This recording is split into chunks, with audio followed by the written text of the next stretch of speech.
Good morning, sports fans, and welcome to another edition of NDB Media's Sports Talk with the Guys, home of the Monday morning quarterbacks on Saturday. Yes, ladies and gentlemen, hide your kitties, hide your children. We are trolling the digital airwaves, and we're keeping it real. As such, we kill brain cells.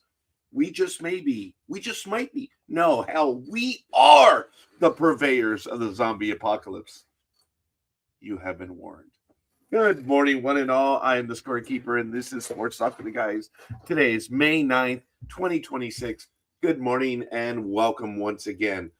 I think I already said I'm the scorekeeper. Thank you, everyone in the chat room. Why don't you let us know who you are and where you hail from? We would love to hear from you this early in the morning. I got to tell you, I want to know who is painfully joining me and sympathizing with me. Sympathy pains. I'd love to know who it is. And your comments will show up on screen. So go ahead and let's do a roll call. Come on, guys, let me know. I need to know I'm not alone right now. But hey, it is beautiful. I walked outside. There was a little bit of dew. There was a little bit of, there was no frost or anything. It's May, but there was a little bit of moisture out there. So little kitties were outside. I gave them each a can of cat food this morning. I was feeling, I don't know. I wanted to give them each a can. I did. So, hey, it is what it is. So it is 57 degrees. Feels like 57. The overnight low will be 57. I'm 57. And today is 5'9". Had it been 5'7", that would have been different, but it's 5'9". I guess in 2 years I will be 5'9", and I hope the temperature is 5'9", but I doubt it. It is what it is. Going to get a high of 84. There's a 15% chance of rain. We've had rain sneak in twice in the last week, which is really cool. Kind of maintaining the verge, but it is still kind of green. But I see some burnt patches, which is kind of annoying. I guess I'm not watering enough. I got to drink more water. Anyway, I guess my lawn has to drink more water. Humidity is at 100%. It is very high. UV index right now is 0. Moderate air quality. The wind is heading to the east with a slightly northerly tilt at 3 miles an hour. Dew point is at 57. I said there's a lot of moisture on site. We're at the dew point. Wow. Unfortunately, that's a weather-related term, because there is no dew right now. But pressure is at 29.91 inches and stable. Visibility is at 2.2 miles. A lot of clouds overhead right now. Sunrise was at 5:53. It will set at 7:41 local time. And the moonrise is at 1:39 a.m. And it will be at 12:17 p.m. So the moon is up, and it's going to set at about noon today. And the moon phase is a last quarter. Woohoo! Taking a look at sporting history on this day in 1989, New York Mets Rick Cerone, remember him, catcher, errors after 159 errorless games as a catcher. That was impressive. In 1990, NHL Prince of Wales Conference Final, the Boston Bruins beat the Washington Capitals 4-0. And backing up on this day, it was an errorless day. New York Mets, Kevin Elster, errors after 88 errorless games at shortstop. Wow.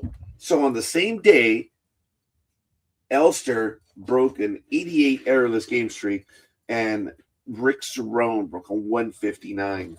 That is absolutely crazy. Wow. It is the Mets after all. So, good morning, Jorge. I hope you are doing well. And if you're feeling ornery enough, go ahead and join us. I believe the link will be in the listing. There it is. It's on screen, folks. So it is what it is.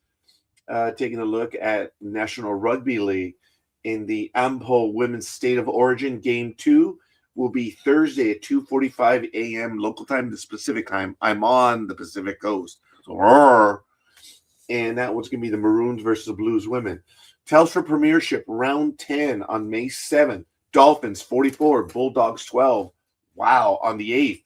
Roosters 28, Titans 12. Cowboy, hi Aisha. Cowboys lost to the Eagles 30-33. The Knights, 4.4 to 1. Actually, it was 44 to 10 over the Dragons. The Rabbitohs, 36, the Sharks 12. That was earlier today. The Sea Eagles, 32 to 4 over the Broncos. And that was a slaughter. Later today, Storm visit the West's Tigers at 9 p.m. Pacific time. And the Raiders visit the Panthers at 11:05 p.m. Wow. A lot of stuff going on in National Rugby League. Let me see. And then the AMPO Women's State of Origin will be Game 3 will be on the 28th. This coming Friday, round 11 of Telstra Premiership. So a lot of stuff going on in National Rugby League, in the land down under, in the little island just off the coast. So that's coolio. Woohoo! I like it. LPGA, 75th anniversary of the LPGA going on. Thino Thidikool is -8. Jennifer Kupcho is, and here we go about last names. Once again, the last name is Lowe. Speak English, people. It's Lowe, not Lowy. Now it's Lau. It's Lowe, you dumbasses. Lowe. It's Lowe.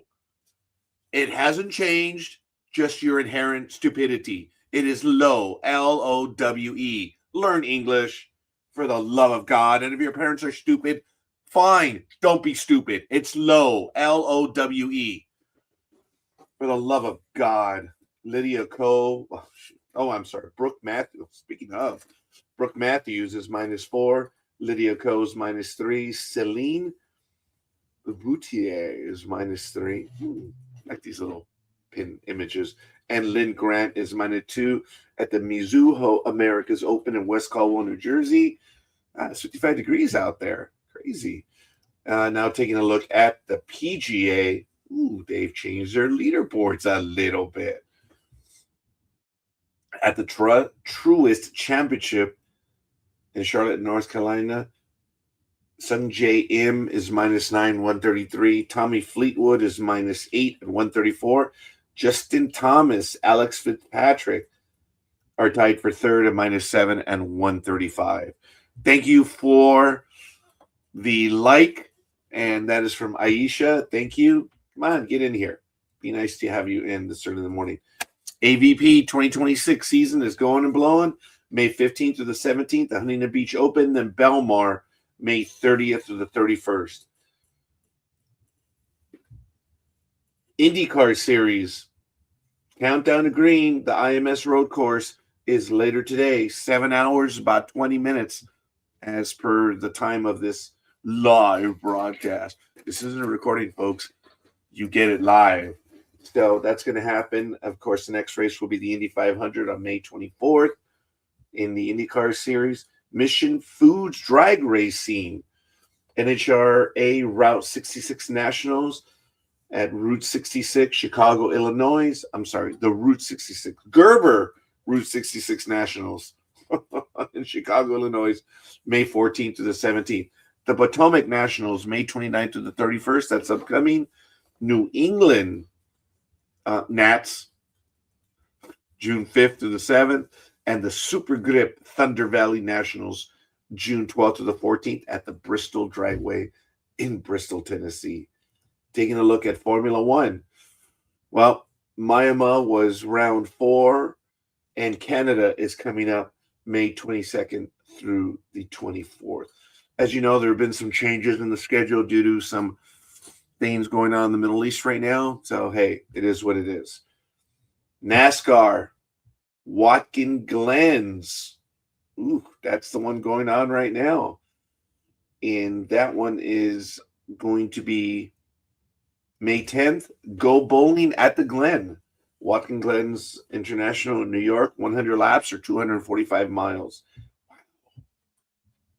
Chase Elliott won last week at the Worth 400 presented by Lique Molly. Lique Molly.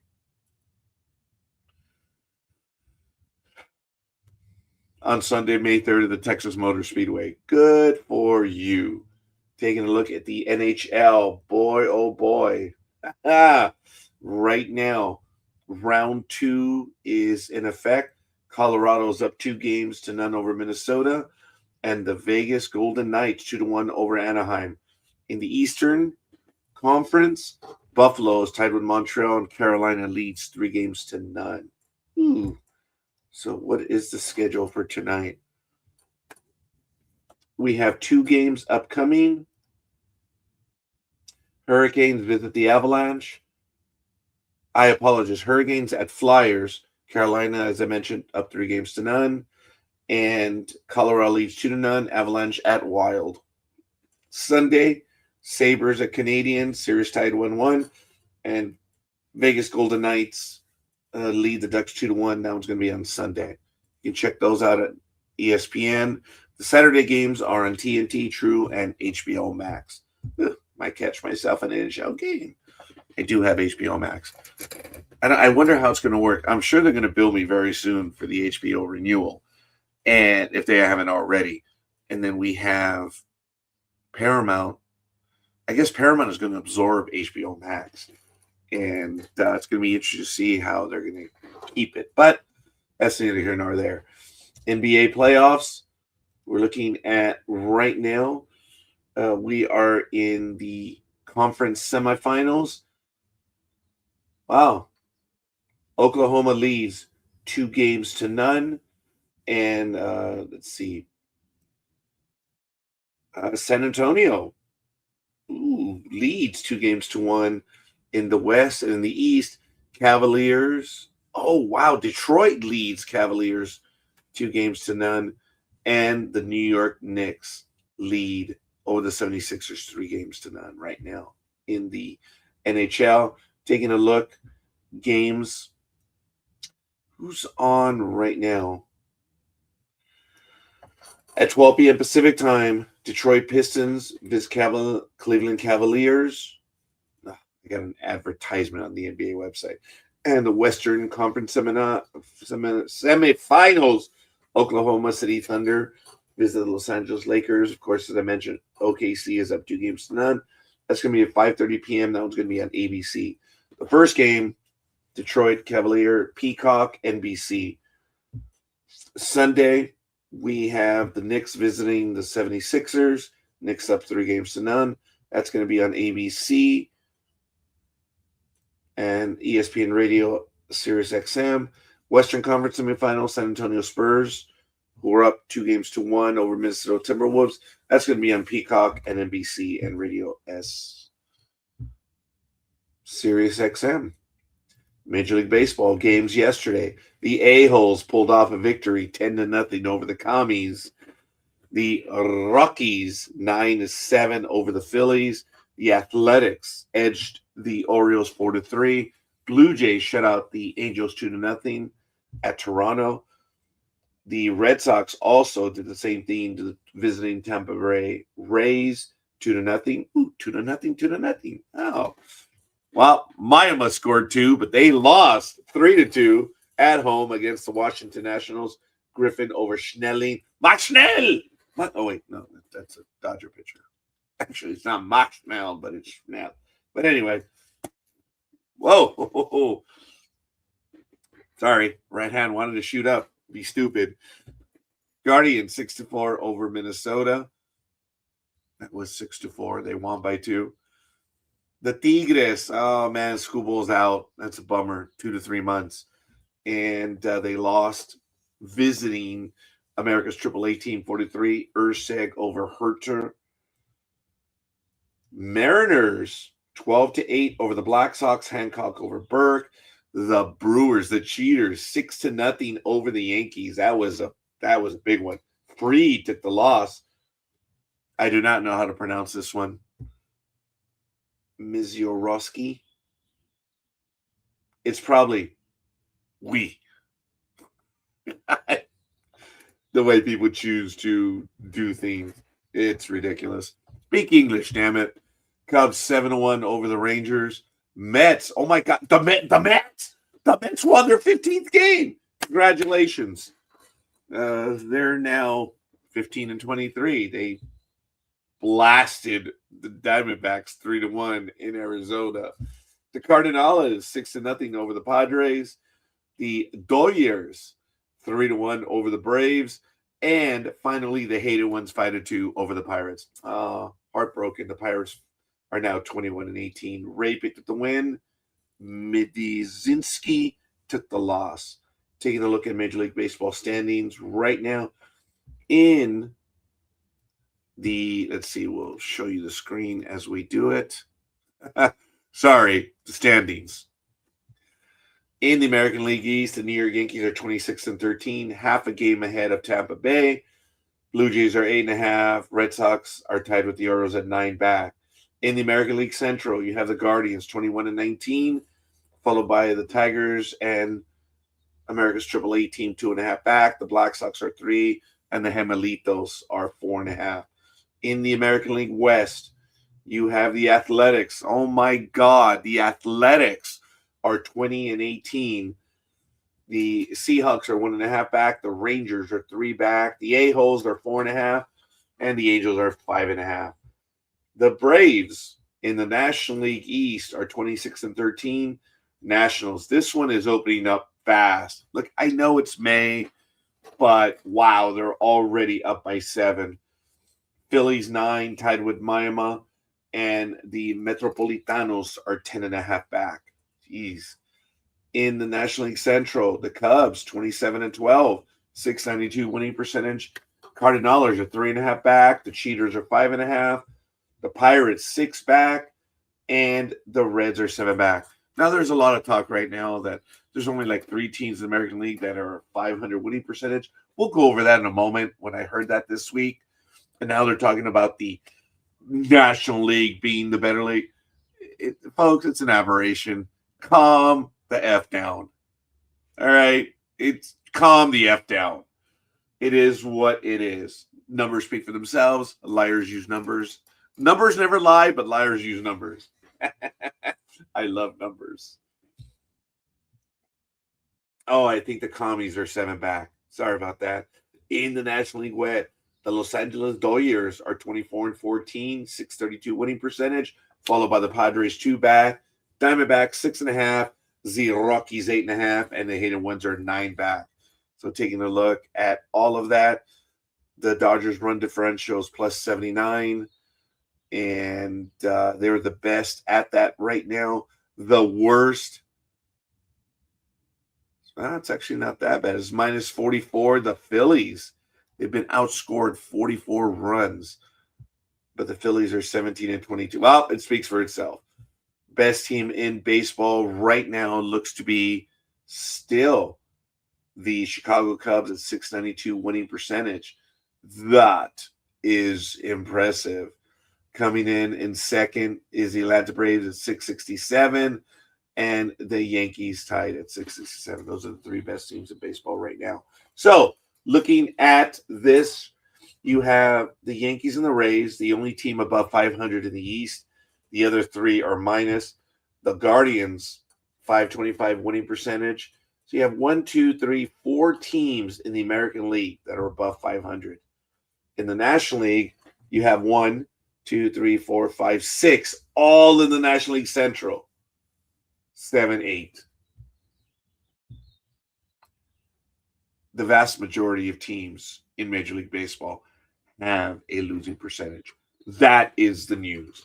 That is crazy. But the National League Central, this is impressive. Every team is at 513 winning percentage or greater.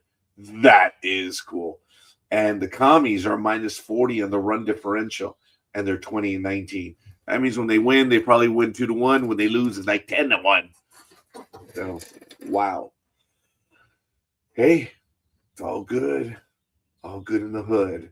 So that's a quick look at Major League Baseball. That was a quick tour around sports. And I already have quite a bit to talk about this morning. So let me go over my news.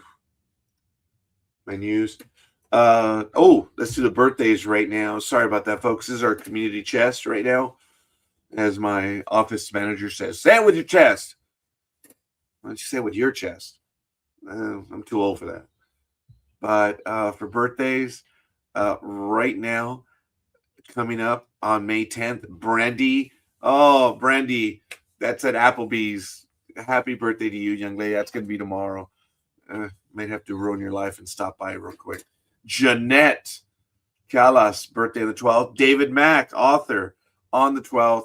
And classmate Tom Cote is on the 14th. Elway 7, birthday is on May 11th. So her birthday is coming up. And I hope she's doing well right now. So I don't know if I got a sound check this morning. Oh, good morning, Pomona. That was 18 minutes ago. I am so sorry.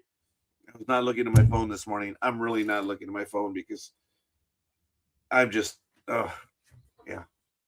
I am happy to say my biggest gripe has been that my business has been on my phone for years. That's ending within the next month. I've had it. I have absolutely had it. Getting phone calls and texts almost 24 hours a day. People get mad because I don't respond. That's it. I am probably going to have to, if you have my phone number, great, keep it. But when it goes off, it's going to go off. That's going to be my last straw. I've had it. Look, I get it. Gen Zers have made us all bad because you expect everything to be done immediately. Yeah, no, that's not me. I'm too old for that. And I'm not going to play that game. So I'm already using my secondary phone, and I threatened everyone on staff. You give this number up, I swear, and since I am his instrument, I swear by the grace of God, anyone gets this number, you are excommunicated instantly. And I already did it to one person. It already happened. So I will gladly do it again. You give that number out, you are excommunicated. And yeah, that's how much I've had it. I've had it with this. And I actually told someone yesterday, because it was an emergency. Just because you have an emergency doesn't make it my emergency. And when I gave the response, I will provide what you need. It still wasn't enough. So I just told them, here are your documents. Go find a new tax preparer. I'm too old for this game, and I'm just not going to do it. It's not my fault that you had a disaster, that you're having an emergency. I am in the middle of my own, and like I said, thank God. Oh, we just had an earthquake. Speaking of such, speaking of earthquakes, Redlands, Highlands, east of us, about 10, 12 miles, there's been an earthquake every day for the last 3 days. Several earthquakes in the +3 range. Look, everywhere in the world you feel them. Out here in Southern California, it's like, did the tree move? Did the branches rustle against the window? It's not much for most people in Southern California. A 3 to 3.5 to 4 means nothing. It's like, oh, you feel it? Yeah. It's like I had a little spider bite. It means nothing to us. But as far as the activity, we are in the midst of an earthquake swarm, and we do get them. A few years ago, we had them in Ontario by the airport. My office manager was able to feel them, and we're going through another active. I wouldn't classify it as a swarm, the one that's going on right now in the Highlands, Redlands area, but for the last 3 days, we've been having multiple earthquakes in the 3.5 range, which is interesting. So, is San Andreas going to go, or do these little things, release some of the pressure? We're not going to know until she rips. And it was around 1988, 1987 when Whittier quake hit, by the way. Jack Popejoy did that incredible week special on KFWB. And I remember on the Thursday episode, he ended it. This was news radio, saying it could happen next year, next month. It could happen next week. It could happen tomorrow. It happened next week on October 1st. And that was when really California lit up. It had been quiet for a while. since the early 70s, still mark weight. And 1987 started our reminder that we're an earthquake country. It had been quiet for a while, and we were having regular events. Things have calmed down again. And what I mean by regular events, I'm talking about events that are in the 5 to 6 range.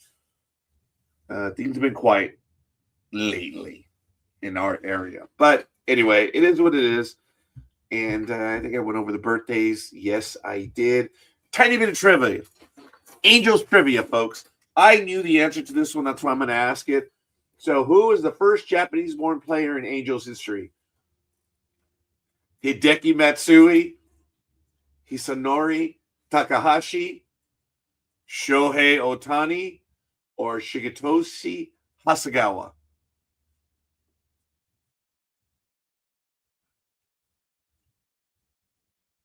The answer is D. Shigetoshi Hasegawa. And I loved the intro song, the Will Smith song, Getting Shiggy with It. It was fun. And it was cool. It was a nice intro song. It was neat. He made his debut in 1997 and pitched with the club from 1997 to 2001. So it was Shigetoshi Hasegawa. Now, obviously, I'm butchering it because I'm pronouncing it in English, but once again, it's English. I respect the Japanese culture, and I speak English. I speak English, Spanish, and Klingon. Never learned Vulcan. I do read Latin. I do read Greek, Aramaic, and all the dead languages I know, and know how to speak them just a little bit. But obviously, that was for religious studies, Hebrew as well. That one was a winch. But I don't do it as much just because I'm doing sports and financial planning. Greek doesn't come into play all that often, but it's all good in the hood. People think I speak French. I know like about 100 words in French that I've had French speakers. I know enough to be stupid, not to be dangerous. Well, actually, yes. No, not to be dangerous, but to be stupid and get away with it. There was there was an engineer that spoke French. I knew enough that he thought I spoke French, and he would speak French to me every day, and I was able to just yes, no, oh yeah, oh. It would be an engineer. Oh my God. Anyway, this is why I do not respect engineers. I don't. When you work, when they use the term work, when you're talking about LA County, did you know that in LA County, it is illegal for engineers to do new projects and new work due to Proposition A? All the work has to be contracted out. Why the hell do we have them? Why the hell do we have them?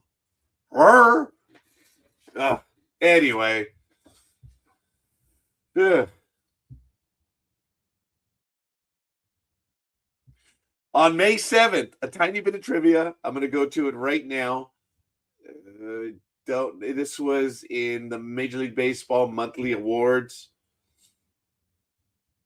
The American League Player of the Month was Yordan Alvarez of the A-Holes.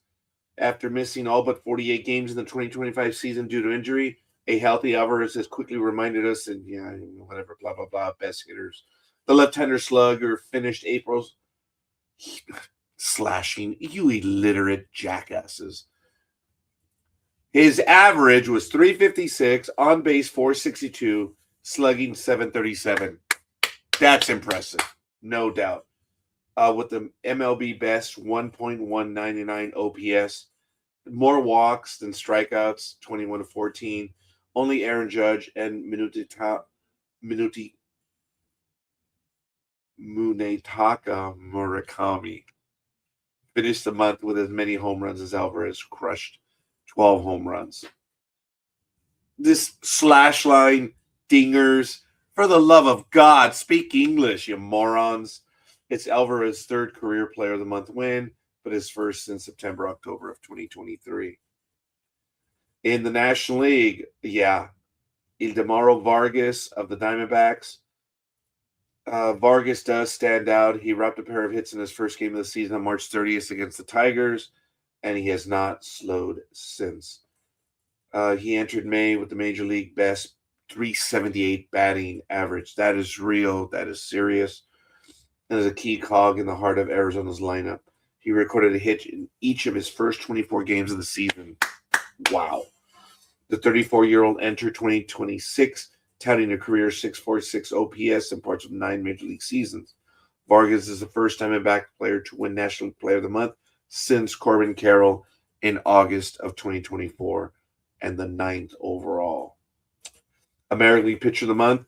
Yeah, I think this was a hands down. He was better than most. Jose Soriano of the Angels. Is he a legitimate frontline caliber star? He has done very well early on in the season. He has been virtually unhittable. He leads all qualified pitchers with a 0.84 ERA, allowing just 4 runs in 7 starts. The sinker balling righty became the first pitcher since at least 1900 to allow a run total or fewer in his first 6 starts of the season, excluding the openers. Soriano has held the opposition to a 163 batting average, the 5th lowest mark among qualified pitchers. Soriano is the first American League winner for the Angels since Matt Shoemaker in August of 2014, and the 15th overall. The National League Pitcher of the Month was from the Dodgers, Shohei Ohtani. The question is, what can Ohtani do? Well, why don't you ask the gamblers of the world? But anyway, the two-way megastar has done very well. As you know, he already won the National League Cy Young Award, and his trophy case is jam-packed. But we'll see. Among all pitchers to throw at least 30 innings this season, Ohtani's 0.60 is the lowest. It's the 5th lowest ERA by Dodger through his first 5 starts of the season since the earned run average became an official statistic in the National League in 1912. He's allowed just 4 runs through his first 5 starts. This is Ohtani's first Pitcher of the Month win, though he's won Player of the Month 6 times. Wow. American League Rookie of the Month in April was Kevin McGonigal. Sorry. Wow. He's hit 328, 426 on base, 509 slugging with a 935 OPS. Wow. Way to go, dude. That is impressive. And National League Rookie of the Month, Sal Stewart of the Commies. Since as a team, Cincinnati came into the season hoping to hit for more power, and he has provided plenty of pop. He finished April with 15 extra base hits, including 9 home runs and a 570 slugging percentage that led all qualified rookies. Along with shortstop Ellie De La Cruz, a 22-year-old Stewart has anchored the Commies, and they look like to be a legitimate contender. Whoa. Calm the hell down. It's the Commies, after all. Let it go. But congratulations, Sal Stewart. American League Reliever of the Month, Louis Varland of the Toronto Blue Jays. Impressive. 0.56 ERA in March and April with 26 strikeouts in 15 innings. Wow.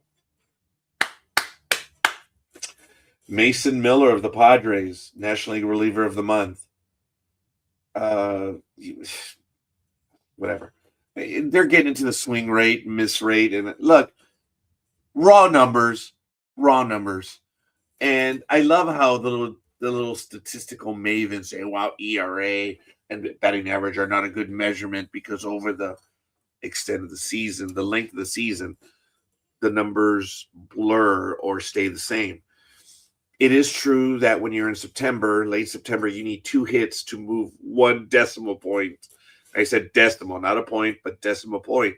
And early in the season, if you're 1 for 3, you're batting 333, and if you get another hit, 2 for 4, you jump from 333 to 500. It's you know that you just made a move 100 and a lot. over 100 points. I'm going to do the math right now, but it's too darn early to do so. So I'm not going to do it. But that's the example. And they say, well, betting average is not a measurement of precise. Yeah, it is. What did he do yesterday? What did he do the day before? What has he done the last 10 games, last 15 games? Those measurements do not grow old. And that has been done from time immemorial. That's kind of like what I was talking about a few weeks ago, that the Marlins have decided to let the coaches call the pitches. And this was news in Miami land. You morons, that's been done from time immemorial. But you didn't bother to look it up. Miller has a 1.10 ERA in 16 outings and is making oh, shut up. Cy Young Award. Go to hell. Whatever. Whatever. Congratulations, dude. He's doing very well. He had a historic scoreless inning streak, which ended at 34 and 2/3. No, it's not historic. Don Drysdale, Oral Hershiser, get over yourselves. You were barely halfway there. Wasn't historic. So, obviously, they had nothing compared to. But on May 7th, it was the 10-year anniversary of one of the most famous moments in Major League Baseball. And let me see if I can get video of it. Yes, here it is. Check it out. And we're going to play it. I have a commercial. It's going to come up in 10 seconds. Look, lower the volume. I am who I am. I apologize. Now I'm told to stop shouting. This is Sports Talk with the guys. So let me set it up. And let's go to the video. New York Mets are winning 2-0 over San Diego. I believe this is in San Diego. And this is Pedro. Or Bartolo Colon. This was his Major League home run. There it is. It ended up in the Western Middle Supply Company. Almost hit the second deck. It was first deck. The guy hit a home run. I think he was 40 when he hit it. And it was off James Shields. Jeez, at Petco Park. Congratulations to him. That was the 10th anniversary. So, hey, it is what it is. So, congratulations to Mr. Bartolo Colon, 10-year anniversary. And, hey, it's absolutely awesome. Greg Jackson, thank you for the like. Appreciate it. Thank you for joining us this early in the morning. And Bartolo, congratulations to you, young man. I forget what his nickname was, but hey, this old man's losing it. But it's good. So, in other news that we have, no, I need you to back up, young man. Ash wants to join me, and I have my burrito right here. So, no. Young man, I have too many documents on my paper, on my desk right here. So, no. Oh, where's my button? Where's my mouse? Hold on. I'm getting there, anime girl. Hold on. There we go. Good morning. You look a little unhappy this morning.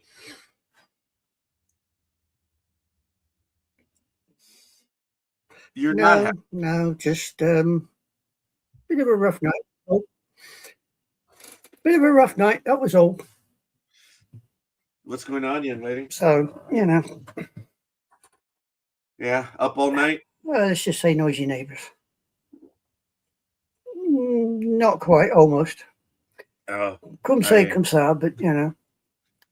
But put it this way, had I been in America with an M16, it would have been quiet within a couple of minutes. I don't know. They might have shot back. It depends on the neighborhood. Well, yeah, no, my luck. They probably would have done, but never mind. I've noticed. And I've got you, if I have you any lower in the volume, I want to hear what you're saying, for crying out loud. You know what I mean? Look, there are times that I'm told that people don't hear me, and then there are times that I'm told that I'm yelling. So there is no happy medium. There is not. I'm going to take another swig of my water. Put it this way, this morning, Roger, you is loud, man. You is so loud, I could even hear you when I was in the little room at the far end of the corridor. And that takes some bloody doing, because that's like 20, 30 feet away. I believe it. I do. So Yeah, I are you went all the excited way for to your? excited for my what? Are you excited for your Dallas Cowboys? I'll ask me at the end of the season. I do believe they drafted well enough, and actually, to steal a line from The Jorge, thing is, most teams it's drafted not well.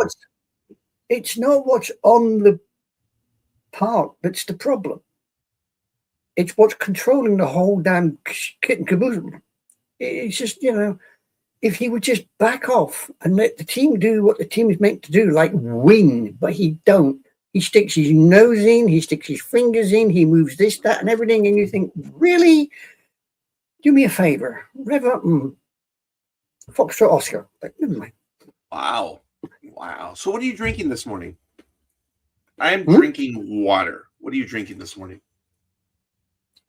Copperberg non-alcoholic cider. Oh, I enjoy drinking cider. I usually have apple. You have to search for the different flavors.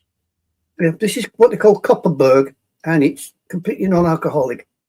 And I have the pear cider because it's the nicest one out of the bunch. I'm not into the strawberry and lime. And I tried the summer fruits, and it was, well, if I said baby sick, that's how it smelt and tasted like. So I found the pear, and I stick with it. Well, I'm glad you have flavor to your life right now, because I simply have water with me, and that's all I'm going to be having for most of the day. Not that did I have soda yesterday? No, I did not. Did I have it the day before? I may have had it the day before. Well, I had a cup of Joe with my brunch this morning at about 11:30. I had a nice cup of Joe.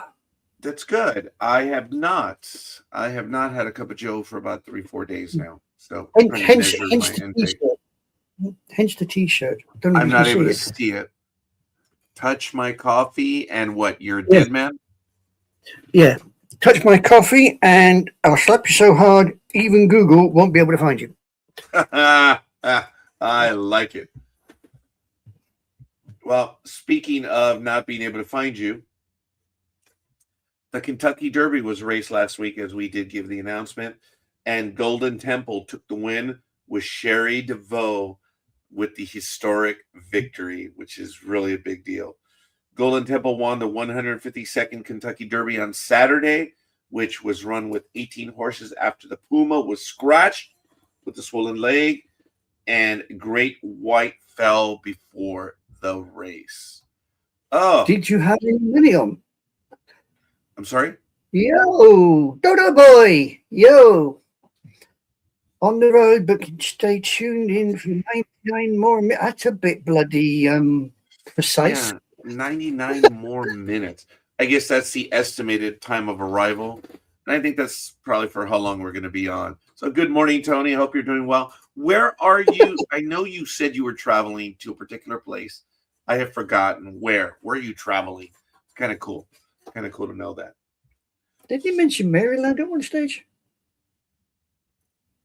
I don't remember. Right now, I have zero bandwidth. I have no recollection whatsoever. And oh, you're not the only one with zero bandwidth, for crying out loud. You know, I'm sort of operating on reserve and automatic pilot because these things happen. Ooh, I don't know if I even have the reserve right now, because if I don't write it down, it's not going to happen. And I'm not writing things down. So on my desk, which has now become a mess, I had one of my individuals over yesterday working for me. Yes, I know. He was on when you were doing your little advert. Oh, yeah. Oh, yes. Today is Stamp Out Hunger. Thank you for reminding me, ladies and gentlemen. Yeah. Stamp Out Hunger is today in the United States. Thank you for reminding me. Thank you. Yes, when you did your little advert, you had your little man behind him thinking, why is there a body? Why is there a body behind Woja, you know? And then I suddenly realized it. Woja's working. There's a shock, but never mind. It's he was here briefly. he came over, and I couldn't get anything done yesterday. We went out to lunch, and then that was it. He was. Well, you looked rather industrious when you were on doing your advert.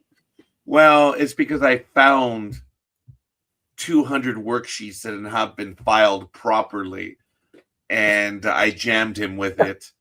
And like I said, after about 40 minutes, I'm like, yeah, dude, I can't do anything. You know what? I've got to do something. And then I remembered the little adverts that I received. God, I hate it when people do that. I hate it when I do it. As I showed it on air, it was right here. You have to hand, I'm going to say, don't you have to hand that to the postman or something? Yep. Second Saturday in May. Stamp out hunger, folks. Today's the day. So my horse Renegade took second place. So I won 2 bottles of bourbon, 175. My event is in Lima, Ohio at Wild Bill's. That is awesome. Thank you, Tony. Yep. So did you win anything in the Derby, or didn't you partake?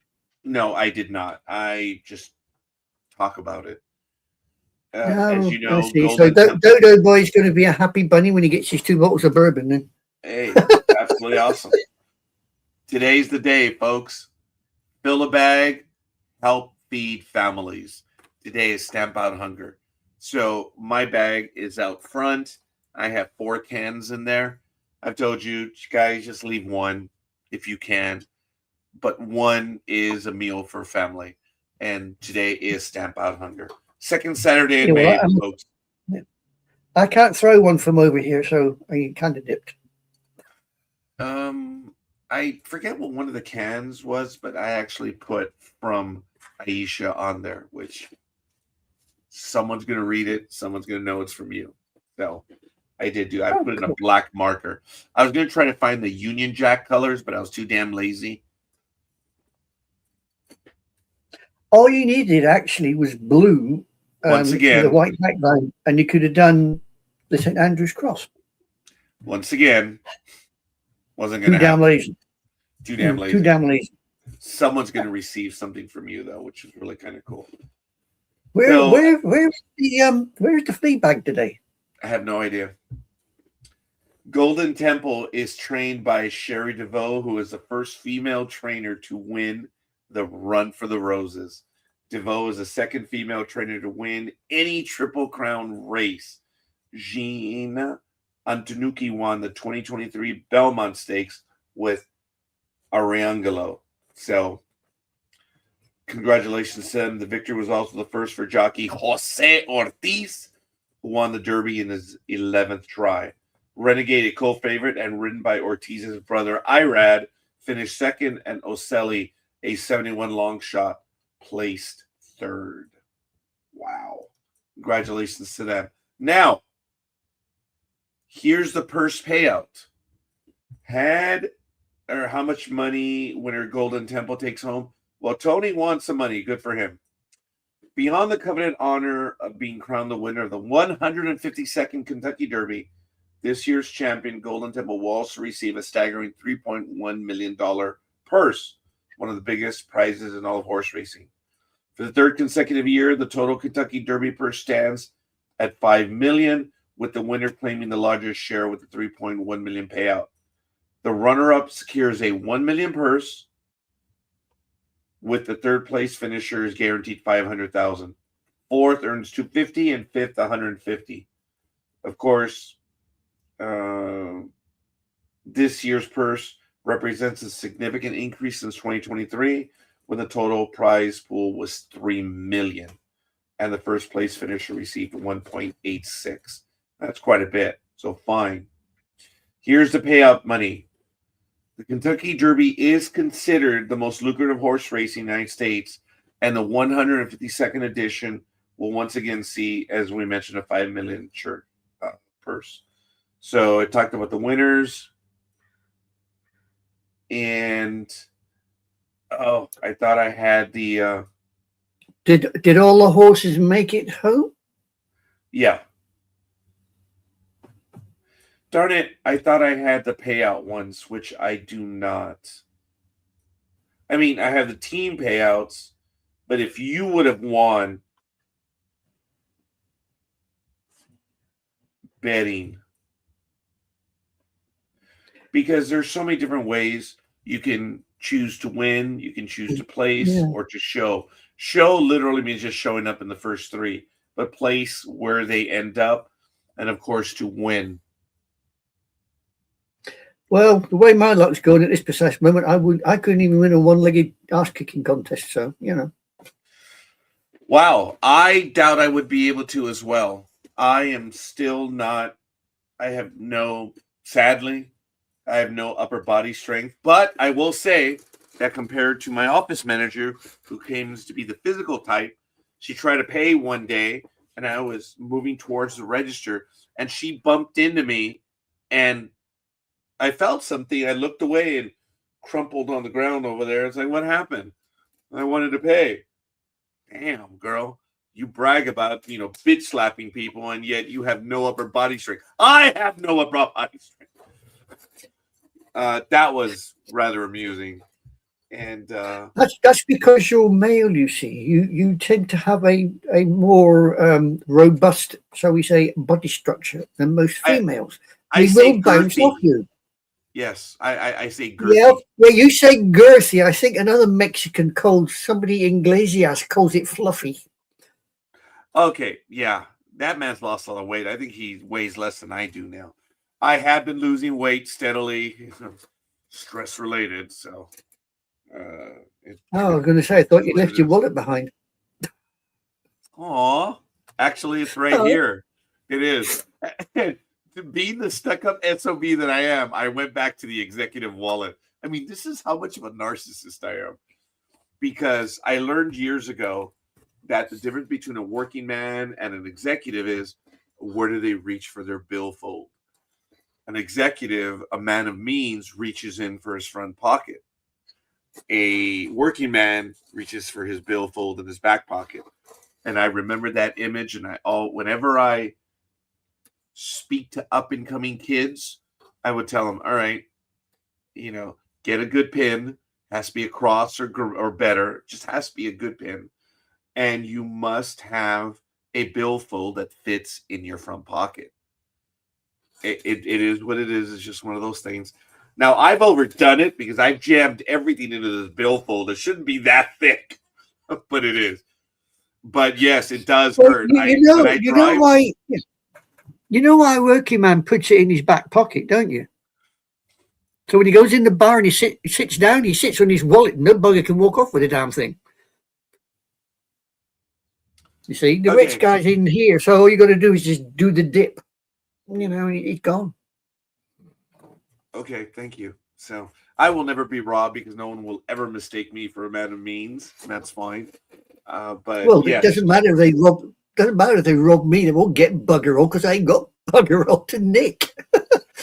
Well, sorry, I do put it in my back pocket when I don't have a front. But yes, this is the narcissist in me that I fully admit it, that I have one like this. And whenever I see those new wallets that they're advertising, that there's like a little box that fits in your pocket. You press a button, your cards come out. Oh, how quaint! Yeah, that's the latest craze over here. Those little ones, it just fits your cards in there, and they've now got them over here that they started to screen them, because you can get those electronic devices that you walk past somebody, and if you scan them, you get the details. They've got them over here now. Those little boxes, they're screened, so that if somebody scans you, they don't get nothing out. You are so right. This thing has an RFID chip, which I didn't. I'm like, what the hell do you need an RFID for? That reason. Yeah. So they cannot charge you. I did not know about that up until about maybe 4 months ago when you said that when you're in line, people come by you to try to scan your card, which is really that's crazy. That's another level of theft. That one I didn't know about. But yes, my wallet is a bit heavy, so that's my fault. But again, that's the institutional arrogance that this man works with. Yes, I am a narcissist. I'm not saying a word on these. Oh, I'm not saying a word. I do. So I don't bet I rarely ever bet. If I have, when we were at work and we had a football pool, I would throw in a little bit of money every. I don't think I ever won either, but after one guy retired, I took over the pool, so I used to earn money doing that. It could be Now, you see, over pretty here, good. what we used to do was like the Grand National, the papers would publish the runners, and we cut them out, put them in a hat, and you'd pick. You'd pay so much money, and you'd pick pick a horse, and then they would divide it up into first, second, and third. And that's about the only gambling I ever did. And I picked the winner one year, and somebody says, "Oh, I've got the Scottish horse. You're a jock. Let's swap." Ask me what Dum Dum did. I swapped, and the horse that I picked went and freaking won. Oh, Let's say my language, yeah, my language was colourful. We'll put it that way. It was colourful. the only time I ever won anything was I was at a union meeting, a Christmas party, and they were giving out Disneyland tickets and chocolate candies. Nice candy, but that was the prize. Disneyland tickets and chocolate. Disneyland, and they call my name. I'm like, wait, which one? Which one did I win? And I won Disneyland tickets. That was back in 1997. I remember that. Yes, and that was cool. Didn't have a lot back then, and I was able to take the family. I think Giselle was not even a year old. And yesterday, when we were here in the office for about an hour yesterday, and I couldn't get anything done. I'm not there, and I'm just How not is there. that situation, by the way? We're trying to arrange now. Well, I'm standing by. We are trying to find hospice for her, so that's where we're at right now. She's still very lucid. She knows what's going on. She knows what's going on. She understands, and she's stubborn. She's stubborn as a mule. She is very strong physically, and on Tuesday or Wednesday, we were told she's down to days, so hours, if at all. So I put notice out to the family that I got to remember when my my Auntie Dorothy, who she passed the same way as your other half is going to go, and right up until the last 2 or 3 hours, according to her daughter, Dorothy lay in bed and swore black was white. It ain't going to win. So just be prepared for that. They will sit there and they will say, it ain't going to win. I'm going to win. And Dorothy, up to about 2 or 3 hours before she actually went over the hill, that was Dorothy. She would not give it up. She stood and fought. So, thankfully, when my mum passed, she was already asleep. She just a cough and a sneeze, and that was it. All the signs are there. She wasn't eating, consuming anything. I even posted that she was no longer consuming, but that changed. Like, oh my God. And I was like, well, why did I even bother to post that? And I try to be careful because I'm also informing her family. She has a very large family. It is excessively large. As I told the story some years ago, on Easter Sunday in 2010, we were visiting with one of her cousins, and it's like the entire family was coming in throughout the day. And because I was bored, not that I was bored, but I started counting the cousins. I stopped at 50. Yeah. It was crazy. Yeah. My cousins, I think, are like 5. maybe 10 at most. And my family is nowhere near her size. I mean, she is one of 5 daughters, and her mom, who passed away when she was ill in 2022, 2023, she was one of 11, 9 daughters and 2 brothers. Both brothers are gone, and I think her mom is the only daughter that's gone. So I think of those 11, there's still 8 left. But it's in their genes. So she is the aberration. She is the one that has it. But she's facing it with the dignity that I don't think I myself would have. And I'm conflicted because everyone is coming up to me and asking me how I am. I said, what do you mean? How am I? I'm not the one that's going through this. And actually, Roger, if I can interject, my friend. Actually, Roger, my friend, you are.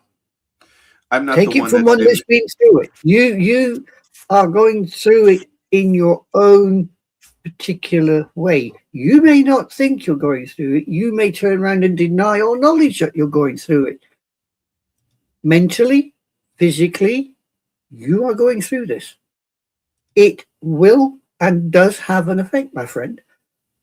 I've been there. Remember? 2 years ago. I've been there. I know what it does to you. Well, it rips you apart inside. Oh, you hide it. You stand there and you project this to the world that you can handle this. You are okay, that you are a strong individual. But inside, you're dying yourself. It's ripping you apart because you're human. That's how I've been there, my friend. Don't, as they say over here, don't teach me to suck an egg. I've been there. I know what it does to somebody. I have not sucked an egg before. It ain't nice, especially if it's a raw one. I did make the mistake of just the other day where thank you, Dodo boy. Thank you very much. I left. I'm having the morning malt. I don't go out to breakfast anymore because I have been struggling, and I will admit this, but I'm starting to win. Very few people know that I've been getting ugly warning signs, and I've been able to read them. And my thing was dialysis. I had 4 warning signs for dialysis, and I was frightened. So when I finally figured out that I had the warning signs, I'm not going to get into what they are. You can look them up. I had 4 of them, and I was so worried because that started up in March for me. And I'm like, oh my God, these girls, my 2 daughters, are going through this with their mother, and now they may end up going through. I will not go through dialysis. I have a choice, and I have a medical order ready to go. I will not take dialysis. But lo and behold, I found out what I could have and change my diet. And one of my favorite restaurants, unfortunately, I went back there this week after I was seeing a lessening of the symptoms. The moment I went back there, they came back. I'm like, ooh. So that type of food is hurting my kidneys. And I'm like, oh, man. Well, Scorekeeper is stupid. He's still going to go back there once a month. But now I know clearly what it is. So what I've added is pineapple. Oh, bromelain. It has bromelain in it. And that helps to clean out. And I've cut soda out. I don't drink, but I've cut liquor out as well. And the coffee, I have to take it black. And, all jokes aside, I'm learning to drink coffee with no creamer because I'm mixed. I like it mixed. You see, when it comes to fruit juice, Roger, believe it or not, when it comes to fruit juice, it also depends what medications you're on, because certain fruit juices will react adversely to certain medications. Well, I've been taking for the longest time omeprazole, and that's what might be doing it to me. Because this day after day after day after day, I think this has been harming me more than anything else. Look, but anyway, I still have to take it from time to time. But I had, I've been noticing the symptoms have been lessening. So I increased my fruit intake. The water, I've never had enough water, and that's my fault. So I'm taking more and more water. I have it here right now, and I think I just ran out. But over the last 2 weeks, I noticed that I was getting better. So I'm going to continue to do it. And it took about 2 to 3 weeks to notice some of the changes. So it doesn't happen overnight. And I feel that I'm doing much better. The theme that I had was the lower back pain. That was one of them. Mm-hmm. And I'm not going to get into the other symptoms because they're just, it's a little lot. I know them because I lost one. Oh, okay. I think I told you. I lost a kidney, and I didn't realize it till I went for a scan. And the doctor said, "Have you been having problems?" And I went, "Why?" He says, "You've lost one of your kidneys." He says, "It's had a blockage." I said, "When the hell did that happen?" Yeah. I said, "So what are you going to do about it?" He went, "Nothing. It's in a sterile situation. As long as nobody sits there and pokes it, prods it, or tries to remove it, it'll behave." So they've left it where it is. So I've only got one. So I know what you're on about, Roger. Yeah. Well, I've noticed a decrease in the symptoms, and it's just changing the way I'm doing everything. So I'm happier because of it, that I saw something that was warning, and I had to beat it back. But like I said, when I drove for Uber and Lyft, I drove in the mornings, and around 3 to 4 to 5, I would pick up dialysis patients. And I got to know a few of them because you tend to pick them up regularly. And to know that they would have to do that every day, and the stress of not being able to drive, and if your Uber driver doesn't show up, that can put them in the spot. They can lose their spot. It's amazing how many people don't realize that you've got to check, shall we say, the color, because that is a very good symptom. Oh, yeah. Going yes or no. Yes. The idea is if it's see-through, you're reasonably clear. If it ain't, well, actually, looking. There's a happy medium, since we're on that one right now. Good morning, one and all, to everyone. Thank you. Let us do a roll call. Good morning, Big Dog. I have to tell get on here. Get on here, you mutt. You can put too much water in your system. So, yes, I've had it clear. And do you know what it was clear? Sadly, when I was up in Alaska, when I was getting that glacial water. Yeah, believe it or not, that can actually have an effect. Yes, you can. You can buy it at Walmart. Yes, good morning. Just go to Walmart. You'll probably get it for free. Actually, to be honest, migraine. There were those videos on YouTube of Walmart people, and I think people have finally struck them down because they haven't been struck down, but they don't show up in my feed as much. But no, the times that I've had to go to Walmart, I could make 1 million. I could have 1 million views as well. The people that go to wow. I got to be honest and say I saw one or two of those Walmart videos. They're not fake. They are not fake. No, I got to be honest and say if I walked into any supermarket and I saw half of what I saw on some of these videos, I wouldn't even bother to buy a damn thing. I'd probably turn around and walk out. I would not. I mean, you see people sitting on the meat. You see them climbing on the bread. You see them in. I mean, when you get an old guy, grey hair, bald head, in a pink tutu, I'm sorry. To me, my head, in my head, the alarm bells go ding, ding, ding, ding, ding, ding, ding, ding, ding, ding. You know, the word psycho comes instantly to mind, and I'm gone.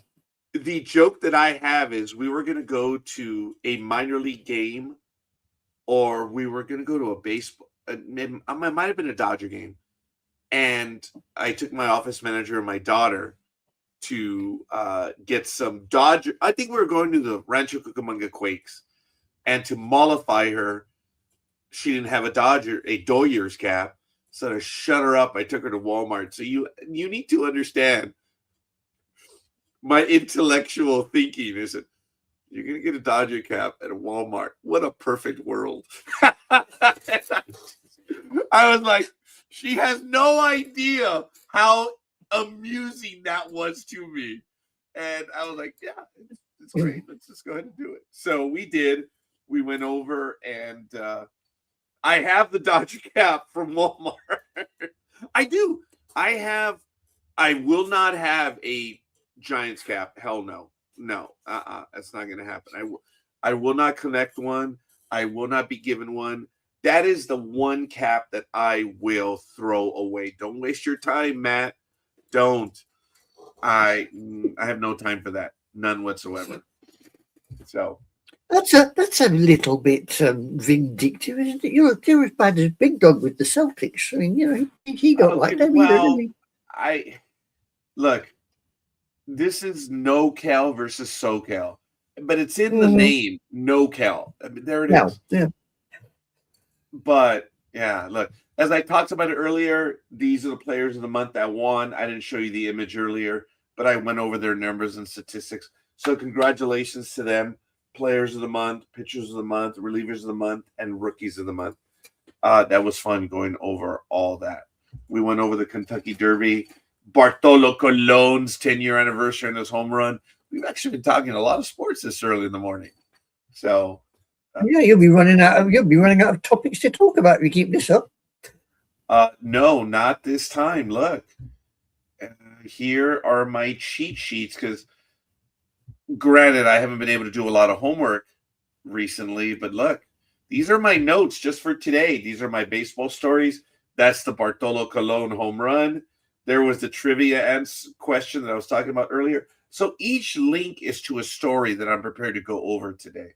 This is a scorekeeper of ages past where he would have information. And you see, these are all the other pages for all the other episodes on Sports Talk with the Guys.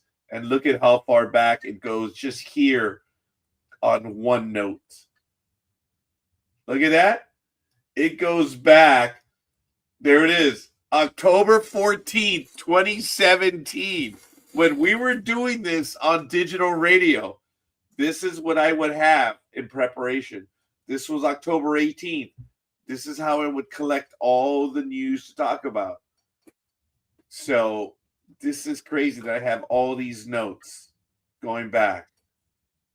Wow. Oh, look, there we are.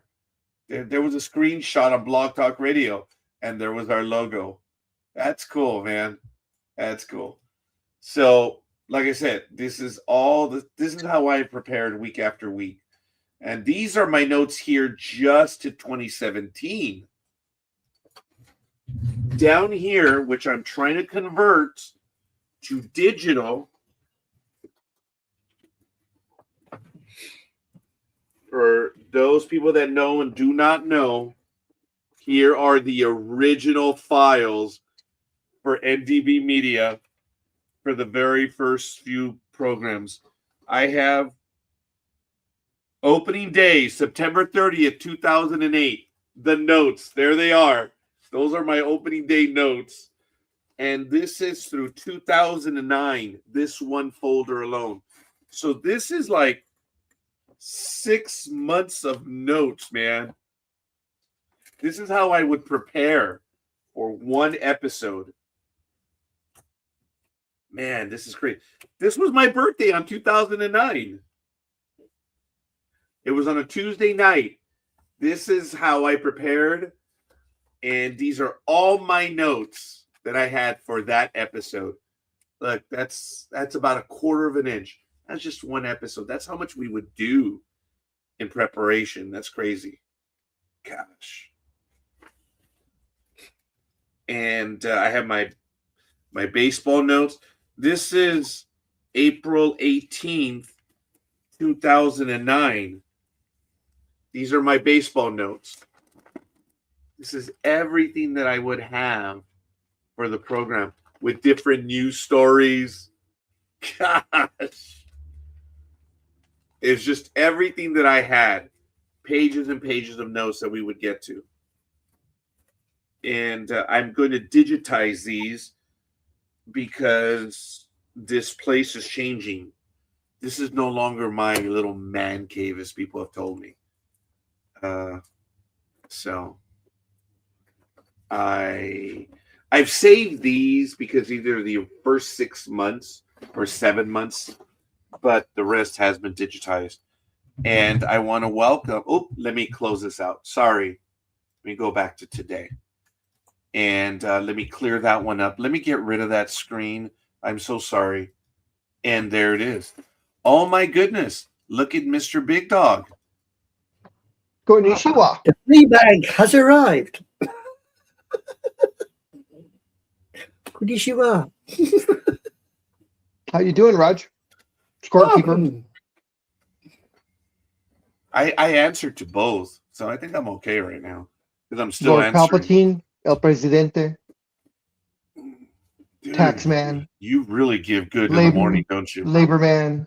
I had mentioned those in a program. Mein Führer.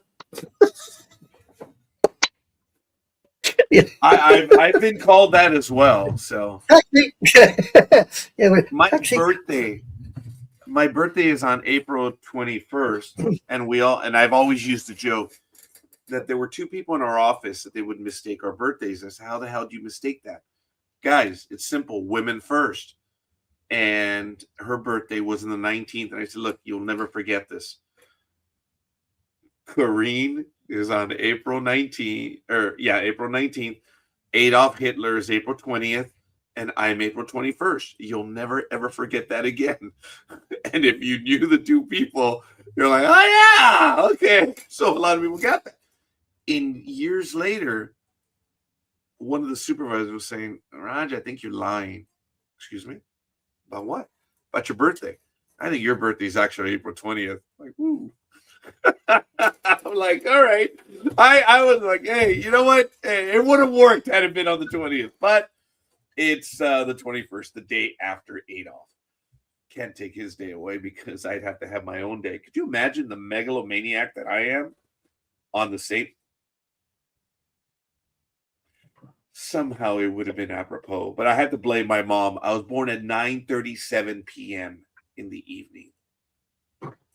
So I was closer to the 23rd. I upset my mother because I was supposed to be born on July the 12th. And I wasn't. I sat inside and thought, I ain't coming out. So 2 days later, July the 14th, and I decided I'm going to make an appointment, And the day I was born, the nurse that was helping my mother took one look at me and took one look at my mother and said, you see that little bugger there? And she went, yeah, defy the Pope-a-row. And I've been like it ever since. The more you say no, the more I'll turn and go, yeah. You can't do that. Watch me. Yeah. That, speaking of stuff, Lethal, dude, I hope it happens going to Seattle. I know you've been trying to get out there for a while. I know Gmo, my youngest, wants to return to Seattle because get this, folks. If you fly up to San Francisco, it's about an hour. It's about 350 miles. If you fly to Seattle, it's an hour 50, but it's 977 miles. What is that? Well, it's simple, as I tell people. When you leave LAX, You get up there, and all of a sudden you're like, okay, we got to come down and land. It's a quick flight. It doesn't even feel like an hour. The plane never really gets up to speed. But when you're going to Seattle, once the plane gets up there, it's like, vámonos, cabrones. The plane is doing 600 knots. It's easy.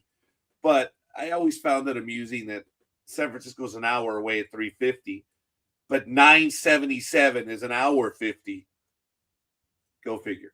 But it's like I said, once the plane is up there, it can haul ass. So, long story short, my daughter, due to her high blood pressure, she has high blood pressure. She has difficulty on long distance trips, but she says Seattle was a good, fun trip. She enjoyed it. She enjoyed Seattle.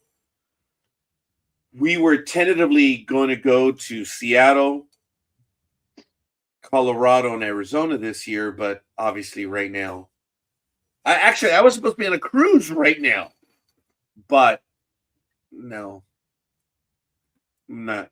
Everything's canceled for the time being. So my trip in July is canceled, and September's canceled as well, just because I didn't know what was going to happen. So we'll see. I'm going to Vegas in June. I have a tax conference. That one, yeah, I have to kind of go to that one. So A conference. Mhm. It is Latino tax prep. He's gonna be about 20 miles outside of Las Vegas. He's gonna be in Clark County somewhere. It's at the MGM Grand, but that's okay. That's good. So, I do want to tell you thank you for acknowledging the anniversary of the icon of every fat man's superhero. Big old Bartolo Colon hitting that home run, man, and taking 10 minutes to round the bases as fast as he could. I didn't think it was 10 minutes, but yes. Oh my God, Big Dog. I didn't think about that. That is funny. It took Yes. Yeah. It took long enough for the entire team to get out of the dugout to go into the runway or the walkway, so that he come back to the empty dugout, as they do sometimes with people that hit their first home run.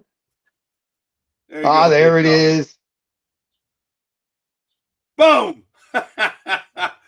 That was really something. And it was a hell of a shot too. It wasn't like it might be, it could be. No, he hit that sucker hard. Yeah. But every fat guy was so happy that day. And he is still rounding the bases. Yep. Because that is going to be the one and only time. And sure it was. Yeah. Yeah, it was. It was his only home run. I think he's still pitching in Mexico somewhere. Probably. Or in Japan. I don't think Where'd Japan. they go? I'd forgotten about this. They're all hidden away. Yeah, they all went down the runway or the walkway, the tunnelway, excuse me. And he knew it, but here they come. Yeah, that's really funny. I had forgotten about that he gets mobbed right there. I mean, that's unreal, man. That is unreal.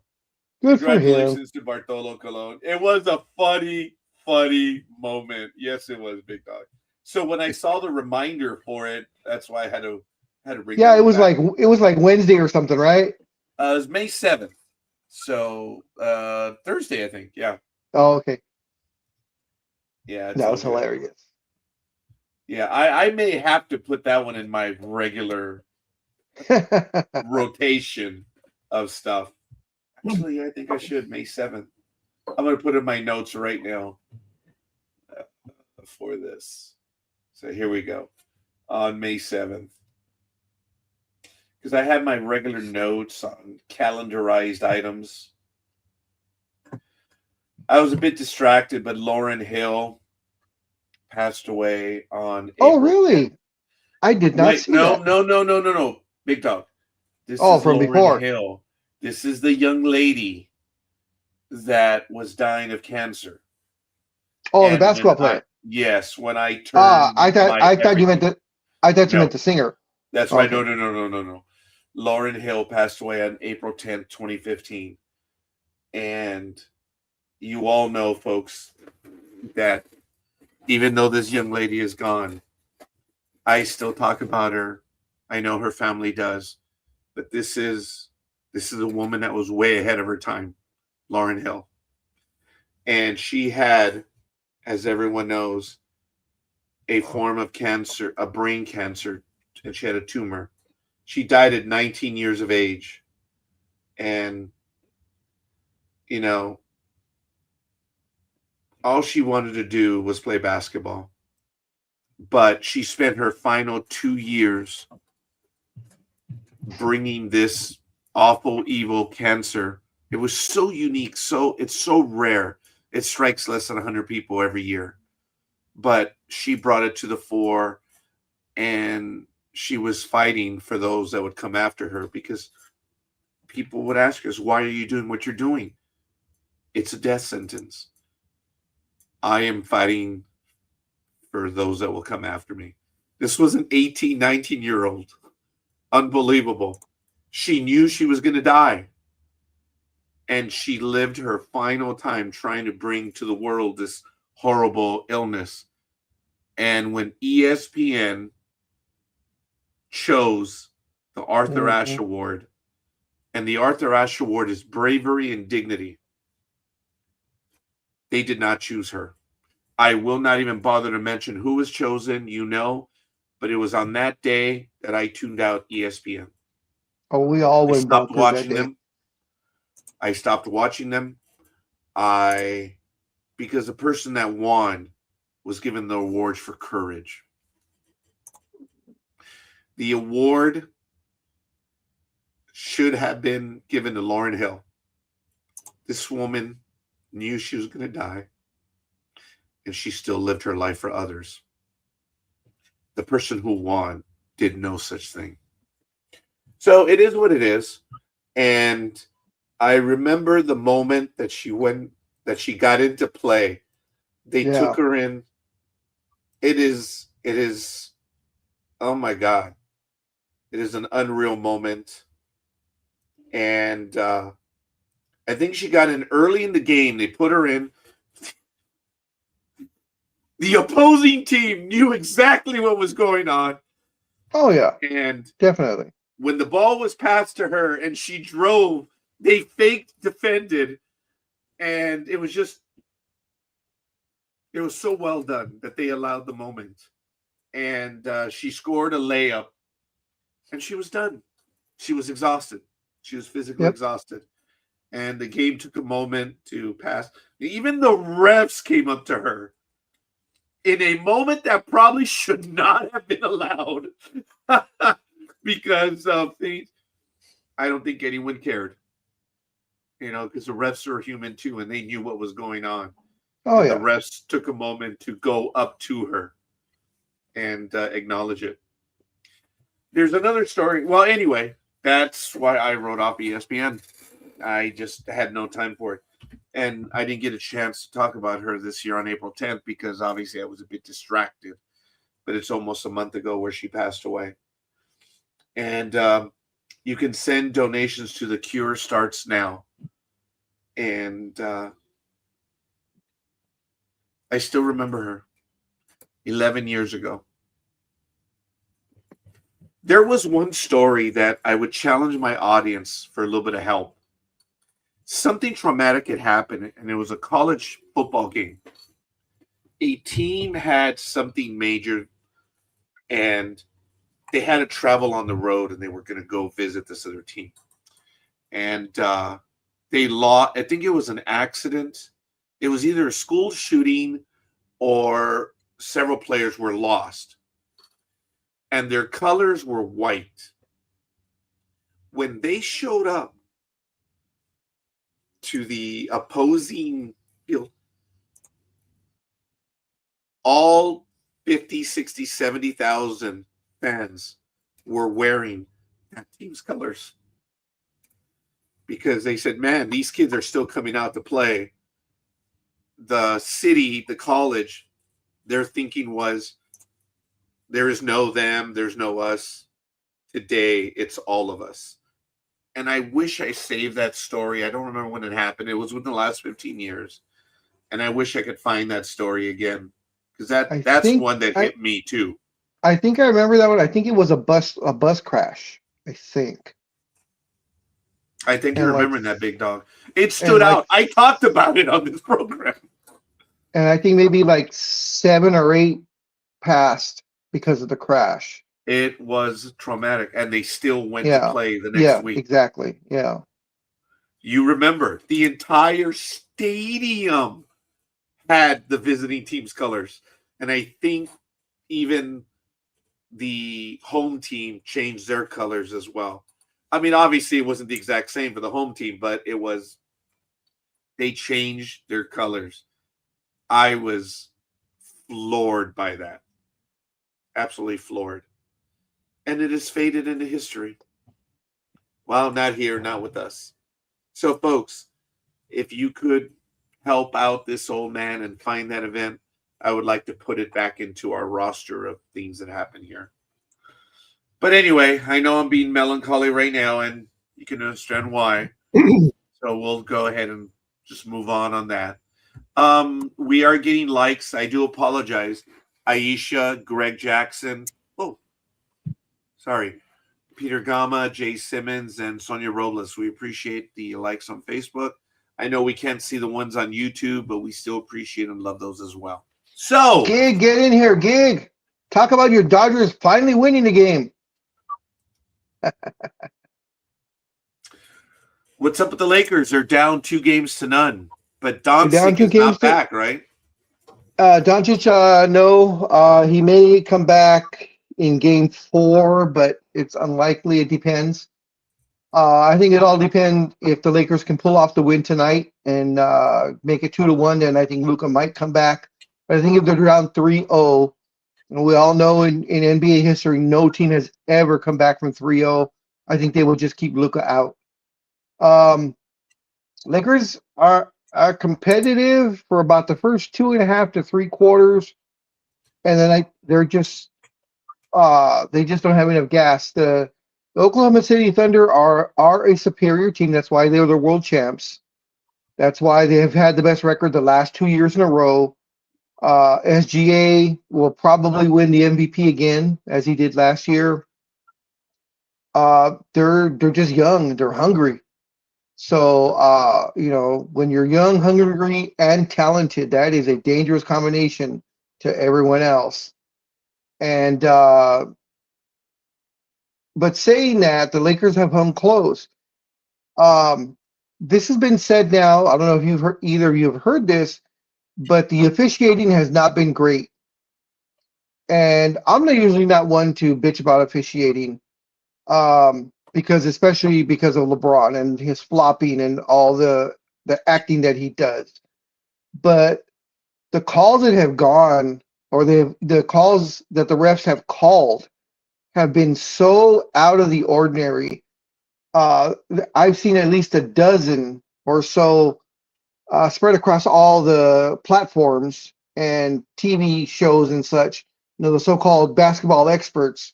I've seen about a dozen or so all saying that game 2 was the worst officiated game they had ever seen in their lives. And that's not coming from Stephen A, and that's not coming from his former partner that's now on the other channel. These are guys that know basketball, that talk basketball impartially. And they are saying, hey, they said it was about 75-25 with wrong calls going to the Lakers, but that also OKC got calls that were that shouldn't have been called. There was one against Holmgren against AD, our center, and AD kind of grabbed the rebound and kind of swung his hands. Holmgren grabbed his face and hit the floor like he was smashed in the face. They immediately called a foul, but luckily our coach, the Lakers coach, wanted it reviewed. DeAndre Ayton, scorekeeper, missed him by about this much. Seriously. and they overturned the call saying that he flopped. Now, according to the NBA rules, there should have been a technical called on Holmgren for flopping. That was the rule that was instituted 2 years ago. Did they call it? No. All they did was say, Lakers ball side out because DeAndre Ayton had gotten the rebound. So that was just one egregious foul, but there have been many others. But still, it's no excuse. The Lakers still should be trying to do something, but they just don't have the firepower. A healthy Luka, I think we would either be tied 1-1. I don't think we'd be down 0-2 if Luka was playing and healthy. So we'll have to wait and see. Yeah, I'm really bummed by that. I am not watching the NBA playoffs. I also have to put it out right now. One of the most mother effing annoying things that are going on in my life right now, of all the little things that are going on, is when people tell me, "Hey, Raj, have you been watching this? You've been watching that?" What part of "I'm slightly busy" did you not get? That is one of the most annoying things right now. Is like, "Oh, hey, you've been watching it." I ain't watching shit right now. Yes, anime girl. This college team bus coach crash. Any idea of where it may have happened? East Coast. I thought it was in the South or Midwest. Well, what were you I got west of the Mississippi, east of the Mississippi. Yes, okay, I'll go with that. Rough year? Give me a rough year. Can you give me a year? Oh no, roughly? But no, I just know it's within the last 15 years. 2000s. Well, I got two basketball, a basketball one and a baseball one. One in 2007 and one in 2008. Oh, this one's was a baseball team. We were already live doing sports. One's a baseball team, one's a basketball team. I swear it was a football game. Okay. So it might have been a bus accident, or it could have been a school shooting as well. I did say that. It could have been that. Yeah. If it was in 2007 and even in 2008, that timeline would not be about right. Right. Well, the other one I got is a softball team, Oklahoma. That was 2014.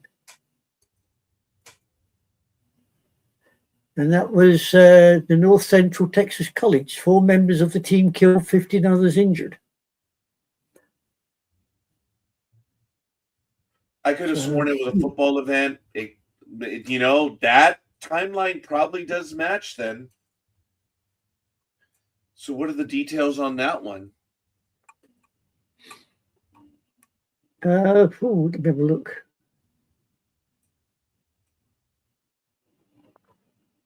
I hope it says that it does go on. I hope the opportunity does happen. I remember when you said you were starting that, but due to the political climate, things became a lot tougher. I hope it comes to pass, Lethal. So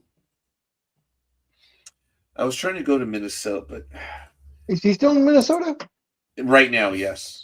Okay. And I was hoping to go to Minneapolis, but it's just I've had to push a few of them back, and then now the trips that I had planned. Minneapolis, St. Paul. I want to go and catch a Blue Jay. I didn't mean that. A Gemelitos game, but that one had to be pushed back. I know that in 2028, because I remember I mapped this out on what I wanted to do. So I think it was in 2028 that I was going to go up, do a northerly, get Milwaukee, get Minnesota, get Chicago, Detroit, get them all in one little thing. So I wish I would have had the chance to go to Cincinnati back in in 1991, but didn't happen. So, what are your top 5 dream ballparks or stadiums that you want to go to that's on your bucket list, other than, of course, I don't know if I would other have. than Yankee Stadium? Yeah, I don't know if I really would, because for me, I found my bucket list folder. I had misplaced it, but all right, bucket list. I don't even know if I have that many sports stadiums bucket list, but fine. I know Yankee Stadium's number 1. Okay, that high school in Alaska where they play that basketball game in the dead of winter. That's one of them, where it's a big event up in Alaska. So I want to go there. Yankee Stadium is number 1, but a lot of people don't know that that's a bucket list item to go up there in the dead of winter to go catch that game. But anyway,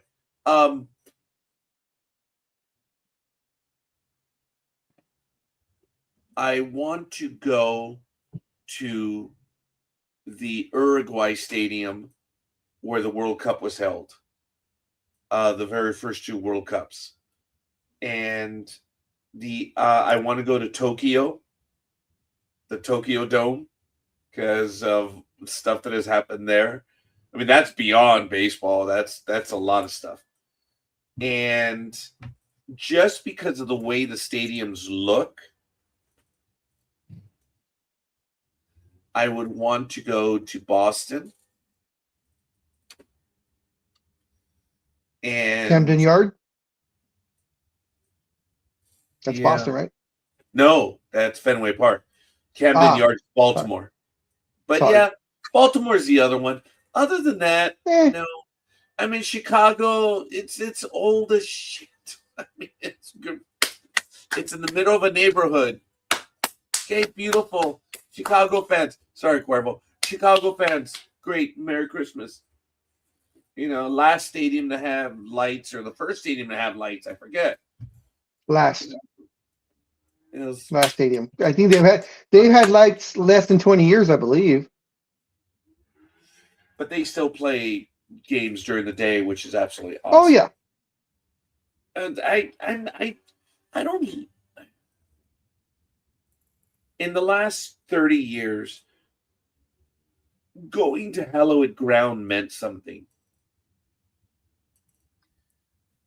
Not so much anymore. It's not. That's why when you go to Dodger Stadium, ladies and gentlemen, that's the 3rd oldest stadium. And now Angel Stadium is like the 4th oldest, which shocks the hell out of me. When you go out to the field, you have had the greats step onto that field. It's amazing. When you stand on those base paths, when you have the privilege of standing on the mound or the batter's box, my God, you are standing where so many great, and you can't even say that at Yankee Stadium. Yes, the ballpark, the field, the playground, I get it. It's there. Home plate is still there. Yeah, okay. It's not. That's the 3rd Yankee Stadium, correct? Well, remember, it was redone in the 70s, but that was a refurbishment. Yeah. But it's because it's really the 2nd. The Highlanders played in different little parks. So the original one was the house that Ruth built. They played somewhere else, obviously. And stadium, it's Yankee Stadium all the way through 2008.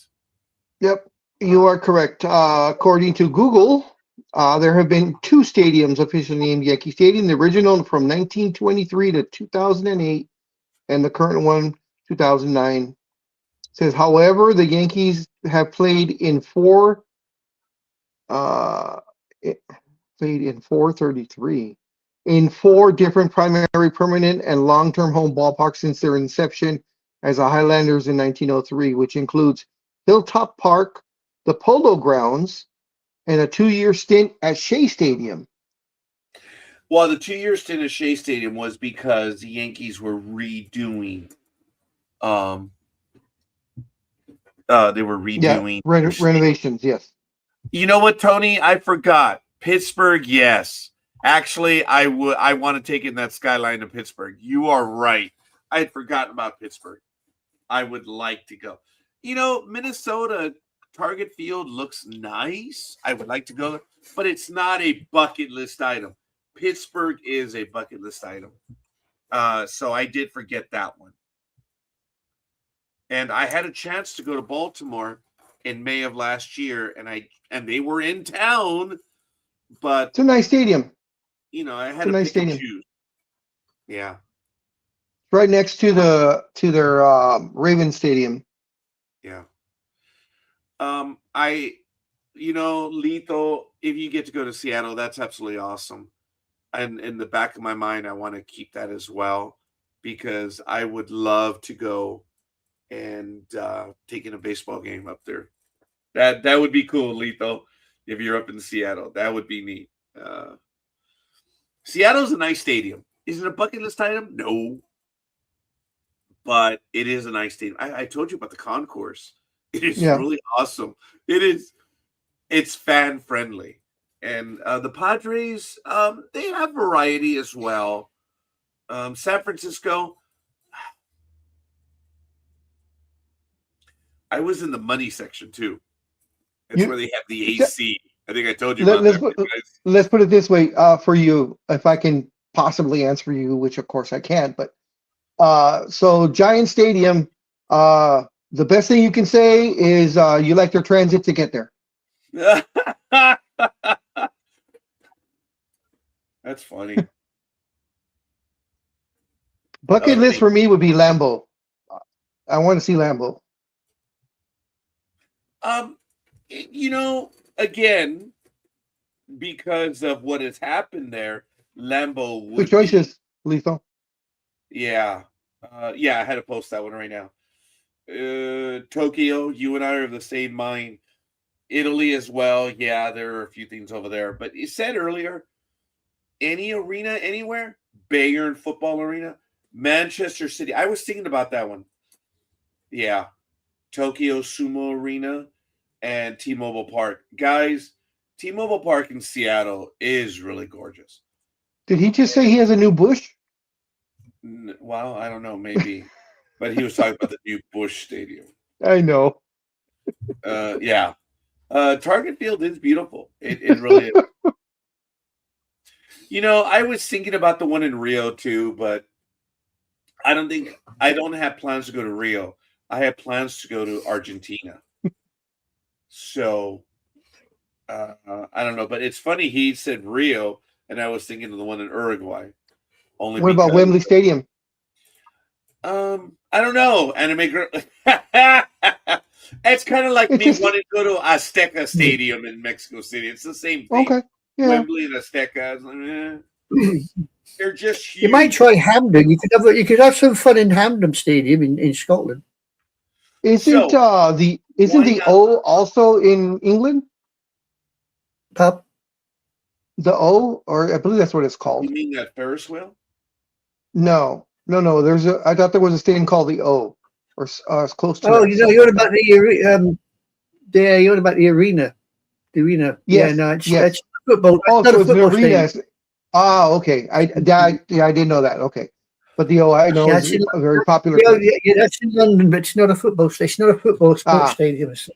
Could we back up a moment, please? When yes, Big sir. Dog and I kind of mentioned Wembley, you profusely were like, Would you kindly share your thoughts on why you were like, Every man in his dog goes to Wembley, and it ain't that brilliant, It's difficult to get there, and it's a pain in the arse when you are there to get back out. So no, it's not that brilliant. Like I said, every man and his dog goes there. A bit like the New York Yankees. Every man and his dog has to go and see them, Yeah, that got it. That's it's not so funny now. Hey, big dog, go fishing. Yeah. Yo. Yeah.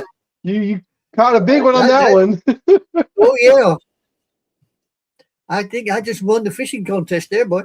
But scorekeeper, she's not wrong, because one of my first trips to New York, when I got to your dirt, that was my thing. I had to see Yankee Stadium. Like she said, everybody and his dog wants to go there. I wanted to go there. And I was surprised that it's surrounded by apartment buildings. You know, that concept is lost on me because of where we live here, in SoCal. That stadiums like that aren't, where you cross the street and there's a little park that's next to the apartment complex, at Yankee Stadium.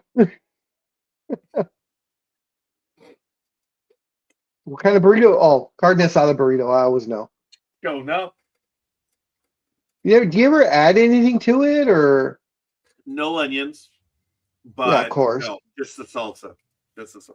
Now, folks, No, when no I got crema or cabbage, or eat it like a but taco Big style. Dog, Yes, I have sir. to tell you that I went to the Hat yesterday, and I got gravy, a side order of gravy. Oh, how was that? Big Dog, I think you was it life-changing? I think you and I have been missing out. I have to go get you. I have to go get you. It was enough to say, oh, crap. So now are you interested in trying gravy fries? Well, I got the side order of gravy, and I was dipping the fry, and even the side order was enough, because when Michael and I felt bad because Michael came over yesterday. He was going to help me all day, and after an hour, I was like, I can't stand this. I got to get out of here. I couldn't get anything done yesterday, so we went to the Hat, and I told him, don't get an order of fries. I said, I'll get the large. And sure enough, they delivered again. A large order of fries is enough for 4 people, seriously. I don't think they have a small order. Isn't it just fries? But I don't think there's a small. It could very well be. But I ordered the fries, and I asked for gravy. And I don't know if it was life-changing, Big Dog, but I will be getting gravy now. It was worth it. The gravy actually was pretty good. The gravy itself was actually really good. Can hear your arteries hardening now. Oh, for the love of God, yes. So it's going to harden a little bit more right now. So forgive me. I'm going to go to town on this. So Lito said Augusta, or St. Andrews. Okay. I have never been to a horse racing. St. Andrews. Maybe. I'm sorry. You said Augusta or St. Andrews. Go to St. Andrews. Okay, but who put the image up? She did. I did. That's what's at St. Andrews? Do you call that fish and chips? No, that is not fish and chips, my son. That Those is are soggy something you chips. get over here. That is chips with curry sauce. Oh, you want okay. a delightful tasting. Go get some chips from a fish and chip shop and ask her to put curry sauce on your chips. That's what you get. Yeah. Okay. You will enjoy. Believe you me, you will enjoy. No, I'm Yeah, whatever. I don't know. We tried. Anime girl, him eating is your fault because of you saying that every man and his dog goes to Yankee Stadium. He took offense to that so much that he had to get his burrito out. Yeah. As long as it's Jorge, burrito, what's but up? nothing else. Hello, everybody. How you doing? Good morning, Jorge. How are you? Fine, thank you. How you guys doing? Hi, Anime. Good. I'm doing fine. You sort of sneaked in there under the door. That was cool. Yeah, Wow. I was thinking about your Cowboys, that's why. Oh, go there, boy. Don't go there. Hey, good thing, good thing. No, not a bad thing. It's a good thing. Yeah, I'm taking you. it as a. She said you snuck into the door. I'm like, yeah, I was thinking of your Cowboys. That's how I took it. Yes, Roz, it does look good. It is a king taco. burrito, and it is. I went last night. We went, Gmo and I feel kind of guilty saying this, but we took a moment for ourselves and we went out last night and we hit King Taco and this is how much of a pig I am. I got 3 burritos. I had 2 of them last night. I'm having one now. That's bad. Damn. So when you said the arteries are hardening, I was like, all right. That's why I said I'm gonna add to it. They got the green chili or the red chili on it? I have green, but I ordered a red one because I don't know. I guess I want to be stupid. I'm trying out the red one more often. And thank you, Roz. Oh, I meant the chips with curry. Oh, whatever. Morning, Yeah, Roz. well, that's how much I like it. Wow. Wow. I went and bought a packet of gravy granules where I can make my own curry sauce. Oh, Do you that's just great. add water to that, or like hot water to it? In the pan. Yeah. You put four or 6 servings in and 4 level teaspoons in a measuring jug. Add boiling water up to 250 ml mark. So you get 46 servings with that. Wow. Oh, okay. 4 heaped teaspoons. 46 No, servings. tablespoons. Is that or 4 to 6 servings? You 4 tablespoons in 150 ml boiling water gives you 4 to 6 different servings. Wow. There. That's why I put it up, because it's good. Scorekeeper just done his impression of Jaws eating the back end of the boat.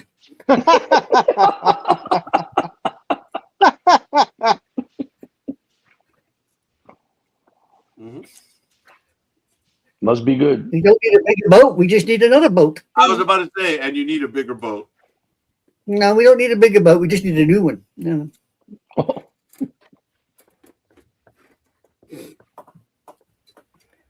So how's them dead dolphins getting on there, Hurgay? Well, it's doing well. I mean, that's what I heard you earlier talking about your Cowboys, and you got kind of upset. You guys have a great draft. You guys have a good team. Trust me, you'll be surprised this year. I know you're upset with the upper management, but that's something else. Yeah, that's the problem. That's Upper the man. Oh, it problem. is. It is.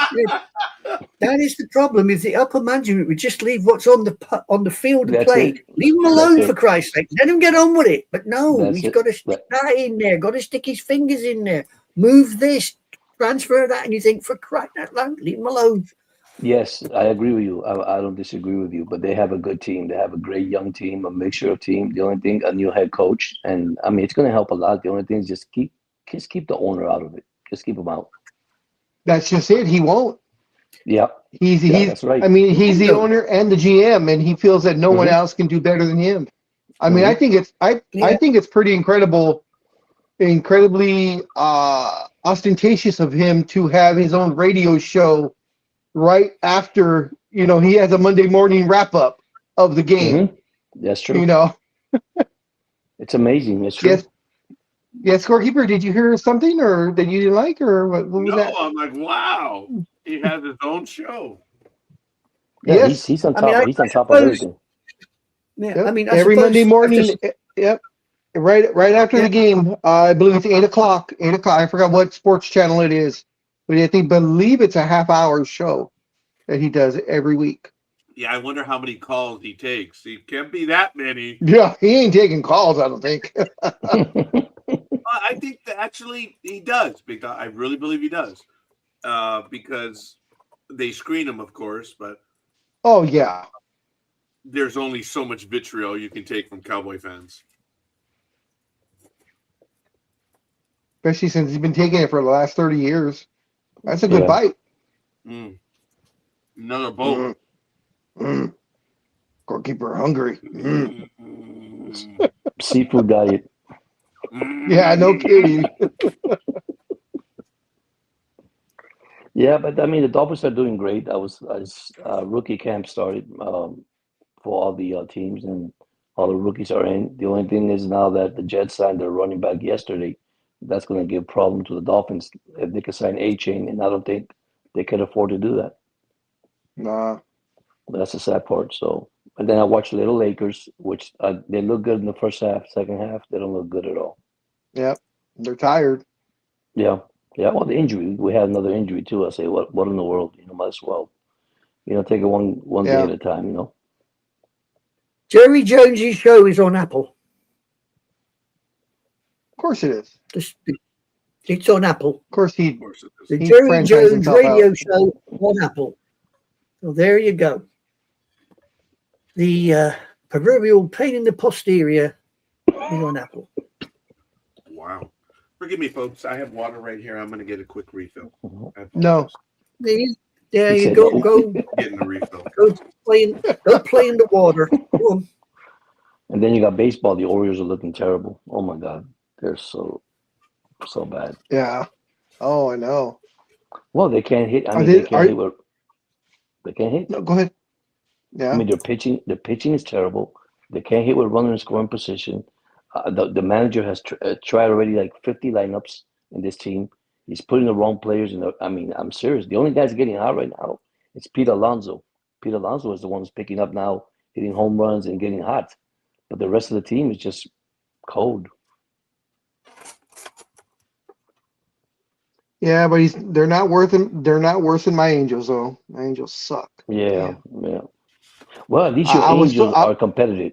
They're competing in the game. That is true, and Mike Trout is finally healthy after Mm-hmm. 3-4 seasons.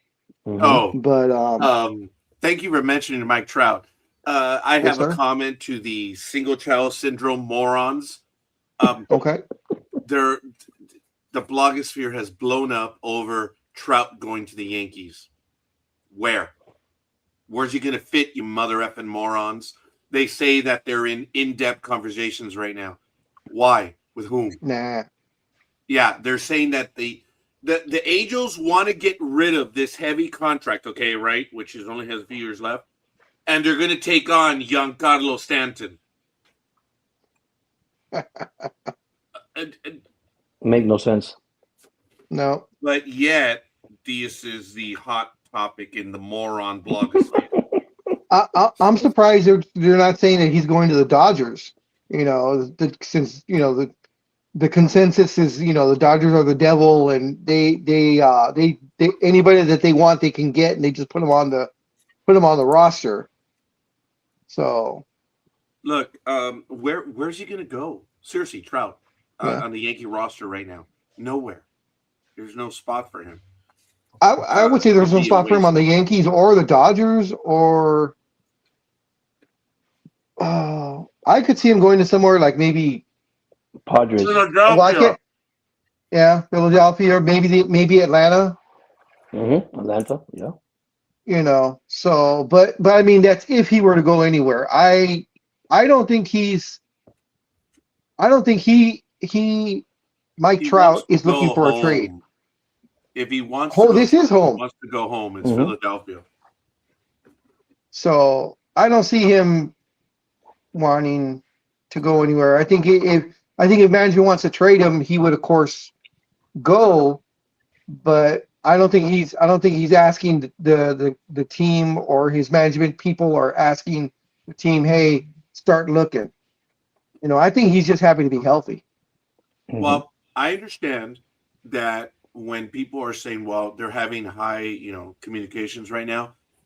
I did go to Anaheim recently, and I did see the peanut vendor and the beer vendor. The thrifty ice cream person. I did not buy thrifty ice cream, which I wanted to go and get. Were they there?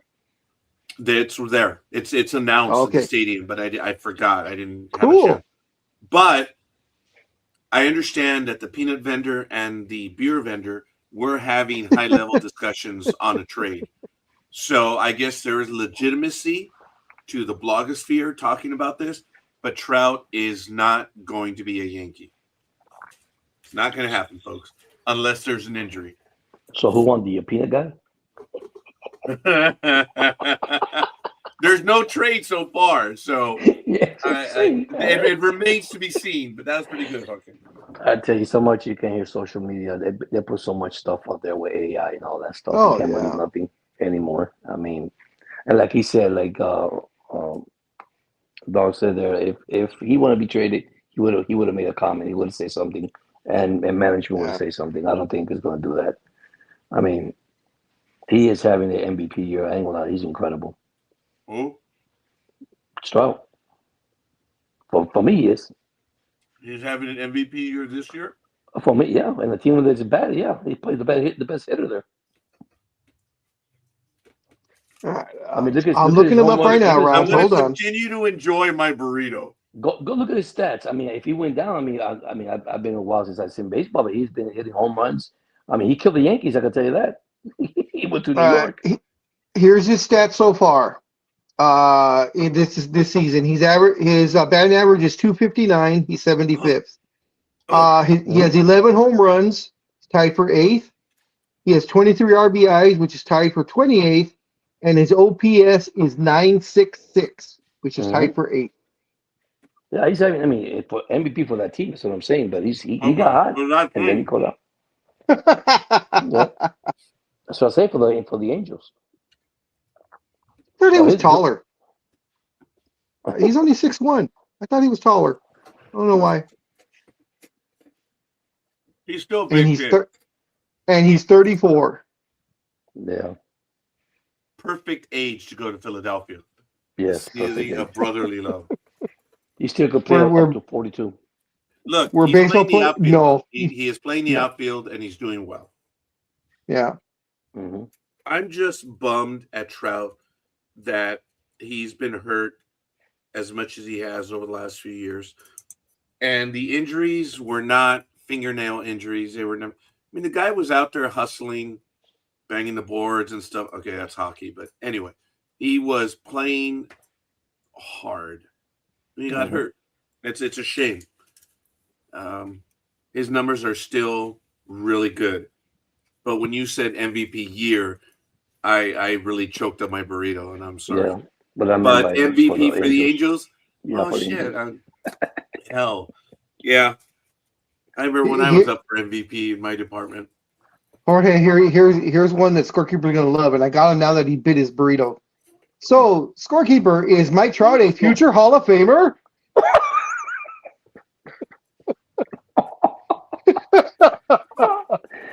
Well, the future is there.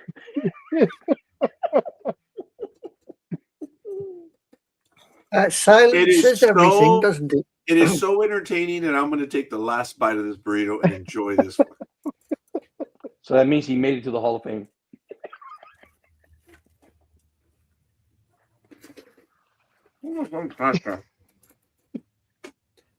Beg your pardon? You want to repeat that? He's looking for the trash can. Mm. I'm glad you understood what he said. Hey, Well, 30 plus years. 30 he plus heard years, the I swear get word. it.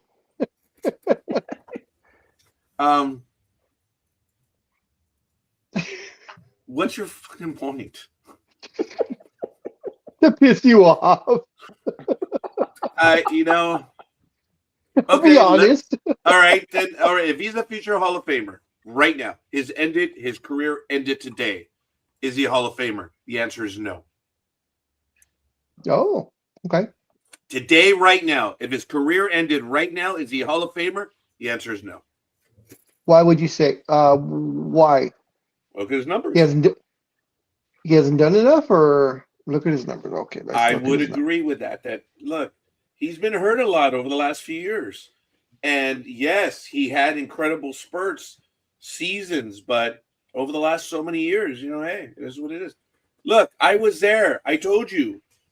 We went to Anaheim right after he hit number 400 in Baltimore, and they gave out these posters. We have them, number 400 commemorative poster, and then we saw him hit 401, 402, 403. It was phenomenal. It was great. Every time that guy goes out and gets a hit, man, it's awesome. Every time he gets on base, it's awesome. Trout is awesome. But Here you go, Rod. Ended today, right now. No, he's not a Hall of Famer. Okay, so he came in 2011, is now 2026. He has 1,228 hits. No, I'm sorry. I take that back. 1,789 hits, 1,228 runs. Where's the RBIs? There's your RBIs. 1,041 RBIs, 415 home runs. And with the average, his career average is 293.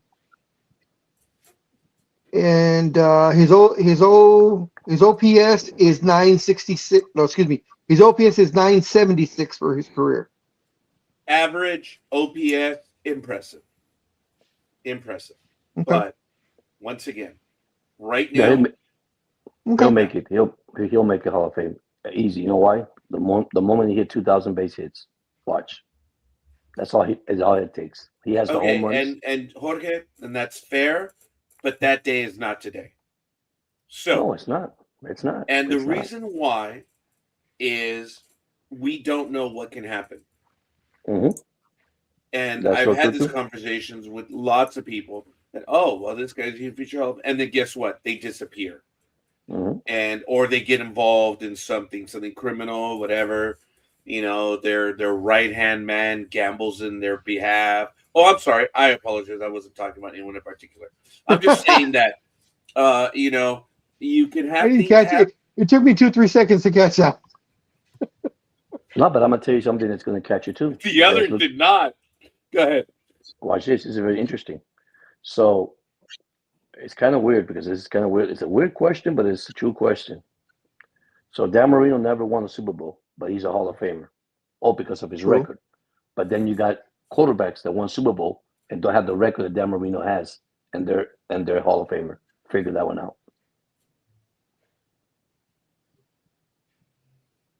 Do the math, do the numbers, because I did it, and I said, "Wow, this man holds all the records in the NFL, has not won single Super Bowl, but does make it to the Hall of Fame. But then you have a quarterback that won Super Bowls and don't have the record that Dan Marino has, and they're Hall of Famer." That's why I leave it for other people to vote and for me to not say anything. And that's exactly right. And that's exactly right. That's why you see how bad is the NFL. Same thing as Major League Baseball and all these kind of sports when it comes to, giving these players the Hall of Fame. Oh wait, are you giving the Hall of Fame because of Super Bowl, or you're giving the Hall of Fame because of record, or you giving the Hall of Fame because of the performance? Because it goes all in one. But just because technically speaking, if you read like the rules for the NFL Hall of Fame, it's supposed to be based only on your regular season record. But no one ever takes that into account. Wait. No, that's Major League Baseball. Does they? It's also for basketball. Oh, well, basketball is supposed to be your regular season record, but it encompasses everything. It's the same thing. Like that's why Charles Barkley is in the Hall of Fame and Patrick Ewing's in the Hall of Fame, because they had an exemplary regular season career. They just never could do it, to get the ring in the playoffs. I'm almost positive that NFL is the same way. I could be wrong, and I've been wrong before. Oh, Gridiron Girl has provided us with an update in the Sports Talk with the Guys chat. Her dog's pregnant? Wide receiver Marquez Valdez-Scantling signing a 1-year deal with Dallas. It may be a week old, but that means nothing here on Sports Talk with the Guys. Oh my gosh, that's not right. Now watch this one too. That's interesting, and this happened to me years ago. And you mentioned the channel a while ago, ESPN, and they were in the radio, and I came in and chopped in, and I made a comment. So, what you rather have, a Hall of Famer that had played in your team for 22 years, like a Cal Ripken that never played for no other team, and become a Hall of Famer? Whoa! Time out! Wait. Like the Cal Ripkens of the world.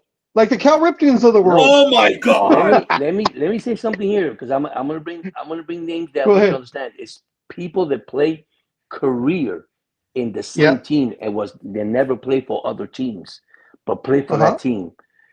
Okay. Here's a question I told the guy, right? This is an ESPN guy. So if Cal Ripken would have played for the Angels, an example, and played for Baltimore, just because of the stats, he's a Hall of Famer? Or you consider having a Hall of Famer, a player that played his career, which now, of course, things has changed, 22, 25 years with the same team? The guy said, wow, that's a good question. Because, see, the stats are going to be stats, but it's two different teams. So here's the catch, right? Who gets the Hall of Fame? Oh, he retires as what? As an Oriole or as an Angel? Well, due to Ricky Henderson and the shenanigans that were possibly going to happen with Ricky Henderson, players are no longer allowed to choose. It's up to the Hall of Fame committee. A player gets a say, but it's up to the Hall of Fame committee. You see, that's what I'm saying. Is it fair? So that question, I think, would be in the future, because this person is still playing.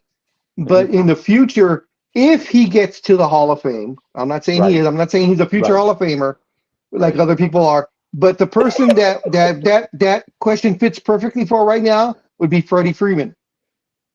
There you go. He had an exemplary career as a Brave, and now he's turned around and he's doing it again with the Dodgers. So depending on how many more years he plays, and I'm assuming he'll stay with the Dodgers till he retires. When and if he gets elected, which way would he go in, or which way would the Hall of Fame decide he should go in as? Right.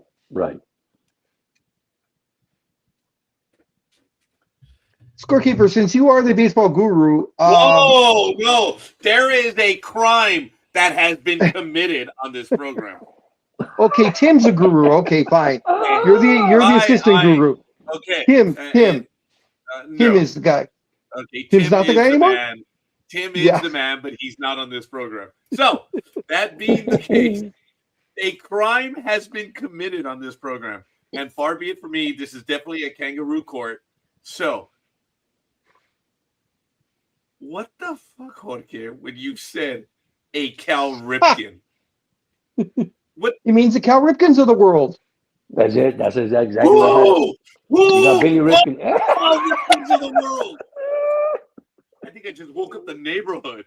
Who in the are the Cal Ripkens of the world? Who? Sound like a fucking owl. You know, he's in the group. It's Cal Ripken and your Yankee shortstop that retired. Bill Russell. Jorge. A Cal Ripken. Oh, for the love of God. Hey, don't forget Billy Ripken either. That's funny. It could be a Ripken. It would be that he has a brother. All right, but he does have a brother and a father, but they're gone. Please don't do that. Just like the Van Gundys of the world, right? Oh, for the love of God. Jorge, that's how I got him the first time, Jorge. Because I was talking about them. Don't be one of them. Don't be those single child syndrome. And if you're a single child, I'm sorry, but I find it hard to believe that you're a Latin man. But anyway, okay. Look, it's possible, but no, I don't think. Don't be that way. I don't think that's personal, man. Don't speak the language. Oh no! I'm begging you here, lad. Dude, don't be like the rest of the media that really have nothing to say, folks. I am picking on George right now, but the reality is, when people go around saying the Mariano Riveras of the world, this is the single child that has nothing to say and wants to play with the kids. This is a little kid that comes to the sideline. I want to play. I want to play. I want to play. And they use these phrases that it's a bang bang play. Oh, okay. Hey, okay. That's funny, but my English teacher lost her mind over it, and I was like, oh yeah, I guess so. Hey, bang bang play. And then of course you have the hit and run, which is really a run and hit. But anyway, the point is that when you have nothing to say, you use these idioms. There it is, that everyone else does, and you really don't. It's Okay, don't be one of them. You are part of the family here now. Okay. Tony is loving this shit. He just put a like on Facebook. Oh my God. I mean, I'm clawing my eyes out. Jorge, do not be one of them. And it's just, you're a sports guy too. Don't ever lower yourself to the level of ESPN, please. No, I don't. Okay. But you are much more active than we are, and I respect you for that, Jorge. But for the love of God. If you guys want to use Future Hall of Famer, Merry Christmas. Good for you. That's another line. That's the little kid that always has to spoil it for everyone else. Or he's, oh, Future Hall of Famer. Dude, he's been here for a week. Shut the fuck. All right, let it go. By you saying Future Hall of Famer, you're what? You're smarter than everyone else? Or you're stating the obvious? Shut the grow up. Oh, Tony says, great program. I've got to go. All right, Tony, God bless in Ohio. Drive safe. Drive safe, man. Actually, he's there. He's arrived. Yeah, be safe. But, God. Okay, all right. Oh, but you see, Jorge, I listen to every word that is said by everyone. I'm going to call you out on that shit. Well, I'm okay with it. I'm no problem with it. Oh, I'm glad, but I'm a positive person. I don't. You I are. don't let things get to me. I don't let things to get to me. I really don't. Yeah, he's straightforward. I'm honest. He's positive that there's Cal Ripkins of the world. He's very positive of that.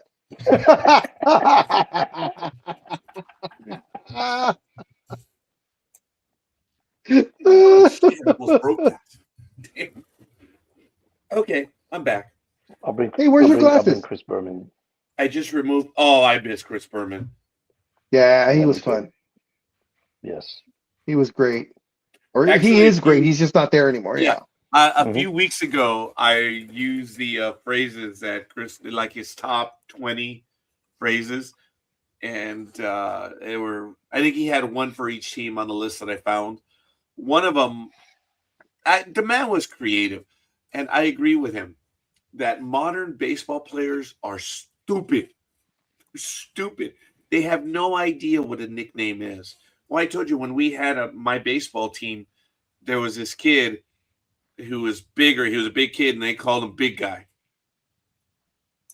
That's your nickname for him? That's the thing? Dude, come up with something better. And he was a happy-go-lucky guy. He was always laughing.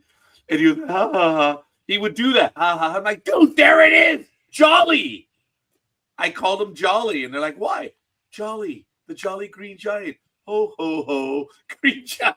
And they're like, oh, my God, it fit. And the guy was Jolly. And he loved that shit.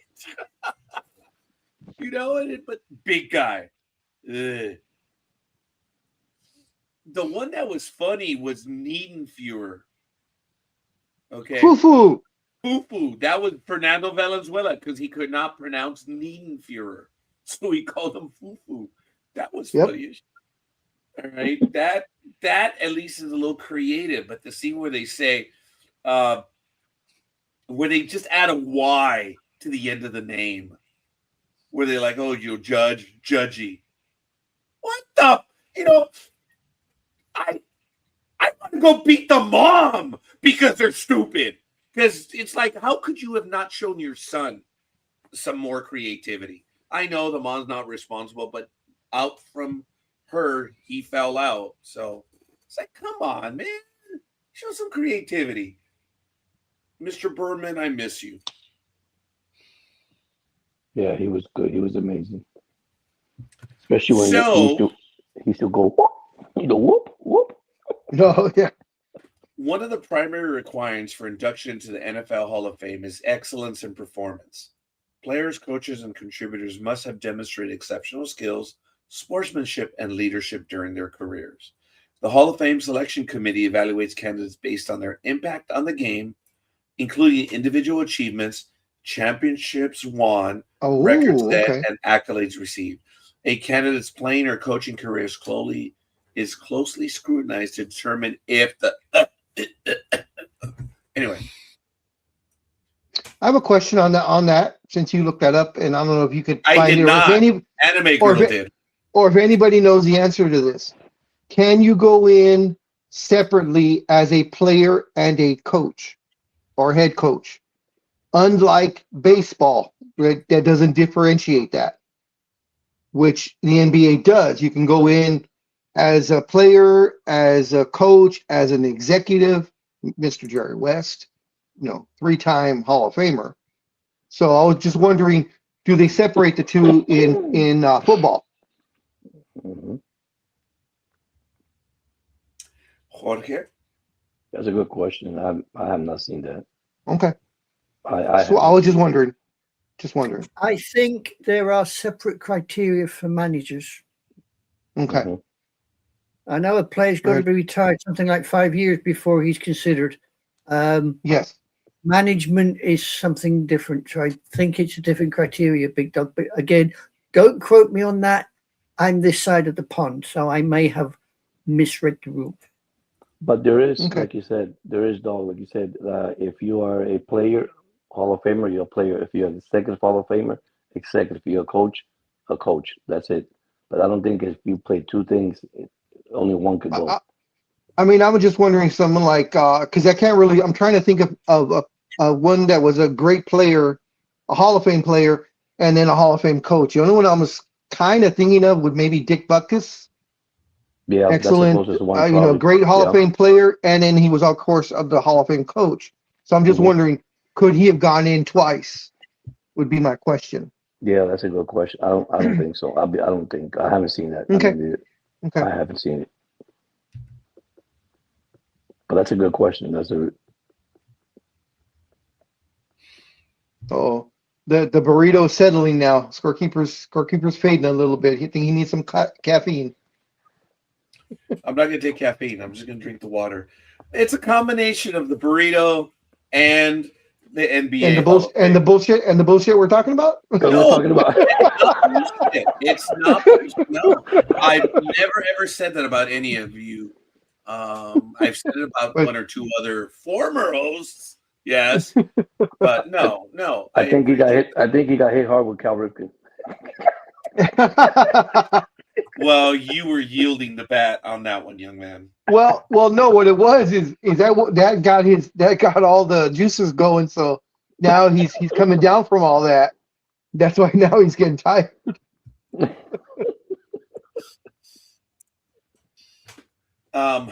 Look, I do know. I don't pretend to know the Hall of Fame requirements, but thank you, Anime Girl, for putting in the primary requirements for induction to the NHL Hall of Fame. It's done by a committee. NFL. Yes. So, in Major League I'm Baseball, number one. Yes. In Major League Baseball, you are to determine how they were as human beings as well, and how they treated everyone around them, as well as, in Major League Baseball, it specifically says that you are to consider what they did through the season. Any other postseason accolade, it's not a requirement for you to consider, which is interesting. It's not a requirement for you to consider. I'm sorry. Go ahead. Excuse me. A player who has become a coach can be inducted into the Hall of Fame twice. A coach must wait 5 years after retirement to be considered for induction, but once eligible, they can be elected at any point in the future, even decades later. For the NFL? Means that NFL. Yes. Okay, So, thank you so much. That's new. They can go in twice. Theory, play, get in, retire 5 years as a player or whatever, and then retire from being a coach, joining. I don't think it would ever happen, but I suppose, yes, in theory, it is possible. Well, Art Shell was the closest anyone has ever come to being Yeah. Vale, Okay. former Raiders head coach. Yeah. Yeah, I believe he was the coach when Jamarcus Russell was around. I think that was his claim to fame there. I don't know about that, but fair enough. Thank you, Patricia Bertrand and John Gajitos. Thank you for the like. We appreciate it.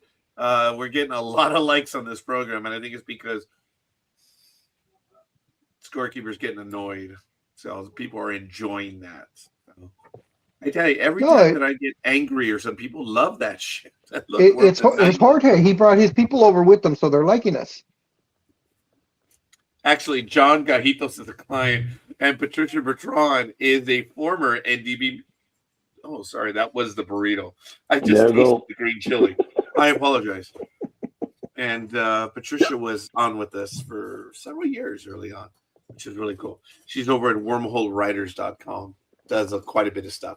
She's up there in Edmonton, Alberta. Edmonton, Calgary, Alberta, Canada. Oh, wait a minute. No, yeah, I know. It's two separate ones. They're two separate ones. I know.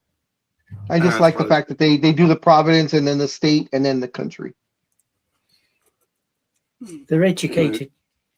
Whoa, what was that anime? I merely stated they're educated. That's all. I mean, you know, some of you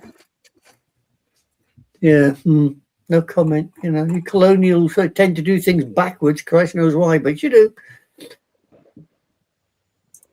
Okay, speaking of backwards, apparently, well, I think we mentioned Scooble is going to have surgery. They're going to remove loose bodies in the elbows. So the Detroit Tigers are going to lose their number one guy about 2 to 3 months. So that could be around August, September, the comeback. We'll see. There was an article that I had way back on March 4th, Big Dog, about Jaylen Brown. Talks about his displeasure for the NBA referees. Yes. And Joel Embiid did so on Twitch. Yes. Are you familiar with that? And they've both been heavily fined. Big Dog, how much did they contribute to charity this week? I don't know if it was this week, but I know Jaylen Brown was fined. I can't remember. It was 50 or 75,000. Joel Embiid about the same amount. I'm telling you, this year's crop of officials that are in the playoffs are horrible. They're just not getting the job done across the board. Every single team, every single playoff series, it's just bad calls after bad calls. And I mean, you know, you're supposed to roll with the punches, you know, where we've talked about it before in baseball when the umpire has his version of the strike zone before, of course, the computer now. But years past, you had to adjust to the home plate umpire's strike zone. If he called them high, you had to deal with that. Same thing with basketball. You knew your guys coming in what to look for, what their preference of a foul call would be. This year, the calls have just been horrible, and it's on both sides. In fact, this was as from yesterday's game, Minnesota Timberwolves coach Chris Finch called it completely unprofessional behavior for official Tony Brothers to confront him on 2 occasions during a fourth quarter stoppage Friday night. And they physically had to hold back the referee from the head coach. And it was the referee going after the head coach, not the other way around. So I don't know what's up with all the refs this year, but like I said, this crop that went into the playoffs, horrible calling all the way around. Well, as per this article, Jaylen Brown, who never shies away from voicing his opinion, and that didn't change following the Boston Celtics 109-100 loss to the Philadelphia. I was so sad about that. I was so sad. I share Jaylen in your. Actually, I don't care. Brown went on the streaming platform Twitch on Sunday, May 3rd, to discuss what happened in Game 7 and spoke about the officiating. Brown had been critical of the officiating during the regular season, like the sky is blue, and believes it played a role in how things were how they were called during the postseason. Quote, they clearly had an agenda.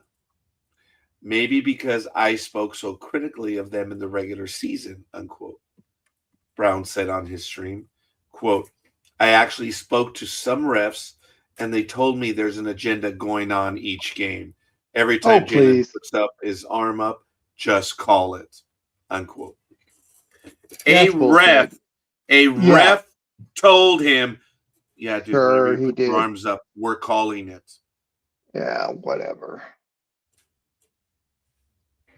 Oh, bye, Jorge. Brown explained that it was a simple basketball play that several other players do. Billy took advantage of that, and the officiating cost us to some degree.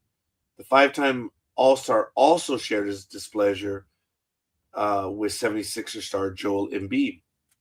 Flopping has ruined our game, Brown said, of all people. Anyway. Thank LeBron for that one. Joel Embiid is a great player, one of the best gigs in basketball history. Flops, he knows it. Brown also made mention of a back brace he was wearing during the broadcast, saying that he was dealing with back pain after having to guard Embiid and the size difference between the two players. Brown is listed at 223 pounds. Never mistake that for IQ. Embiid is listed at 270. So, okay. A expletive almost took me out, Brown said. I can't even bend down to tie my shoe after guarding Embiid. What's your old one damn fault? Learn how to guard him better. Brown showed a clip from Game 7 where he was seen guarding Embiid while saying, I tried to bump and throw my weight and I felt something in my back give out. Oh, so you caused your workplace injury. Exactly. Okay. If the NBA was supposed to do anything, they should have fined him and they should have opened up an investigation. And they said, which are the refs that told you there's this going on? Who is doing that? Okay. Hi, anime girl. No, she's back. Okay. Oh, hi, anime girl. This is what the NBA should have done. I got kicked out by StreamYard there, so that could have happened to Hugo and I as well. Well, okay. I'm glad you're back. It just pinged me and said, something went wrong. Really? Nice to know. Well, I'm glad you're back. So the NBA should have investigated. As a matter of fact, I call on Skeletor Jr. to go ahead and do so. Hey, dude, he's starting to get a little thin there, and he's starting to look like Skeletor himself. Adam Silver, eyes, dude. I think it's the pressure of the job, the stress of the job is doing it to him. So he should have opened an investigation. He should have demanded the names of the refs, and they should have continued it further. And if he chooses not to say who the refs are, suspend him until he gives up the names of who did. And if he's not going to do it, the union would never go for that. Doesn't matter. He made an accusation. Well, fine, big dog. But he impugned the league. Yes, no, I agree to that. I agree on that part. Yes. I don't give a rat's ass what they took. I am pro-union. But there are times when the union can shove it up their ass as well, because you have to determine who you're going to defend and who you're not. Every member is going to get representation. But do they get the number one guy or do they get the, rookie of the year? And I mean rookie that's come up. Under this situation, he has impugned the league by saying refs told him that they're out to get him. Who are the refs that said so? Because now I have to go after the refs as well. So for the NBA to just ignore this, then how much is real? Are they not going to do anything because there is in fact, cover-up? See, the NBA should have jumped on this immediately and launched an investigation. They have tacitly not done so. They're allowing it to go on. Yes, they find the player, but and I don't know if an investigation was done. So the NBA should be investigating now. And if he's not going to give the name of the players, then he has to go back on Twitch and say, I made it up. That's how you apologize. And if you're not going to apologize, you suspend the player. Because you are now threatening the livelihood of the league as well as the refs. Because you have psycho people that the minute they call something on him, they're going to take it out on the refs. Because now they believe there's a conspiracy. Mr. Big Dog, continue. I believe, in saying what you're saying, I was listening, but I was also trying to remember the rules. I believe he could be suspended, and the union has no say-so in it. And of course, the reason being would be conduct detrimental to the league. Yes, that's how they got rid of Sterling. Yes. And on that alone, that's okay. Thank you for clarifying that, Big Dog. That's why when you say, well, the league's not the union, I don't give a shit what the union says. That's why I said he is impugning the refs and the league by saying that. That's why if the NBA does nothing, then in fact there is a conspiracy. The NBA has to even fake an investigation. By them remaining silent, they have tacitly allowed moron over here. Yes, they suspended him or they fined him, but come on. And we've talked about this before, and basketball players are not the smartest group there, but if you're complaining all year, this is across the board, every single sport, hockey, baseball, basketball, football. If you complain, if scorekeeper is playing professionally, and every single game he's complaining to the refs about whatever, just bitching and bitching and bitching. You don't think when the playoffs come around, these referees are going to say, okay, you've been bitching all year long. We're going to keep an eye on you, and we're going to call you on everything you've done. It's common sense. Just like scorekeeper says, when he played semi-pro ball, he kept his mouth shut, and when he did open his mouth, they were like, oh, maybe it did happen. He never says anything. I mean, and that's the way you do it. Silent, dude. The other team was silent when I blew up. They're like, holy shit, he talks. So yeah, if you're a player and you're bitching all year long to the refs, every single ref that comes along, you're complaining to them. Yeah, they're going to keep an eye on you, just like an umpire. You complain to the umpire all the time. You know what? That strike zone is going to widen up a bit. And you're going to get those calls. Oh, speaking of which, before I forget, scorekeeper, because we're old and it flies away once it goes out. What did you like about Ohtani with that slider that he threw to Altuve? That was like 3 feet out of the strike zone, and Altuve went for it. Did you not see that? No, I did not. Oh my God! So Altuve's up there. He's got 2 strikes on him. I think 2 guys were on base, 2 outs, so on and so forth. And Ohtani threw, I think he was just like a wild pitch type of thing because Will Smith barely got it. But Altuve swung for strike 3, and he was literally 2 feet away from that ball, the end of the bat to where the ball landed or was caught by Will Smith. It made him look so stupid, and I enjoyed it so much since Altuve's probably the only one left from that group that we don't talk about. There's 2 There's idiots 2 of them on the team right now. Oh, okay. Guys, anytime you make the a-holes look stupid. So Ohtani for this story is my hero. So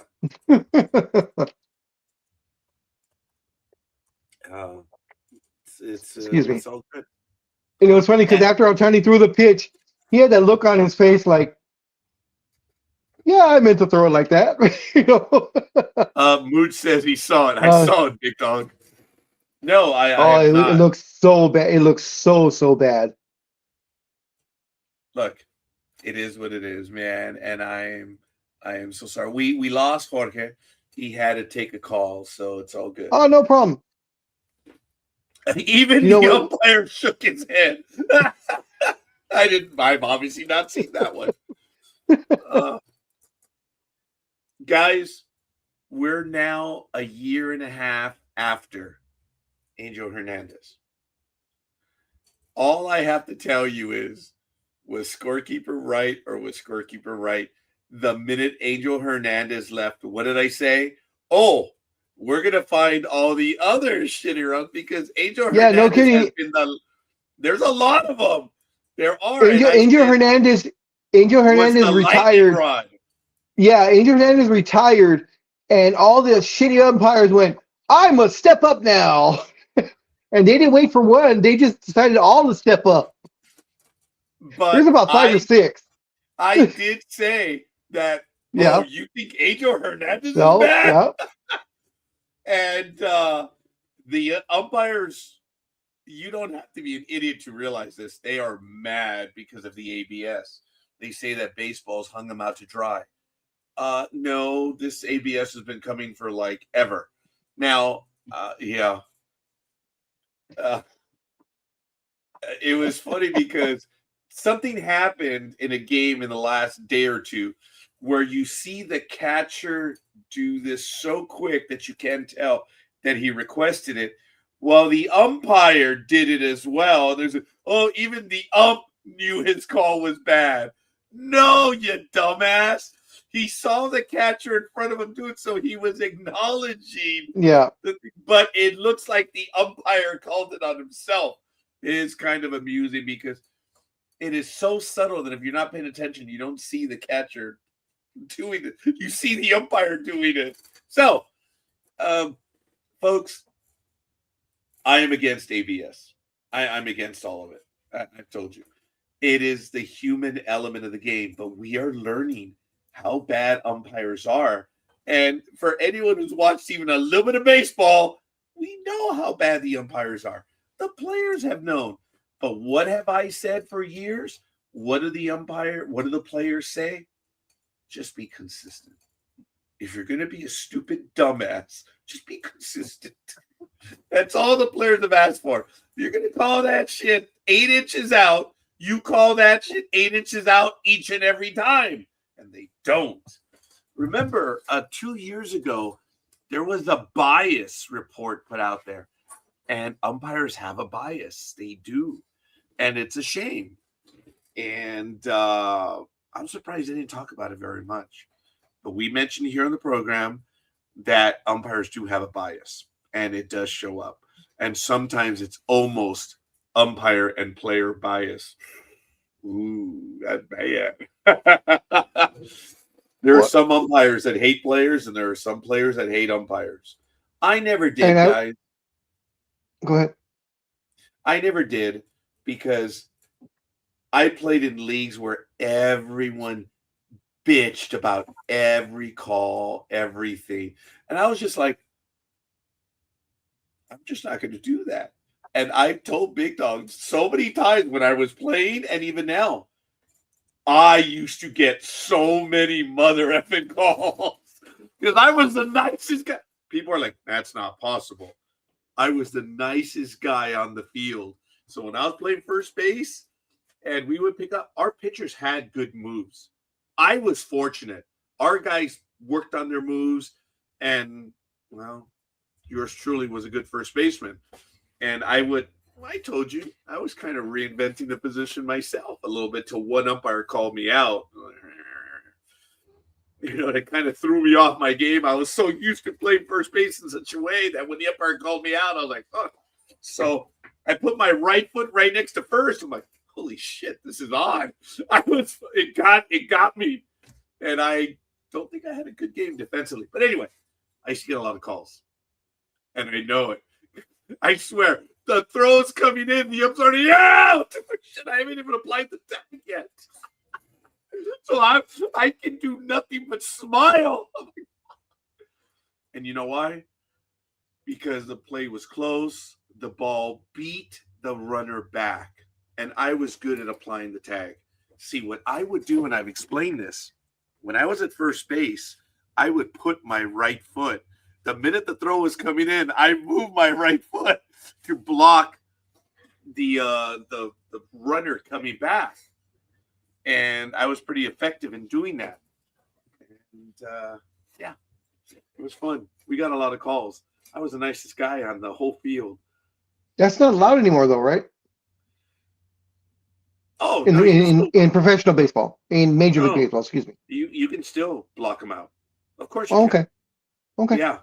It's only Uh, catching where they've come against the catchers and doing that stuff. Yeah, that's the Mike Social law. Yeah, I remember. Social was so great at blocking that plate. Yeah, and he would take the hit though. See, Yep, Sosha he would. blocked it to block you.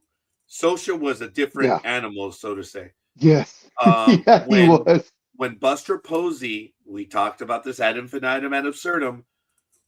Posey was not blocking the plate. The runner was going to get the catcher. See, and that's what I'm against. Yeah. If the guy's going to block the plate, fine. You know, rumbly tumbly Godzilla's eventually going to come around and knock the son of a bitch in the dirt. That's part of the game. It's the way it is. If you're going to block, no problem. I'm putting them cleats up, dude. Yep. We don't wear plastic cleats. We wear the metal cleat. You want to block? No problem, mother. We wouldn't sharpen our cleats, but dude, metal on, that hurts. But anyway, you want to block? No problem. We'll settle it on the field. Buster Posey was not blocking. He was up. We've talked about this forever. When the runner came in, he wasn't going for the plate. He went for Buster Posey. That's dirty ball, no matter what. And they're saying, well, he's blocked it before. Doesn't matter. He wasn't blocking it then. Bingo! It doesn't matter if Buster Posey was not an a-hole either. No, he was not. No. Or is not. He's not. And oh my God, he's a hated one, and I'm actually defending this guy. Yeah. But even though we've said this, yes, we respect the player. When the player shows that type of ball, you respect the player. I wouldn't even say respect. I would say I admire. So fine. It's not his fault he was stupid enough to sign for that team. But I didn't see this one, Mooch. The umpire last night would allow the catcher batter protest a call. He said the player took too long to protest. I know that you've got 2 seconds.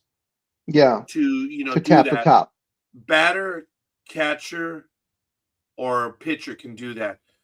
Now, I'm curious, Mooch. I would like to see this because if it's a call, you have 2 seconds. To protest, no, there's a very specific way that you have to do it. This is the way you do it. The ball is received by the pitcher. Everyone gets set, and then he steps off, notifies, and throws it to the base. If you're going to say he missed the bag, there's a way to do it. There's a way to protest. So I'm curious what sort of protest. I'm pretty sure he probably means just the tapping of the head. Yeah, I've seen it where the batter thinks about it, and by the time he decides, it's too late. Because I've seen that call before. It's not the first time that's happened. But what I did want to say is, how we were talking about how bad the umpires are. On the flip side to that, I want to say how great these certain baseball players are. That by the set, because of course you don't see the ball coming in because you're looking that way. You don't follow the ball in. You hear it, and by the placement of the sound, they can tell if it's out or in. I mean, their eye is so great that the second it hits, and you see the replay, and let's say they call strike, and it's actually a ball, and it's only 1 inch off the strike zone, and they were good enough to hey, it was off. It was off. Big dog, yes.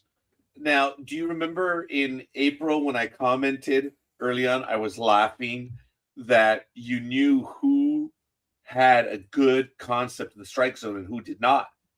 Mm-hmm. And the batters were generally the ones that were getting it wrong at first.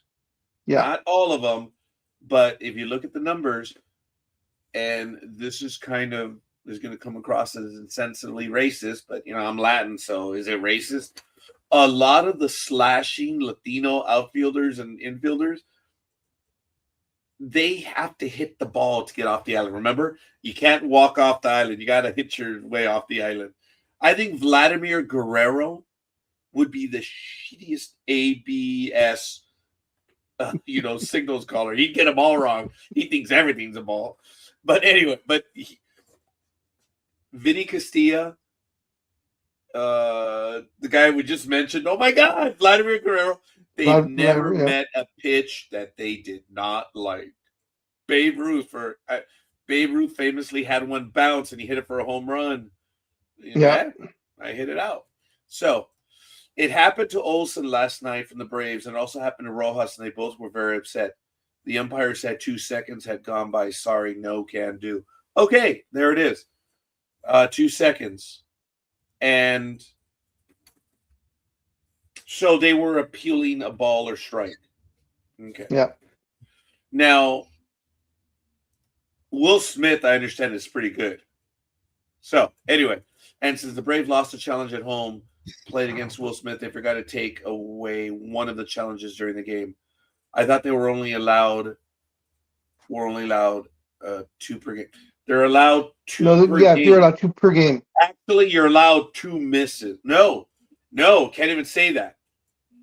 If you miss twice, you're done. You're done. Yeah, that's it. If you get it wrong twice, you're done. I don't believe it should be 2. It's going to be changed. It's going to be 3. It eventually is going to be 3. So I like the fact that if you get it right, you don't lose it. Right. I like that fact. I think that's pretty good. Yeah. The Yankees beat up an umpire. They got like 10 out of 12 right. Yep. And now they got like 8 in a row, right? Yeah. I think is what it was. Now they're not the only ones, but you look at teams that are disciplined and they know when they can and when they can't. Look. Okay. All this must dread calling against Will Smith. He never loses a challenge. I've yet to see him lose one. See, that's my boy, man, Will Smith. Yep. Catchers almost always get it right. Catchers, I would trust my catcher to make that call. But there are certain teams that are implementing plans. You don't appeal anything early on. You wait to the later innings. And it has to be on certain counts. Like, oh, they have a game plan. Look, if I were a manager, I would trust my players.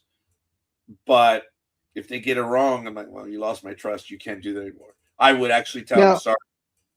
Now, I have a question because you mentioned it in passing.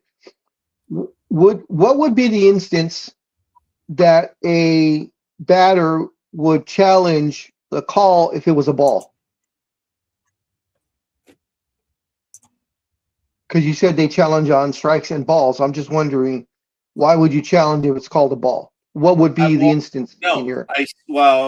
Wait, it could happen.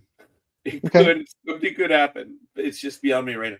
No, the batter, the umpire, and the pitcher are the only ones that can do that right now. I know, but I'm just saying, would there be an instance where a batter would challenge the call if it was called a ball, and he would just go, "No, I think it was a strike"? It would have to be with something on the base or something actually happened. Baseball is unique. I'm not saying. Yes. No, I know, and I'm asking the guru. So that's why I was. There might be a situation that it could be challenged, but we'll see. Pitchers are pretty good on it too. They are, because if anyone can see, pitchers know when it's a strike and when it's a not. Man, Will Smith said in the post-game interview that Major League sometimes forgets that baseball started in the sandlot, where people like my brother Merced would sit in on home plate, or would sit on home plate. Yeah. This whole thing of a catcher not being able to stand. Look, guys, if you're standing in the base path, fine. That's why you have 2 hands. You go around him. But if he's blocking, that's different. You cannot block. But can you stand? I say, oh my God. This whole thing with you can't even be in the baseline, that's stupid. They've made it so much more difficult for catchers. I understand they want to end the injuries. I get it. I'm for it too. But you have to teach everyone. Look, this is bullshit. You can't do this. And for the runners, even if you're blocking, even if the catcher's blocking and you go into the catcher, I would actually eject both players. Why?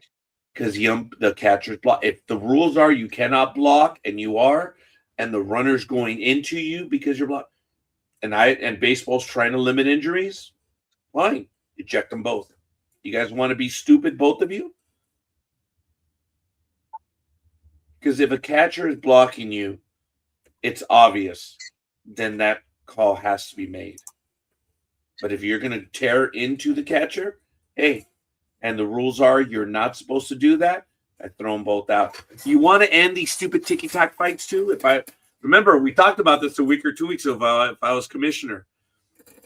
The minute a pitcher throws at a batter, fine. But the second people start coming out of the dugout, it's like, you're gone, you're gone, you're gone. Keep them in the dugout. They come running in for the bullpen, you're gone, you're gone. Throw these mother effers out of the game. You want to end these fights? Baseball? Rules are simple. You go onto the field when they're not there, you're gone. I know they're pushing and shoving. You want to see fight in the minor leagues, dude. They do throw punches. Or watch old 70s and 80s tapes. Those were fights. Oh my God. I mean, you look at what some of these runners did to the infielders. Yeah. Just in the 70s and 80s. Yeah. It was normal. Yep. Going back to what you were saying about throwing them out, I think they should adapt the NBA rule, whereas there's a fight, with the NBA, if it's on the court, the second you step off off the bench onto the court, right, you're suspended for the next game. Do that to baseball, and add the caveat. Say there's a major fight and 13, 15 players come off, and you have that rule instituted. 15 players are gone the next game. You can't replace them. You only play 9 guys, 10 guys. They do that in the NBA. I talked about that too. I said if you have a guy that does does that stuff. Yeah. Don't replace him. Yeah. Bring up someone bullshit, but you lose the spot. Yeah. You lose the spot till that player comes back. So, wait a minute. Roger had the same look on your face that Will Smith last when he was waiting for the decision from New York. That's funny. I did not get a chance to see the games yesterday. I will say I'm glad. Everybody hates ABS or they love it, one or the other. But I'm glad that it's instantaneous. They don't have to call New York and wait and let's look at this and let's look at that. I mean, ABS as soon as they hit it, the umpire says player has challenged the call, and within 5 seconds. Yeah, 5-10 seconds, you see it. So that part, I love the fact that at least they got that part of it right. Doesn't hold up the game. No, that does not hold up the game. That is like the batter or the pitcher calling their one timeout per at bat. Who was the guy scorekeeper? You call him the human timeout or the human rain delay? Mike Hargrove. Yeah, there you go. I will see if I can find a video of Mike. Because doesn't he do it? He did his gloves right. Every damn pitch. Okay, I'm on YouTube. The human rain. There it is. The human rain delay. Okay, hold on.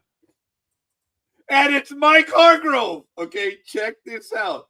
The human rain delay. Okay, let me see if I can go to the video, dude. I gotta wait for the commercial to go by. But the thing about Mike Hargrove was that he was Nomar Garcia Parra on steroids. Okay, here we go. Folks, check it out. The human rain delay.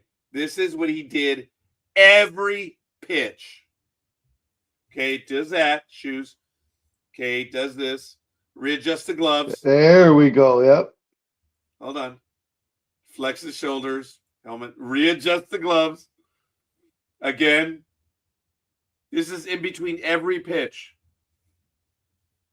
Flexes the shoulder. God, I used to flex my shoulders. Again, a readjustment. Jeez. All the time. Exact same. There. This video is making fun of him.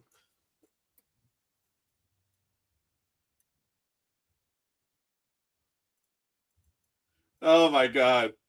Okay, this is not a good video because I wanted one that showed. Okay, here it is. Check it out. This is old. There it is. Look at the entire at bat. Look at what he's doing. Look at the catcher just waiting. Okay, that's every pitch. Check it out. Okay, here we go. Digging a hole. Helmet. Gloves. See, look.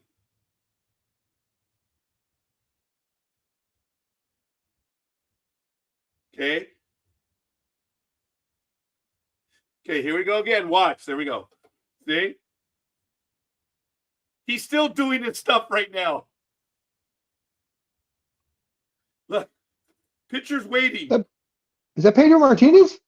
No. Oh, okay. See, look.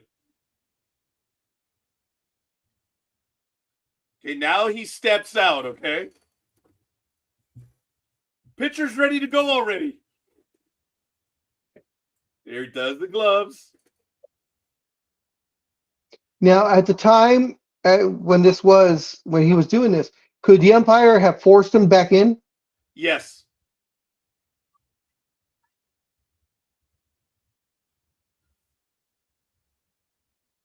Hargrove's little system, they're talking about it. He used to wear a donut, they're saying, when he had a bone bruise. So he had to adjust that. Okay, but there, it's the same routine. They just mentioned 2 minutes and 10 seconds. This whole at bat. Wow. Yep. Look, he's doing it all the time.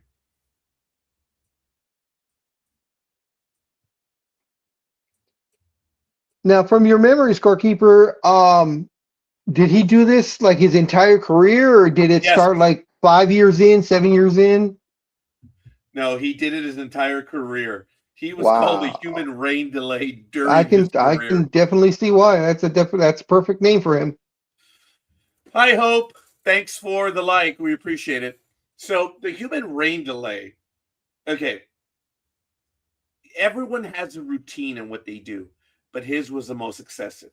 Norma Garcia Parra was famous for just, oh my God, his was just like, that was ADHD on steroids, okay, on everything that he would do. And I really thought it was just a routine more than anything else because he would adjust the straps, but he wouldn't actually move the gloves and stuff.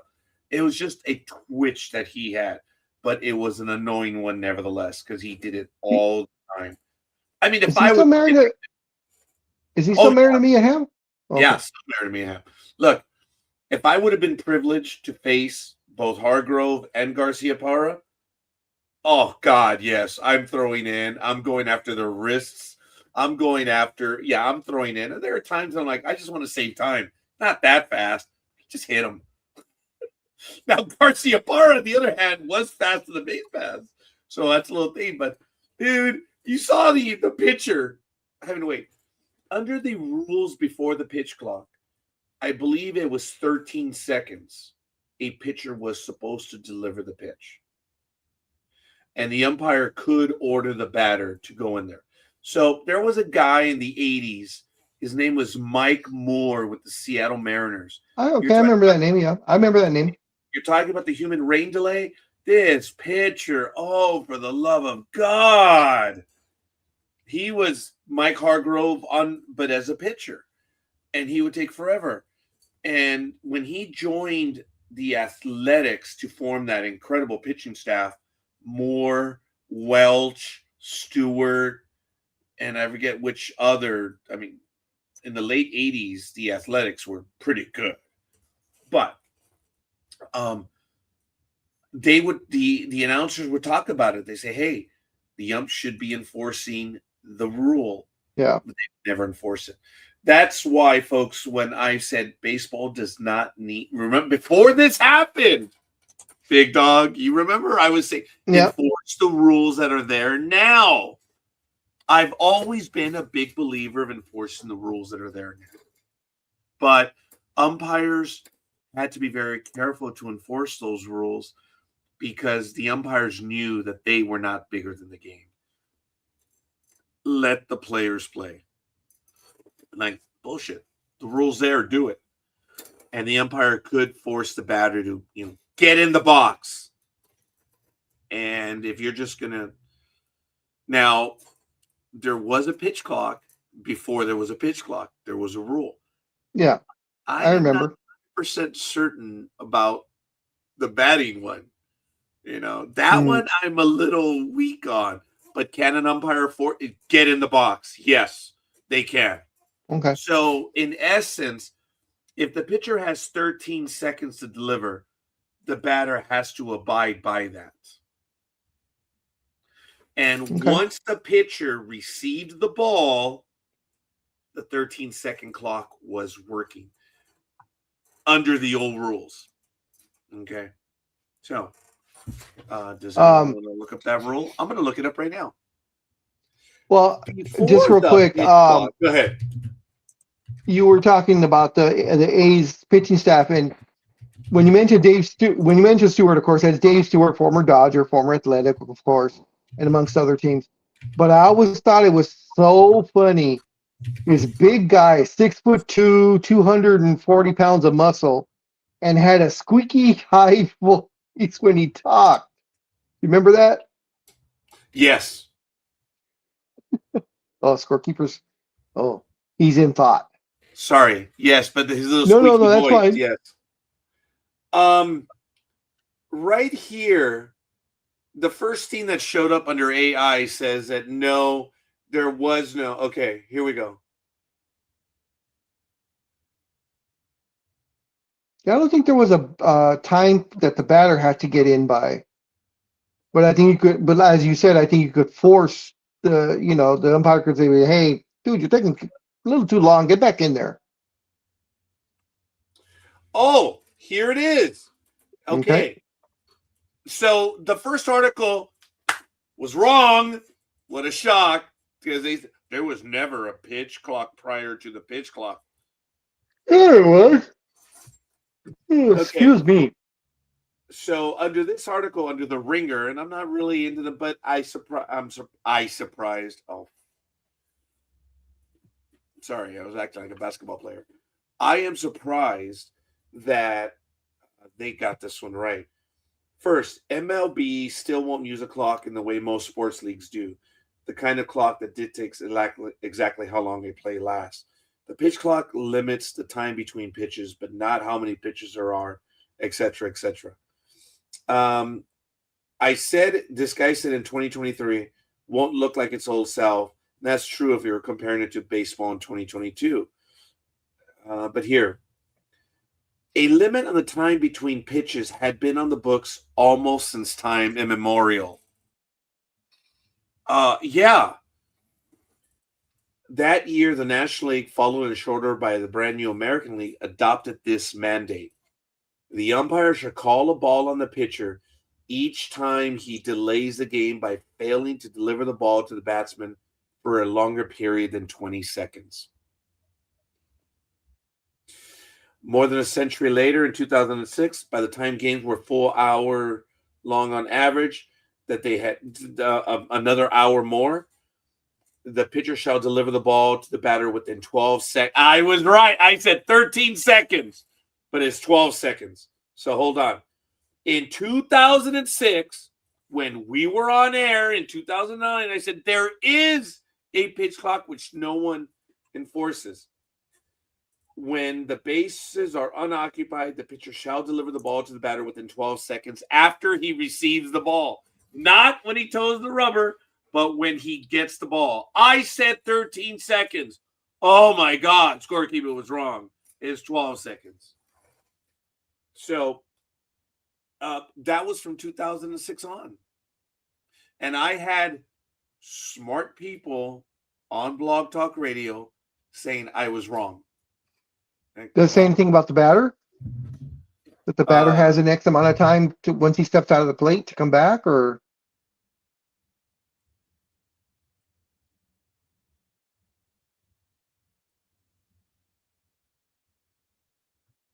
on this one it doesn't, because I looked up specifically pitching. okay, that's fine. Thank you for checking. But my argument before the pitch clock was, we don't need it. Enforce the rule that we have now. So when people say, "Oh, well, they're creating a new rule," no, morons. Have the umpires do their job. But no one was interested in doing that. So there was a rule in effect, and it's always been in effect. We did not need the pitch clock. As I said, I interrupted you, Big Dom. No, I was just going to piss you off. It was an unwritten rule There's a shock. to not enforce that. He would never do that against Nolan Ryan. Remember, no digging in when Nolan Ryan is on the mound or else. I understand that he said no digging in. Okay. I think Nolan understood, Yeah, would let you to a point. But if you're trying to show him up, yes, guys, please understand the whole thing about Nolan Ryan. Okay, there are a lot of players that dig in. This is normal. Even he would do it when he was pitching. The thing is that what annoyed Nolan Ryan was, let's go. You dig in, you do it. Okay, fine. Everyone creates their little hole. I did, like every other batter. Okay, he gets the pitch back. You dig in again. You already have your hole, asshole. Why are you doing it again? That's the thing. So, folks, yes, I understand. It appeals to the bravado of Nolan Ryan about no digging in, but no. All you have to do is look at any of the games. A lot of batters would dig in. It doesn't mean, you can't dig in. That bullshit. It's when you kept on doing it during the at-bat where he's like, all right. And someone says, oh, Robin Ventura found out. No, Robin Ventura was the biggest numbnuts this side of everything. I thank Robin Ventura because he got hit and then he thought about it. He's like, I'm a former Olympian. Okay, I'm going to take this guy out. Yeah, Nolan Ryan. Thank you, Robin Ventura. I've done some boneheaded shit in my life, but I can always point to Robin Ventura. And I've done stupid shit on air, but I can always point to Robin Ventura. Thank you, Robin Ventura. And there is no Robin Venturas of the world. There is just one Robin Ventura. There's one Robin Ventura that got the shit kicked out of him by a 42-year-old man. And it wasn't even close. It wasn't like a lucky punch or nothing. No, Nolan was waiting for him. Okay, I've shown that one on video. And remember, Nolan's at the bottom of the pile. When he comes up, he's got blood on him. And he does a split lip too. In the game. And completed that game. I remember that. They showed the following inning that you could see his lip is split. He's got a little bit of blood coming down. And he's like, okay, next pitch. Let's do it. I am no fan of Nolan Ryan. But folks, really, there's a lot to like of Nolan Ryan. Yeah, he was an opponent. He was a good guy. Oh, okay. And but I love him with Robin Ventura. I love me some Ryan with Ventura. I said, I have done stupid shit in my life, but whenever I'm feeling bad, I look to Robin Ventura. I read somewhere that I guess once that picture came out, the 8x10 picture of Nolan Ryan with the headlock, that Robin Ventura did not want to sign those for about a good decade, and then he realized. I guess I don't know if people got in his ear. Yeah, I'm pretty sure he never said that part, but he said he realized, it's part of baseball, like a baseball history of what happened. So he says now, of course, he gladly signs it. But yeah, I agree with Scorekeeper. It's about the money. He realized how much money he could be getting. Look, I've done stupid shit on air, and if people wanted me to sign that stupid moment, I'm like, okay, $100, no problem. I'll sign it. I have done stupid stuff my entire life, but I always can look back and say thank you, Robin Ventura. I have a question, historically, baseball-wise. Has there ever been another team that has had 200-plus mile-an-hour pitchers on their staff, a la Nolan Ryan, Vida Blue? Where Vida Blue threw consistently over 100 also. Okay, no one threw 200 miles an hour, but no, you know what I mean. Each of 100 miles an hour. So have they? No, I didn't say 200. They were both 100-mile-an-hour pitchers. That's what I'm like, whoa, no one ever threw that fast. But anyway, it's okay. J.R. Richard, Nolan Ryan. Yeah, they were on that team. There are teams. I think the Cincinnati Reds, their bullpen, they had two guys that, I don't know if they hit 100 out of the bullpen. It is rare when you have two pitchers that throw 100 miles an hour, dude. I don't know if anyone has, but J.R. Richard and Nolan Ryan, they're probably the closest to throwing 100 on the same team. J.R. Richards, he's one of those woulda, coulda, shouldas had he not had that stroke of what his career could have been. Yeah. Oh my God! You type in Nolan Ryan fight highlights, then Nolan Ryan American baseball pitcher, Nolan Ryan Robin Ventura. Yeah, those are automatic. Ladies and gentlemen, I'm going to set this one up. And is he 70? Who? 74? Nolan. Nolan. He still probably throws harder than I do. Well, yeah, because you're injured. Huh? I said, yeah, because you're injured. No. Here we go, folks. Look at this. Okay, he hit him. Fuck it. Boom! Pendejo, pendejo, pendejo, pendejo, pendejo, pendejo. Pretty much. Oh my God. Go back about 5 seconds. Bottom of the pile. Go back about 5-10 seconds, and you're going to see the umpire just with his hands on his hips. I don't know if you noticed that. Okay, well, keep watching, and then you'll see the umpire. Right there. Oh, yeah. He looked like a hockey ref. Oh, come on. Just to take You're going to say, as an umpire, you're going to stick your nose in the middle of all of that?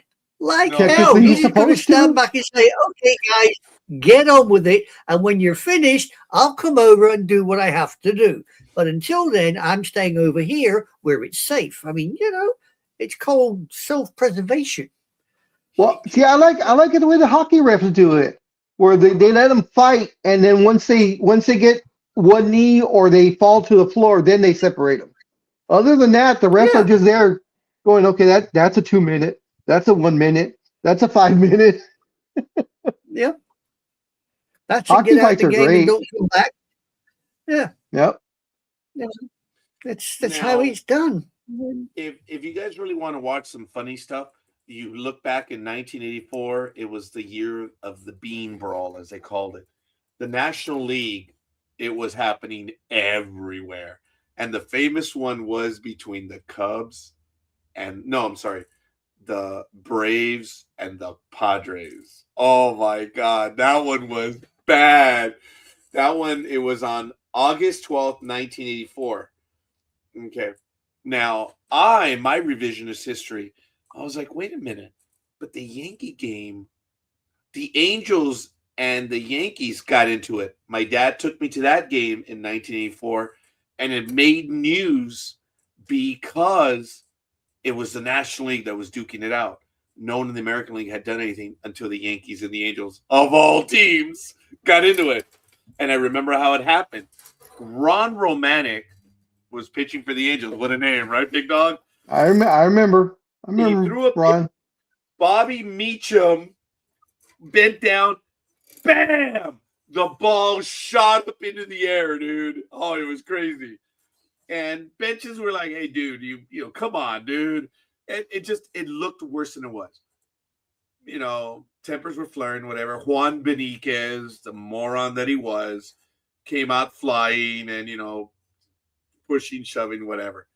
Well, Juan Beniquez came up in the very next inning, and Ray Fontenot, number 47 for the Yankees, I guess Beniquez knew because he was a dick that the first pitch was going to hit him. And sure enough, Juan Beniquez was ready to jump out. And when the pitch came in, you see him jump back and he tries to go. Oh my God, the Yankees and the Angels did get into a brawl. Fontenot, Beniquez, and here's another name, Darryl Sconyers. Remember him from the Angels? Oh, yeah. Yep. They got ejected from the game.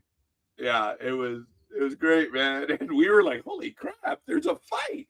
You didn't see those. But folks. Question. Yeah. The ball that hit the Yankee in the head and it went up straight in the air. If the catcher would have caught it, would that have been an out?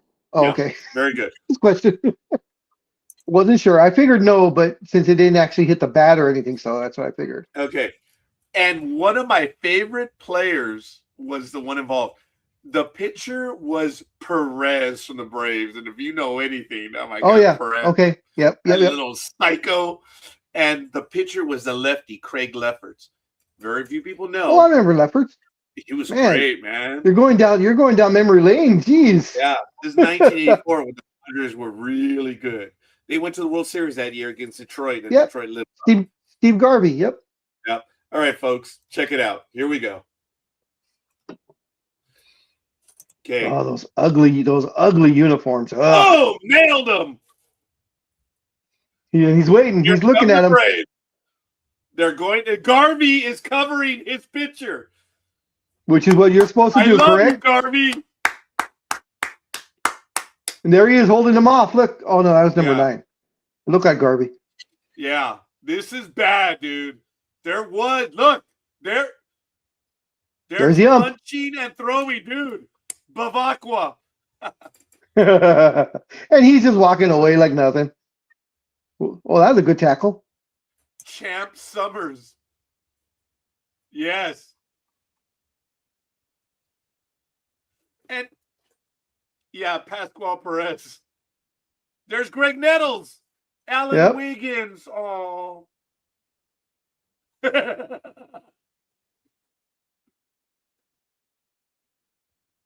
And you know what's funny though is Garvey was never the type of guy that you would say, oh, he's physical. He'll come out, he'll fight you, he'll do this, but he was never one to back down either.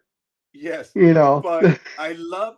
Do you know in that fight, if you guys really paid attention, there was about 7 or 8 players that were just being dicks. Yeah, and everyone else is trying to control them, which it was a team effort to shut the other guys down because there were some angry souls on that Padre and Braves team because they were in the same division at the time. And you know why they were so angry though, right? Because they had to wear those fucking ugly uniforms. Pissed off.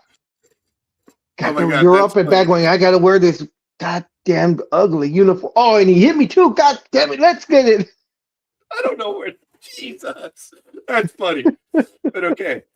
Major League Baseball in 1984 is known as the year of the Bean Brawl because of all the different things that was predominantly in the National League. So Garvey was doing his job. He ran to the pitcher. He's like, hey! He's trying to hold the horde back.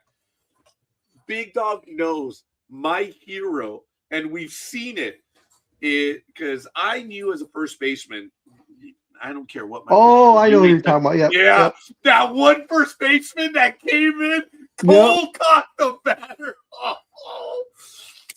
My eternal love to that first baseman. People are like, that's dirty. No, the first No, baseman he's doing his is job. one. Protect the pitcher. I can watch Lasorda being interviewed regarding throwing a Bavacqua over and over. Oh, that is again. such a funny interview.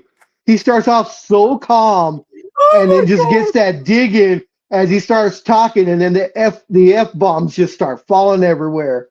See, the sad thing is baseball doesn't have that today. They do not have that. Yeah. Nowhere. It just doesn't exist anywhere. Lasorda was. I mean, some people loved him, some people hated him, but you know what? He managed his team. He brought a fire. Yes, he brought a fire to the team, and he went back down. It was the funniest thing when he would go up against the umpires, and you would see him, and then hear Vince Scully in the background, especially if the umpire was Italian. You remember that? And they said they would be cussing each other out in Italian. That his wife, Lasorda's wife, would admonish him later because she's like, "I read your lips. You were talking in Italian, but you were cussing them out." Vince Scully's great skill was a lip reader. Oh my God. Yes. Oh, we can laugh about this because this is when baseball had a flavor, folks. Yes. And even other sports. No, there were other sports, but yeah, of course. Baseball had these. But Big Dog knows I love that one pitcher because the batter was coming and he was going to nail him. But the first baseman comes in. Bam! Cole Cox the hitter. Oh, yeah, baby. Why? Because I was a first baseman for a while. And what do? You have one job, and that's to protect the pitcher. And I love it when the infielders know what there's the first baseman got suspended, but he was protecting his pitcher. And I bet you anything, he got suspended. If he got fined, I bet you either the team or the pitcher himself paid that fine for him. I bet you. Yeah. There's no way. She got kicked out again. Okay. Take care. Thank you for coming in. Hope you have a good week. I hope it's Say hi to the king. I hope it's not me activating the videos like you used to get kicked out. Well, she's saying an actual message from it. She said the last time it said, "Oops, something went wrong." Yeah. I never got that. Mine would just kick me out. Well, Actually, it wouldn't kick me out. What it would do is it would freeze for a split second, and then you would come back sounding like a chipmunk. All you guys. So then I would try and refresh, and you would come back again, chipmunk, and I'd be like, okay, I got to get all the way out. Anyway, that whole incident took about 20 minutes of the game. The Padres and the Braves. It is great stuff. And it is just, yeah. Kevin McReynolds. Look, there. Wait, look. It's not over yet. Bob Horner. I think he was injured. And look at the fans. Yeah. Look at the fans. At that point, I would kick the shit out of the fans. Yes. You come on to the field, you're fair game.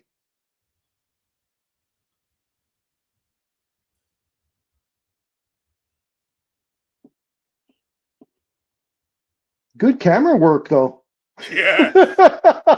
to sacrifice yourself to get in there, because he was getting hit on the back of the head and shit. He's like, all right, let me up. Summers. He's like, let me up. All right, I'm not mad no more. Yeah. Dale Murphy.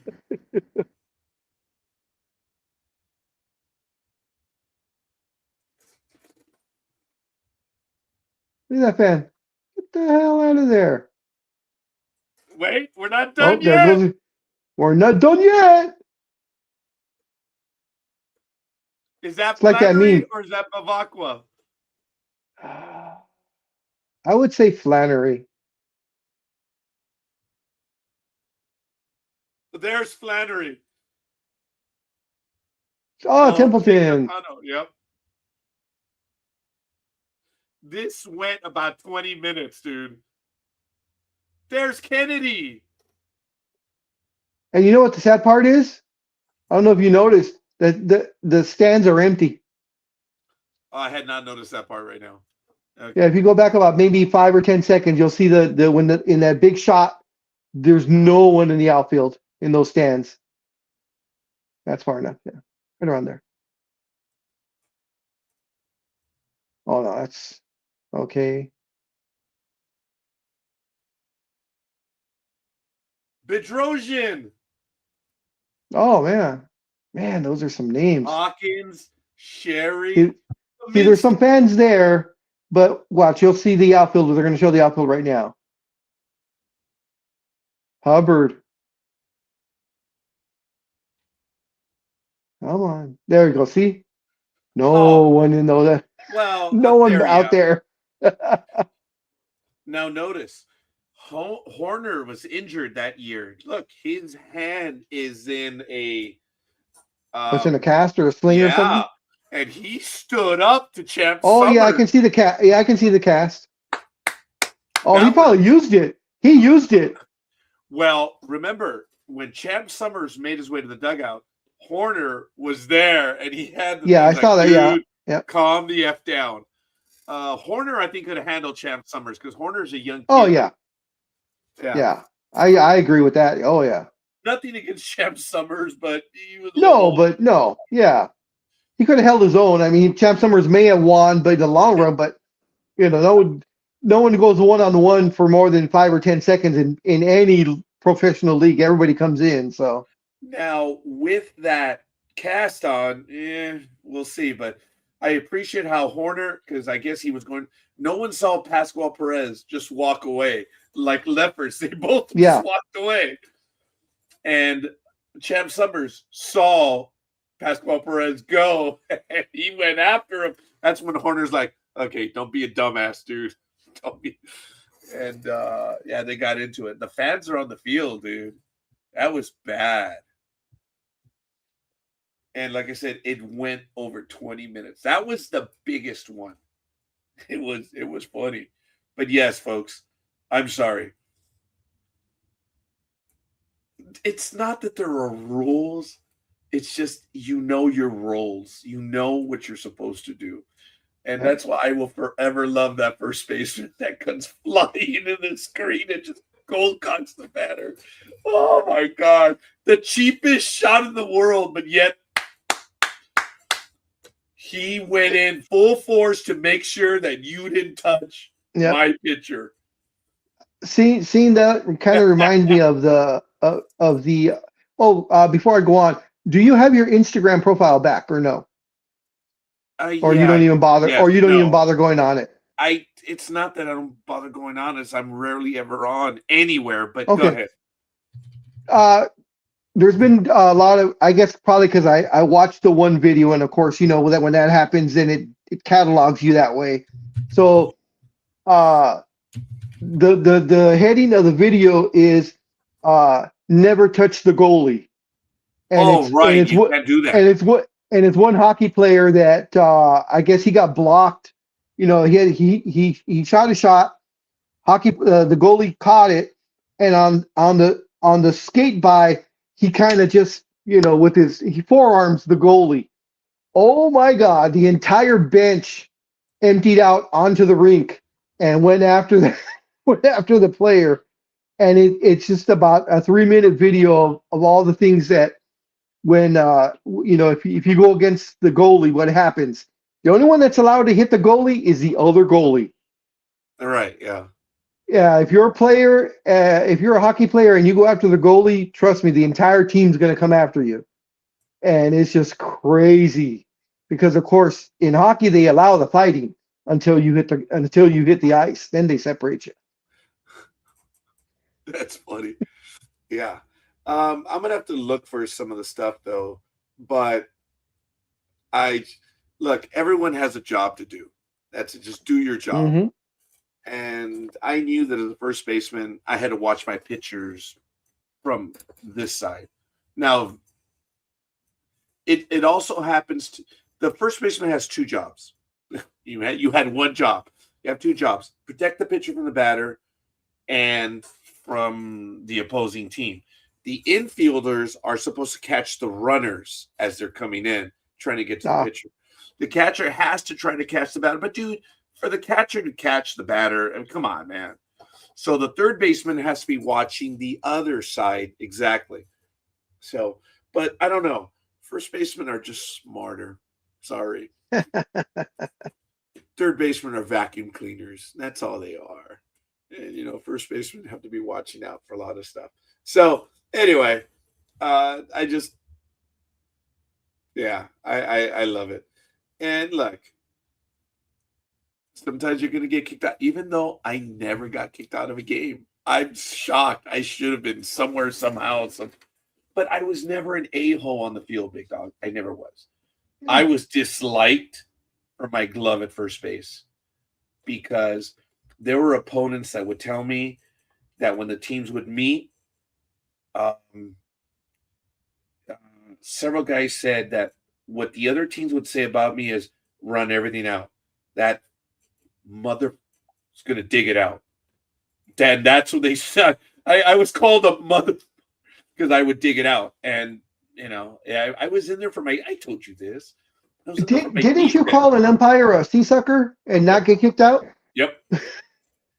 And you were even shocked that you didn't get kicked out because that's the automatic usually.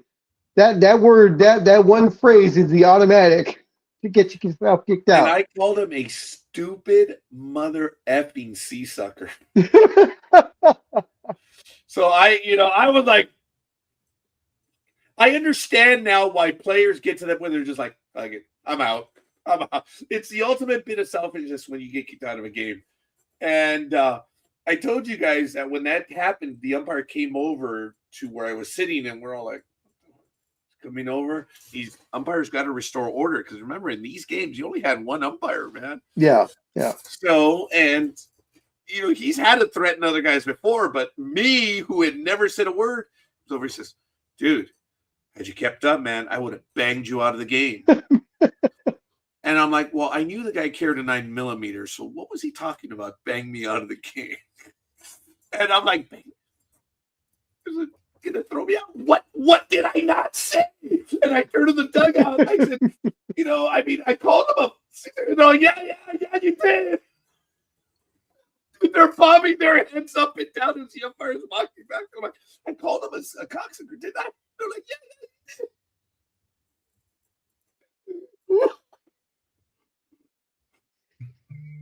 I don't know what to say. It's as I said, it's because of your demeanor that you never say anything beforehand. So you were given that latitude. I just got away with it. Oh my God, guys! Sorry, I was able to get away with a lot of stuff, but you know what? Hey, it is what it is. So, oh my God, where's Speedy at? I thought Speedy would be in today because there's a pay-per-view today, so I thought he'd come in and talk about that. I think he's just working right now. So it does happen from time to time. But let me see if I have any other stories that I wanted to get to real quick. We talked about the Kentucky Derby. Oh, I think you heard about this one on Cinco de Mayo, right? Stefan Diggs' assault trial. The wide receiver was found not guilty. Oh, yeah. Yep. Of strangulation and of the assault itself. So let me see if I can get that article in the chat room. Oh, it's not going to show up because of the way this stupid stuff works. Let me get that one over to you, Big Dog, if you want to take a look at it. But yes, sorry, folks, I was being immature. But there it is, Big Dog. You have it in there right now. So a jury in Massachusetts returned a not guilty verdict on strangulation and assault and battery charges brought against NFL wide receiver Stefan Diggs. The jury deliberated for roughly 90 minutes, which included a brief return to the courtroom to ask Judge Jean Marie Carroll a question. The group returned shortly thereafter with a not guilty verdict on both counts. Diggs' former live-in chef Jamila Mila Adams accused Diggs of choking and slapping her in his home on December 2nd, 2025. Adams took the stand during the first day of his trial and said that Diggs entered her bedroom at his home and smacked me with an open hand. She added that she struggled to breathe as Diggs allegedly wrapped his arm around her neck and choked her. Adams took the stand on the first day of trial. Sorry, got to kill that. Which spanned May 4th and May 5th at Norfolk County District Court in Dedham, Massachusetts, a suburb of Boston. Wow. Diggs' attorney said in his opening statement May 4th that his client did nothing wrong, while citing that no one witnessed the alleged incident and pointing out a lack of medical records. Yeah. The defense during cross-examination also presented video of Adams visiting New York shortly after the attack and showed her smiling in one video and dancing in another. Yeah. Yeah, that I kind of kind remember that. Yeah. Yeah.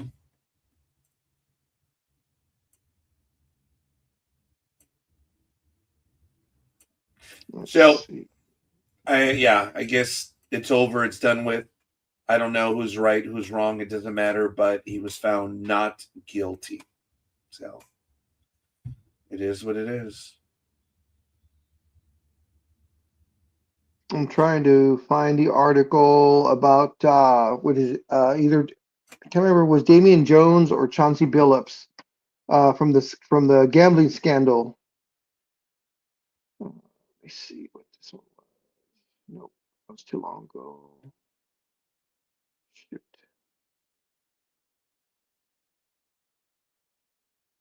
I can't find it. Never mind. It's all good.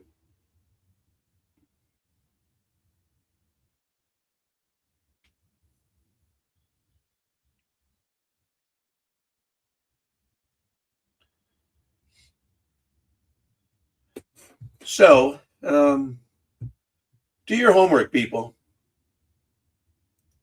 I find that the generation that's coming into the world today, they are the most ignorant when it comes to everything that came before them. That if they didn't see it on the internet, it didn't happen. And it's really a shame that they're that narrow in their thinking, that there's nothing that came before the internet. Of course not. A lot of stuff that came before the internet. That's the mentality of them.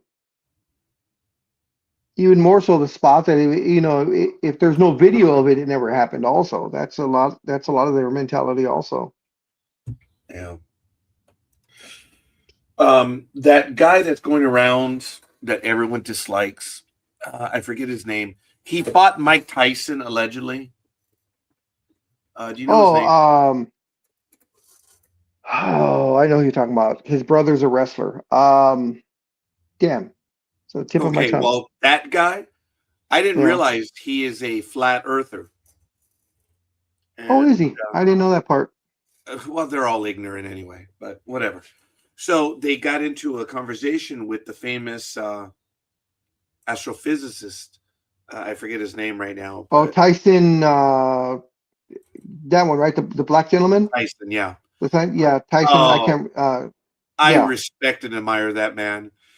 I do. He's interesting because he has been corrected on air when he said, "Oh, this was 7,000 years BC." Like, no, that's BCE. Says, no, it's BC. So, well, no, we're taking religion out of it. It's no. Hey, moron! This is what he said. The Jesuits gave us the modern calendar, and they called it BC and AD. I'm acknowledging that which came before me. The man's consistent. I don't like him because he ambushed Pluto and said, "Hey, Pluto had it coming," and he's forever taking the grief because of Pluto. And I will always hold that against him, like the whole world does. And Pluto had it coming, but it wasn't just his decision; it was the Astronomical Union that made the decision. But he talks about.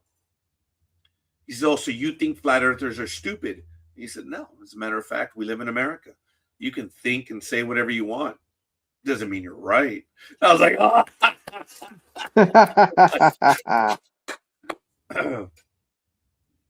When I really, really get impatient with someone, I tell them, "So is that your truth or is that your fact?" "Well, it's a fact."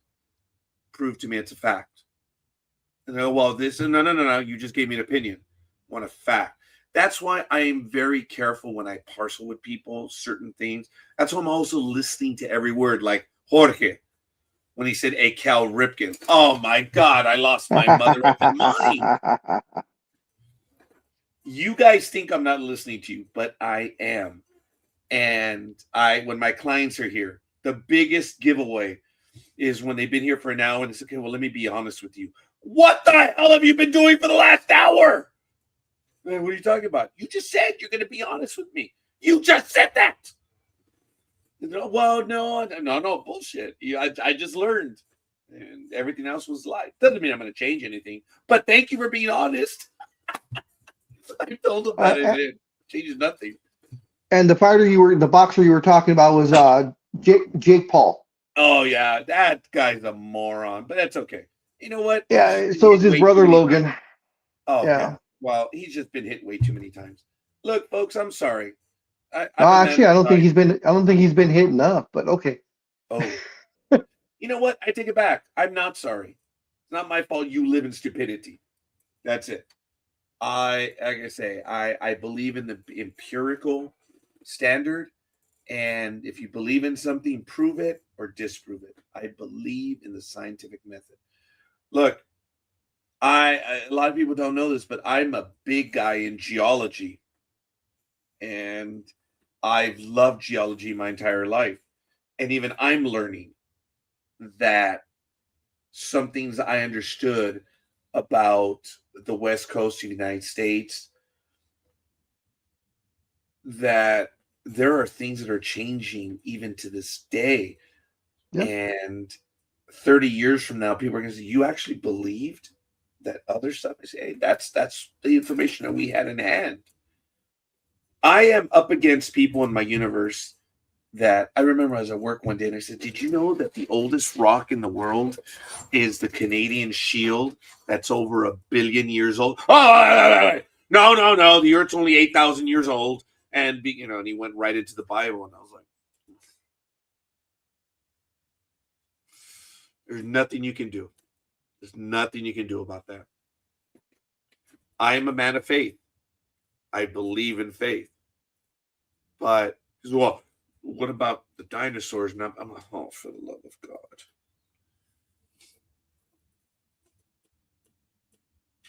If you believe everything happened 8,000 years ago, the dinosaurs were they were 66 million years ago.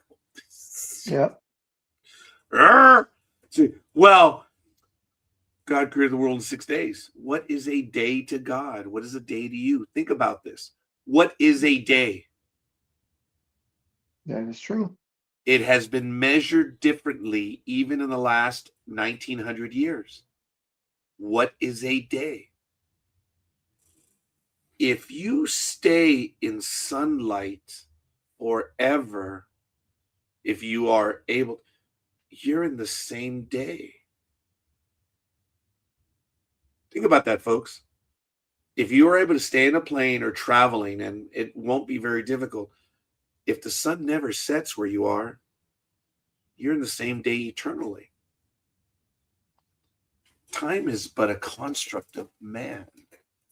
But no philosophy in this program other than us needing a paradigm shift when it comes to pitching. That was a funny Saturday morning when I used that word. Or, I mean, like you said about how long is a day, a day could be one thing to God, where we say it's 24 hours. That's here. If you're on whatever planet you're on, their day is considerably different. And sometimes it's shorter if you're closer to the sun. You're farther than sun. Sometimes it takes almost a year to make a day. Yeah. So just like you said, depends on where you are. Yeah. So what is a day? Anyway, I don't see a conflict. As a man of faith and as a man of science, I don't see a conflict. And if you're looking to create that conflict, I just don't have time. I don't have time. It's not that I don't care. It's just I don't care. I'm sorry. I think that's the most insensitive thing you could tell someone is I don't care. But when it comes to things such as that, I don't care. I don't. Sorry, don't have time. There are other things to worry about. But anyway, I think we've discussed almost everything. Oh, wait, hold on. There's an election coming up in California on June 2nd. Okay, we've discussed everything now. Oh, wait. I am not vegan. And wait, there's one more. And I'm hetero. Okay, what big dog? I want to say I'm vegan adjacent Go on. because I eat meat, and meat are cows, and cows eat grass. So cows are vegan, but since I'm eating them, I'm vegan adjacent. Oh, that's impressive. That's like a cousin 3 times removed. That's pretty good. I never understood that. Never understood that. You remember Jessica, right? Of course I do. Okay. Yeah, I do. I was just she used to get so mad at me. I used to tell her that I was a closet Remember the shit lesbian. that you would tell her, yes. I told her I was a closet lesbian because I love women just as she Yeah. does. And Yes. she was just like, it's not the same. I'm like, what's different? I've always said I love women so much that I would come back as a lesbian if I have no problem. Anyway, I'm kidding about a lot of this stuff. We're just having a good time this morning, folks. Don't mean to insult anyone other than I don't care when it comes to, stuff. My sister Alma years ago had the observation. She says, if you don't think someone is up to snuff, you just don't give them the time of day, do you? Like, no, I don't. If I think someone is intellectually stupid, which is probably I said that incorrectly, but I think they're stupid, yeah, I don't have time for them. I don't. I just don't. And folks, there are people that are just good test takers. I can prove it to you. Go over to 900 South Fremont. Right there. 900 South Fremont. There are a bunch of good test takers. That's it. When it comes to dealing with people and everything else. Go ahead, check it out. 900 South Fremont, Alhambra, California, 91803. Look it up. You'll see what's there. And they're just good test takers. Now, did I work there? Yes. I'm a good test taker. I can tell you. I am. I'm a damn good test taker. But no, I have not taken a cognitive test. You guys don't know what a cognitive test is, you morons. So I had one. It's not what you think it is. You can't ace a cognitive test. That's well, the Orange Oompa Loompa did. Oh, numerously, many times. Yes. So look it up. But no one wants to do any research anyway, so it doesn't matter. Both the right and the left don't care about that. I wanted to get your opinion on someone. Okay, by the way, I said everything I said, so we covered the bases, and we can say we covered the bases. Go ahead, and it's perfect because this is a baseball question, so we're going to cover more bases. Oh, that's funny. So there's a 24-year-old Milwaukee pitcher. I'm going to butcher his last name. You can correct me to whatever the hell his name is. Milwaukee's Jacob Mizorowski. Yeah, that's the guy I was talking about earlier. Yes, go ahead. Oh, I'm okay. not going to try. Yeah, it says that I guess this was 2 days ago, playing against your Yankees. And unfortunately, your Yankees did lose 6-0. Yeah. Yeah. Oh, okay. It was yesterday.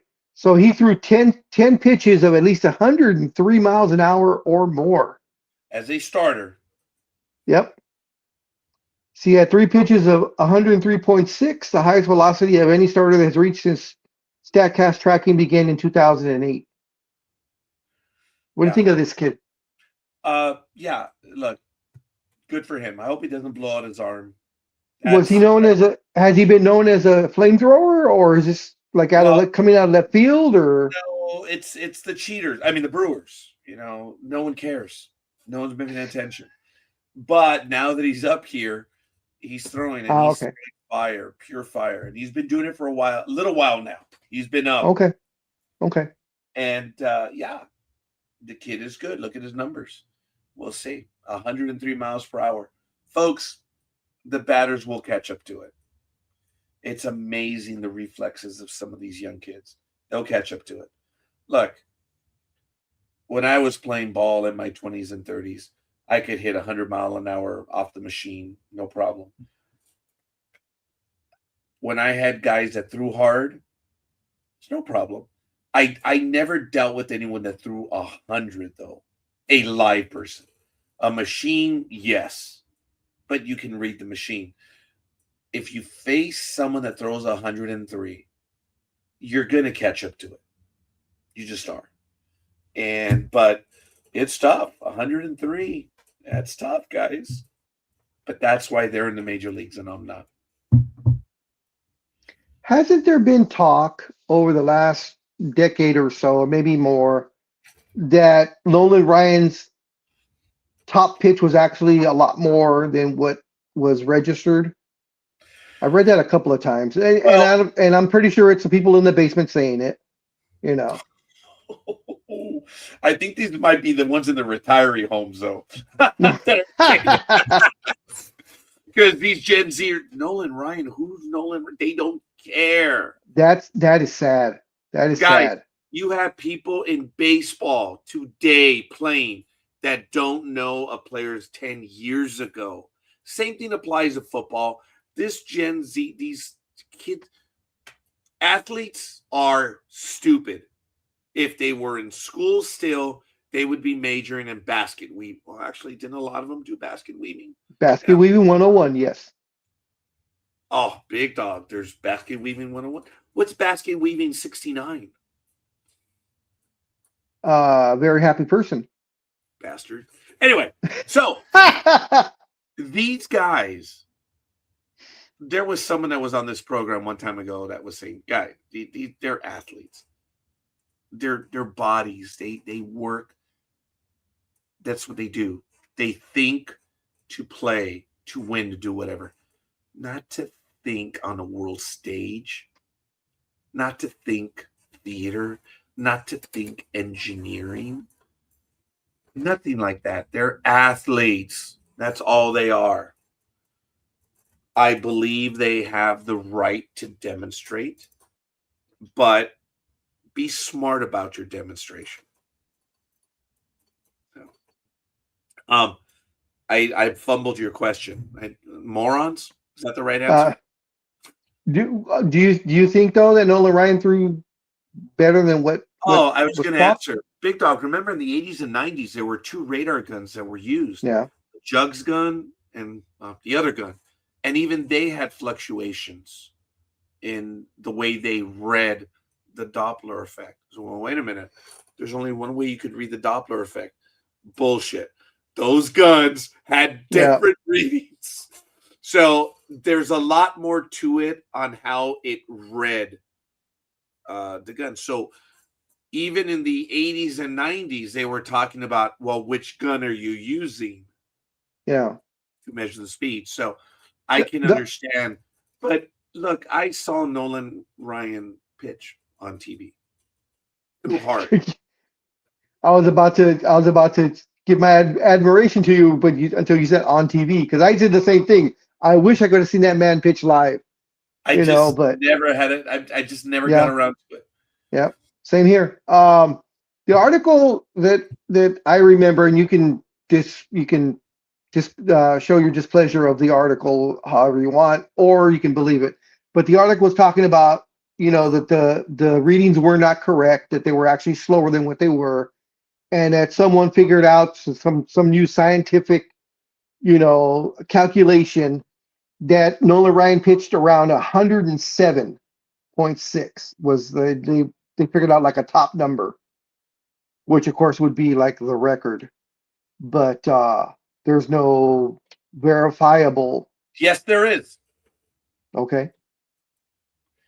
The very same guns that were used then can be compared to today's technology. Okay. Take the same measurements. The technology has changed, allegedly, right? That's their contention. The technology was wrong, right? No, I'm smiling because when you said that, I'm thinking the technology is there. We will build him stronger, oh my God, faster. Yes! $6 million man, dude. I was thinking the same thing. When you said all that, that's what came through my mind real quick. That's funny. That is funny. So look,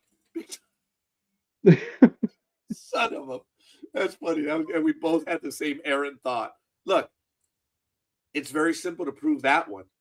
Get the technology that was used back then. They still exist. Get that gun, get this gun, have Aroldis Chapman go to the mound and do the proverbial play ball. Take measurements. If they read the same, they're gone. Look, science, thank God there was only one scientist that said it. He was a moron. The scientist that said, oh, the curveball doesn't exist. It's an illusion. Well, they put him to catch a curveball. So, okay, asshole. The curveball's an illusion that we're just seeing an illusionary movement. Like, no problem. They put him to catch. And I don't know. I forget how many pitchers beat the shit out of him with the curveball. Said, if in fact it's an illusion, then you're not going to get hit. Or you will. You can't move your glove because you're saying that it's coming in there and it's an illusion. Yeah, they beat that scientist to death. That one was funny. Good. I'm glad. Yeah. Look, just because they're scientists doesn't mean they're right. Folks, that's why I say the scientific community. Because just look, how many times in the last 15 years have there been breakthroughs in fusion? Yeah. And they always happen on Friday. They always happen on Friday.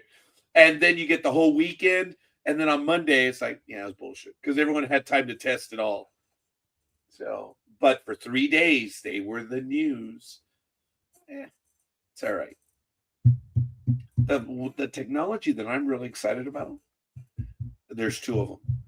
But number one is the algae and oil. That we may be getting oil from algae. What are you doing? Stop it. Me? Yes, I can hear that thumping, whatever you're thumping on. It's coming loud and clear. I didn't mind because you were only doing one surprise, but right now you kept on. I'm sorry. It's very loud. Okay. You know, tell the inside source to go away. Okay, number one, I wish if the inside source was still working in that manner, I wouldn't be crying about being, boat driving the last 7 years. No, it's my desk tray, that wooden thing that's right in front where you rest your wrists. Yep, that's it. I am so sorry. Oh, it comes out loud and clear over here. Well, because my mic is not 3 inches from that. Hold on.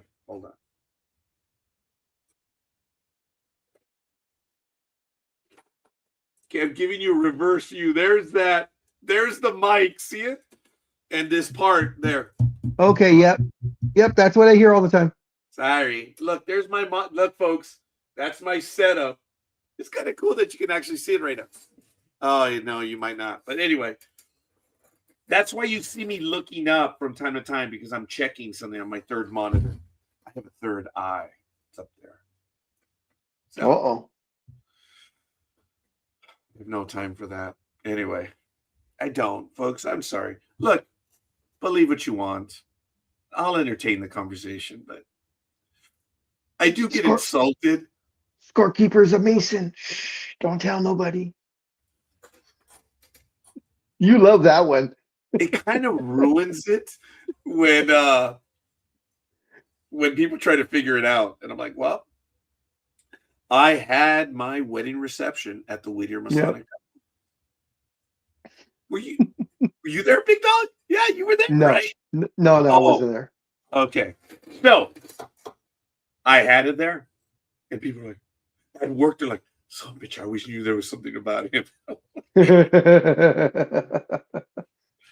Little did they know that your mom knew the person who knew the person who knew the person. And very close, Big Dog. My sister Rose had her quinceañera there, if I'm not mistaken. Oh, okay. And they rented it out when she was there. Well, some years later, about 10, 15 years later, when I'm going to get married, she contacted them and said, hey, I'd like to rent it out for no, we don't do that. Why are you calling us to ask for that? Oh, well, I'm sorry. It's because I had a quinceañera for my daughter there. And they're like, huh? When? They looked at their records and like, yeah, you know what you did. Okay. And they had how my mother left it. She goes, okay, you've rented it before. We'll rent it to you again. And folks, this was in 1993. This is unreal. They rented it to her again in 1993 for $300. And if she kept it clean, it was $300 with a $100 deposit. If she kept it clean, she got the deposit back. My mother kept that place immaculate. It's $300. Even then, that was cheap. Oh yeah. So my mother and everyone in the family kept that place clean. But we had it there at the Wiener Masonic Temple. And everyone at work was like, oh. And that added to the lore of scorekeeper at work. And he loved every second of it. More like the emperor, yeah. It fit. Folks. And did you have a ring also? Oh, sorry.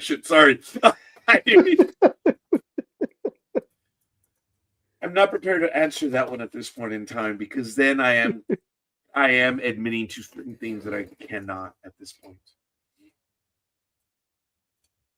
We'll just say he had a Yankees ring. I had my Yankee. You know what? I put my dad's Yankee ring back on because I was like, I have to show a little bit of life right now. Every time I visit her, I'm the worst person to visit. I know what's going to happen. I'm a realist. I'm not a fatalist. I'm a realist. Her family comes over and they have her laughing, and then I'm like, I'm the vibe killer.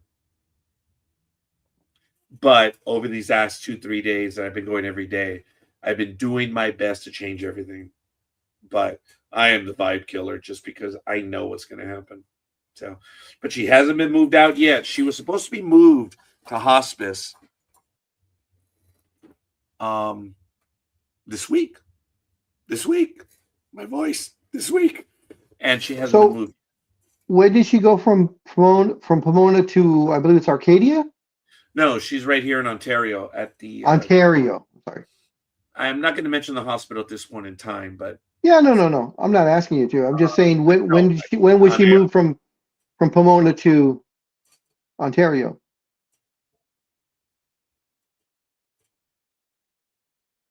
Probably about 2-3 weeks ago. Oh no. It might have been in April. Oh, okay. Oh no. I thought all this time. I thought she was in Pomona all this time. Oh no. You missed one day when I gave the update that she'd been moved out. Okay. It might have been. Yeah, actually, it was in April. It could be something flying by, because every now and then you'll see me turn around because I catch movement, and yeah, I think it's something flies by. But anyway, so she's there, and she's going to be going into. Oh, I love Pomona. I'm grateful to Pomona Valley Hospital, but I will say this: your palliative care people are worthless. They don't listen, and they're not interested, because I understand their job is difficult, but you're not listening. And I didn't get into a shouting match with people, but when she was going to be moved out of the hospital, they wanted to move her home already. I'm like, no, we can't care for her, especially the condition she's in. You effing morons. You of all people would know. This wasn't the doctor. This was the palliative care people.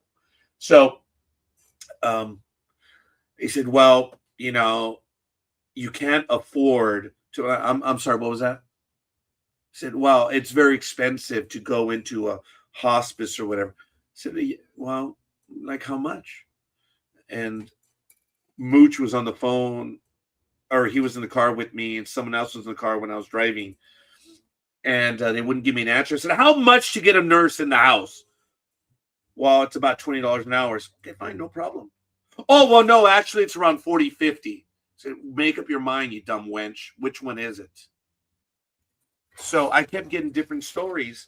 And look, folks, I am by no means, I have money flowing out I don't. I'm a working man. But when it comes to her, I will pay what's required. And I couldn't get an answer out of them. So they were saying, you're going to have to take her home because you cannot afford. I got mad. So they said, well, we could send her to not a skilled nursing facility, but a acute care facilities where she's at right now because of the PIC line, whatever. And it's actually a good facility where she's at, but I don't want to mention it by name right now. And they were telling me, well, it's going to cost you a lot. So I finally called my insurance, and on the phone, I said, hey, and I've had this call with them 3 times in the last 15 years. The first time I made the call was when Giselle was hospitalized, and Downey Medical said we didn't have insurance. So I called them up, and they said, Mr. Noriega, we see that someone ran your insurance right now. Could you please talk? This is like 11:30 at night. Like, are you at the hospital right now? Can you walk me over to that person? My insurance was like, you're covered. You're coming. It's like, these people are stupid. So whatever. I ended up being covered, thank God. And then now that I was trying to arrange this stuff, I called them and I gave them the name. I said, they want to move her to acute care. How much is this going to cost me? Mr. What's the situation? They pulled her file and I said, pancreatic cancer, cancer in the stomach, cancer in the liver, and pancreas. Mr. Noriega, we are sorry for your situation. Please stand by. Peter, I swear to God, it may have taken 7 minutes. Maybe. I said, Mr. Noriega, are you there? I said, yes. Once again, we are sorry for the situation that you are in right now. Mr. Noriega, the hospital is covered. Do you have any other questions? I'm just like, I wanted to, go over, throw my phone down, tell the lady, I'm covered. Why did you tell me I'm not? Is it because I'm Latin? See, that's the thing. And that's what irked me is that person. That woman thought that I could not pay. I was so angry. And I wanted to go back and tell her I'm covered 100% because I have insurance because of where I worked. I wanted to tell her I would venture to say that my insurance is better than yours and you work here at a hospital. And my insurance is far from perfect. But when I have needed them most, I've heard horror stories, folks. I know. But Marguerite and I were talking about it 2 days ago. I'm eternally grateful for the insurance that I have. Everything has been paid for. I just got the bill from March 7th through March 31st for her stay at Pomona. $559,000, Peter. Yeah.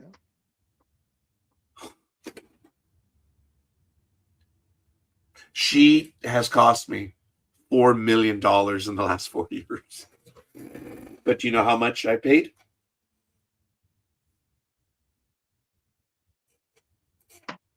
Why it's great to have good insurance. There's better insurance out there. But Not much better than what you have. I'm just a workaday Joe, dude. And I'm my employer.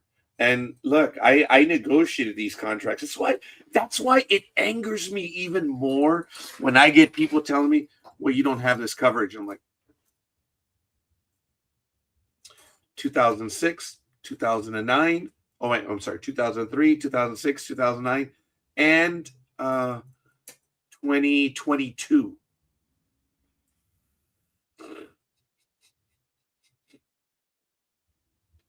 When I was in Alaska, I had a conference meeting and I was calling in from Anchorage.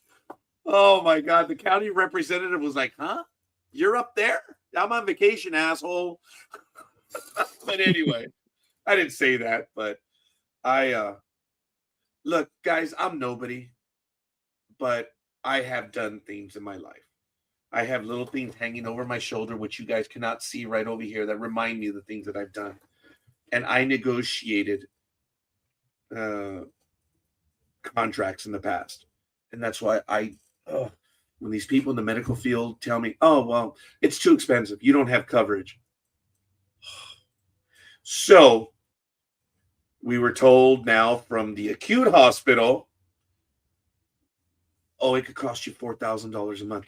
Your medical coverage will only be for the nurse and the material, the medicines. You're going to have to pay for the whatever.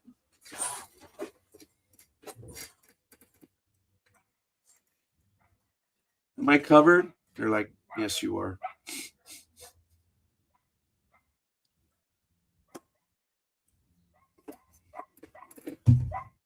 Fuck these assholes, man. Sorry.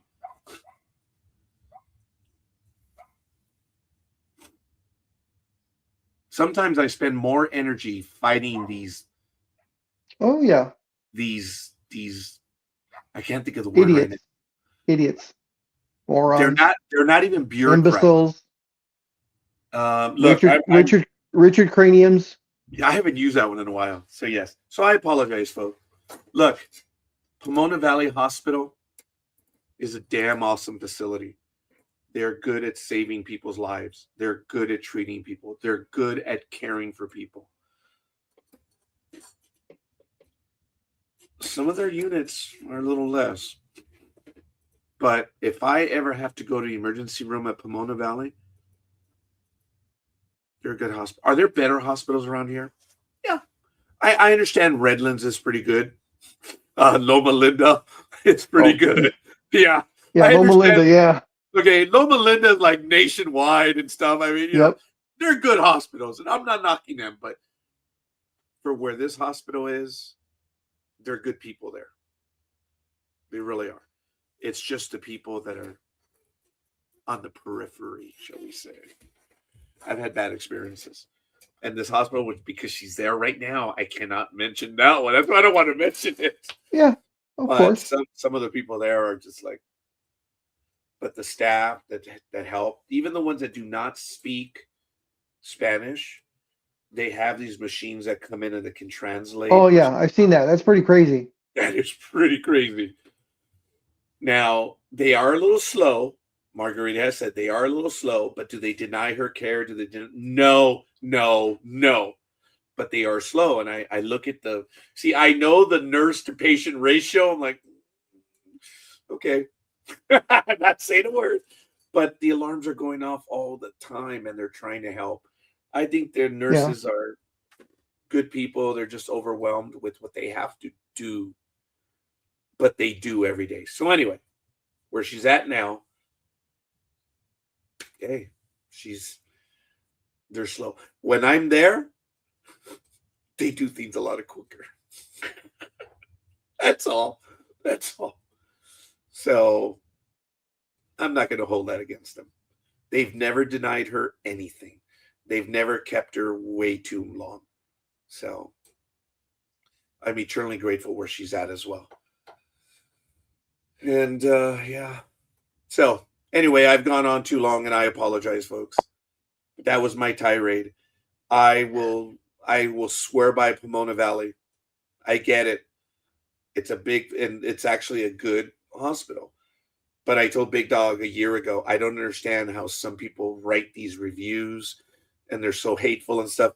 And Big Dog's like, yeah, because they didn't give them what they wanted. I'm like, yep.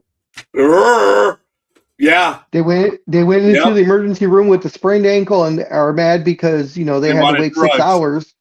Yeah. Or just they wanted to be taken care of right then and there when, yeah. Like I said, you go in with the sprained ankle, that's not serious. Yeah.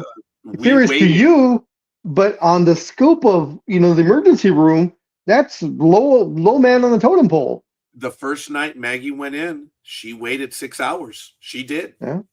I felt bad for Gmo and her. Gmo stuck it through, and I showed up at around 12:30. I thought they were still outside, so I had to go get them blankets because it was cold in February. No, they were already inside, thank goodness. But it's just the way things are. That yeah, it was not good. So something's wrong with my clock. It says 2:25 p.m. Nope. You're 4 hours off. My atomic clock is off. So I'm thinking, what time zone? What time zone is it in? If it's 2, that's 4 hours. That's I think it's in the middle of the Atlantic. Yeah. It's not right. Anyway, folks, we have gone way over, and I do apologize. But I enjoyed this program today. We did a lot of sports, and it was a lot of fun. The conversation. Yeah, I know we got off topic, but that's what we do. And at the very end, I do apologize. I thank everyone that has been in my universe, that has been supporting us. And I see everyone who is still watching. I thank you for your support as well. I have not been a good person this last week. It has been a very, very, very difficult week. And I've been short with a lot of people. And I have. And yeah. I mean, I wrote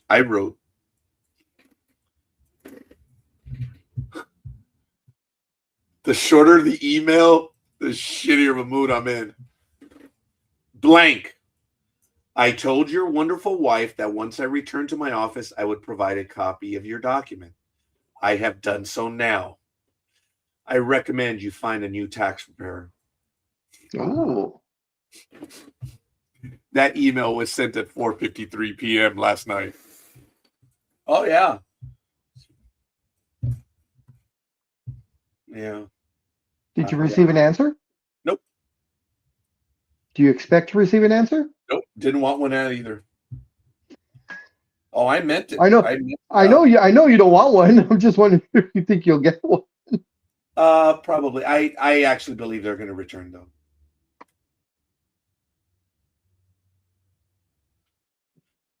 Oh, yeah, they're going to return. I mean, I had another client that I blew off in April, and it was bad. It was really more my fault than anything else, and I fully admit it. But we had an appointment, and you blew me off. Oh.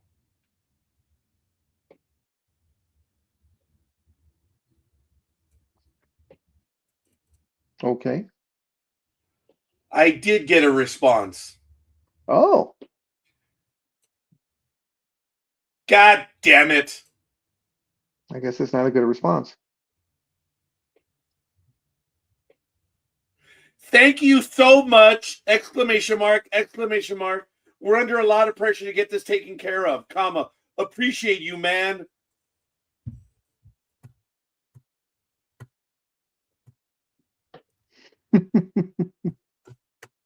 They did not read what was in the email. They only read the first line. Probably. They did not see the second line. I was angry, dude. But here's a funny thing. I did say yeah, they're going to come back.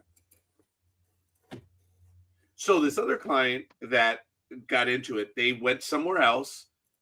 And I'm not going to mention who I spoke to. It's like, dude, but that was a high fee client. I don't give a shit if they pay me $100, if they gave me $500.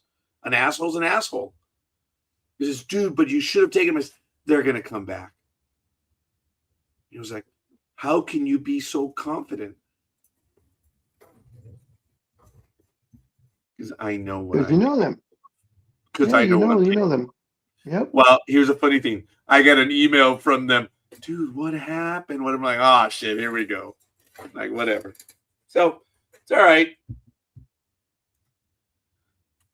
So anyway, I know I'm being stuck up right now and I shouldn't say certain things, but yeah. Oh yeah. I know what I'm good at. And for the most part, I am cheaper than other people. So anyway, that's it. It's all good. Thank you, big dog. It is what it is. And we're good. Do you have anything else that you want to talk about? No, not really. Okay, folks, there's still time. Second Saturday in May. If your postal person already came by, You can still go to the post office. Folks, this is the biggest food drive in the United States of America. If you give one can, that one can and will be a meal to a family. You really, really want to help out someone, this is the best you can do, because these food drives go to the food banks, which help people that cannot afford to buy food. You want to talk about real programs? This is it. It's one of the best ones ever, because once they collect all this in June, a lot of people don't know this, that's where the food giveaways begin, where people can walk up and get bags of food for families. That's why I'm telling you, one can will feed a family. You know, guys, I love my chicken pozole, but I am giving 2 of the chicken pozole because it fills me up. It gives me a meal. And for $5, I can feed a family. Macaroni and cheese in a can. Right, big dog? Yep. It will. This is the best day to do it. Today. Leave it on your front porch. If the postal person's already gone by, go to the post office. They will gladly take it today. It is the best thing. And the beauty of it is, folks, you give the can and no one's ever going to know. Chances are your neighbor that's hurting is probably going to get a meal.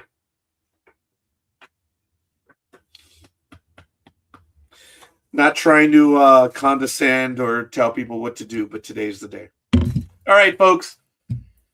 I'm out of here. Remember, next year's food drive is on the 2nd Saturday of May.